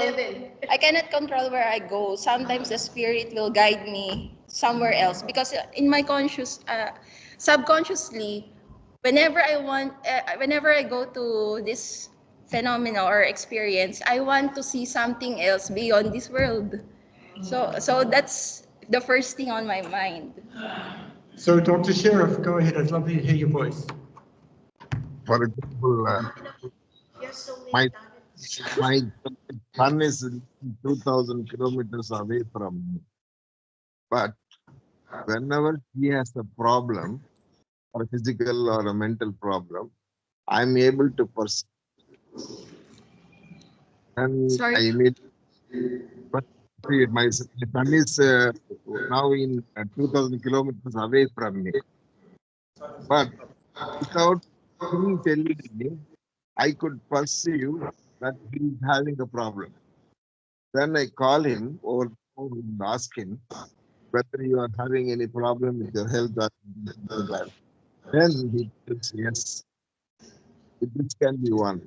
And the other thing is, in India, some of the yogas, they practice what you call that, from traveling from one body to the other body. That's kind of a soul dualism, from one soul to the other soul. They do that also. And sometimes when you are seeing Sid, for example, I saw a movie called To Serve with Love. Sid White, an engineer who becomes a part-time teacher. Whenever he teaches, because I love teaching, I went to his position, but sitting in that particular situation, then he is applauded and appreciated by his students. I think he can be some kind of outside experience.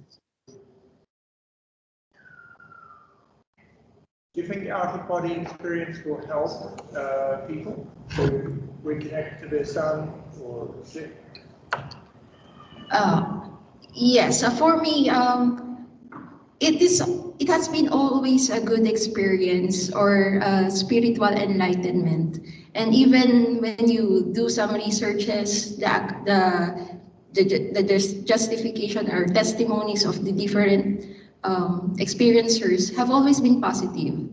About only around 1% of the total statistics for this reported that they have a negative effect, or maybe because they were scared. But generally, this kind of experiences will give us a lot of comfort that we are not just living right now in this situated inside the physical realm.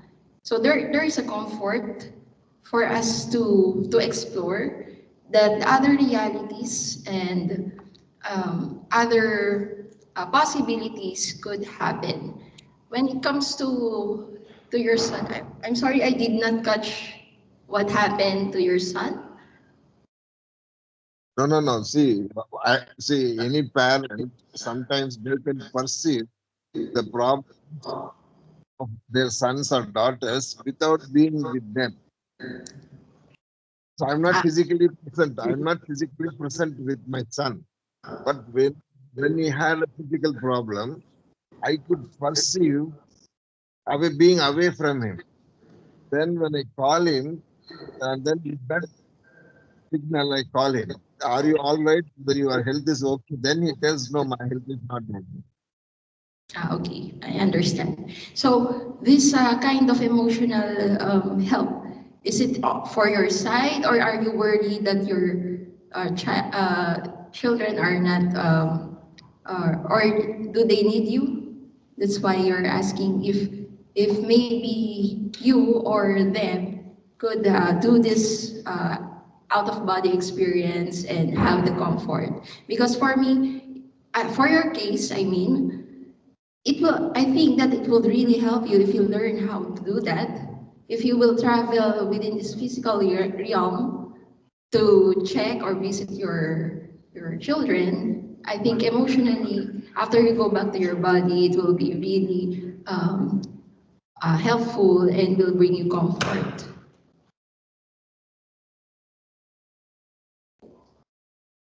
Thank you, Sheriff.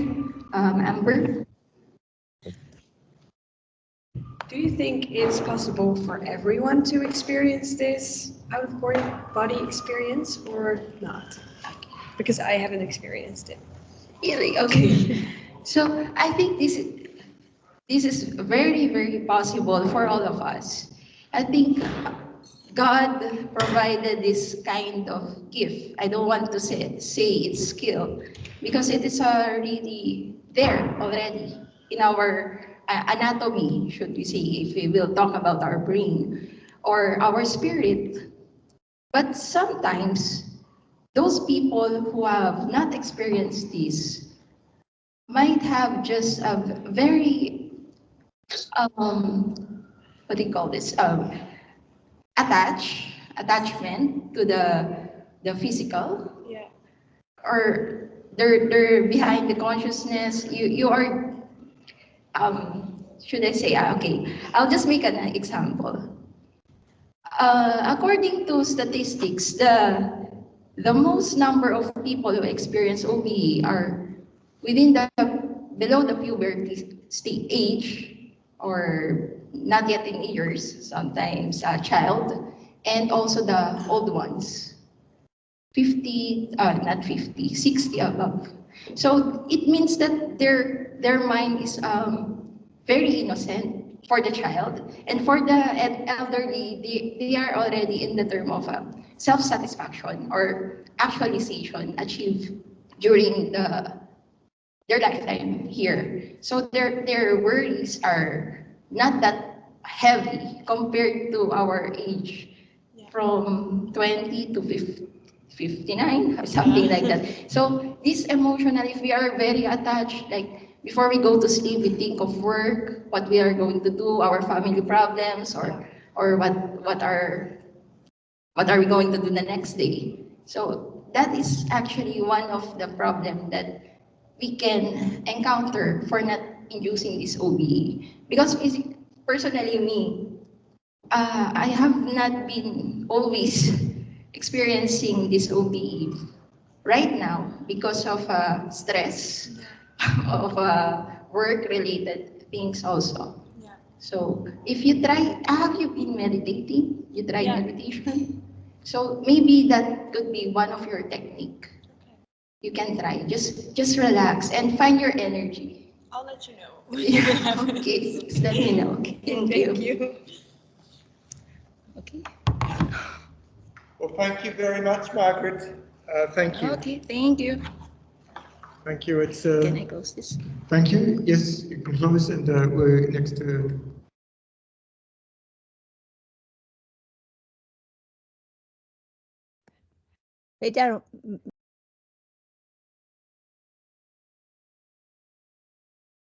Hello.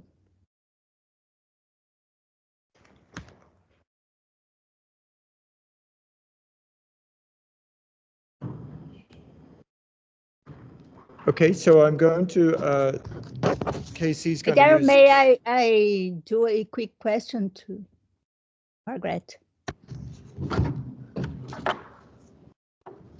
After Casey Peru's presentation, Dr. Sheriff, we have yours. So go to connected.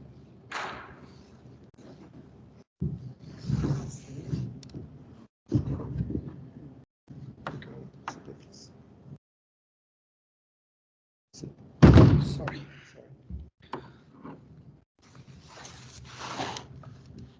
Okay. I believe we're still getting it recorded.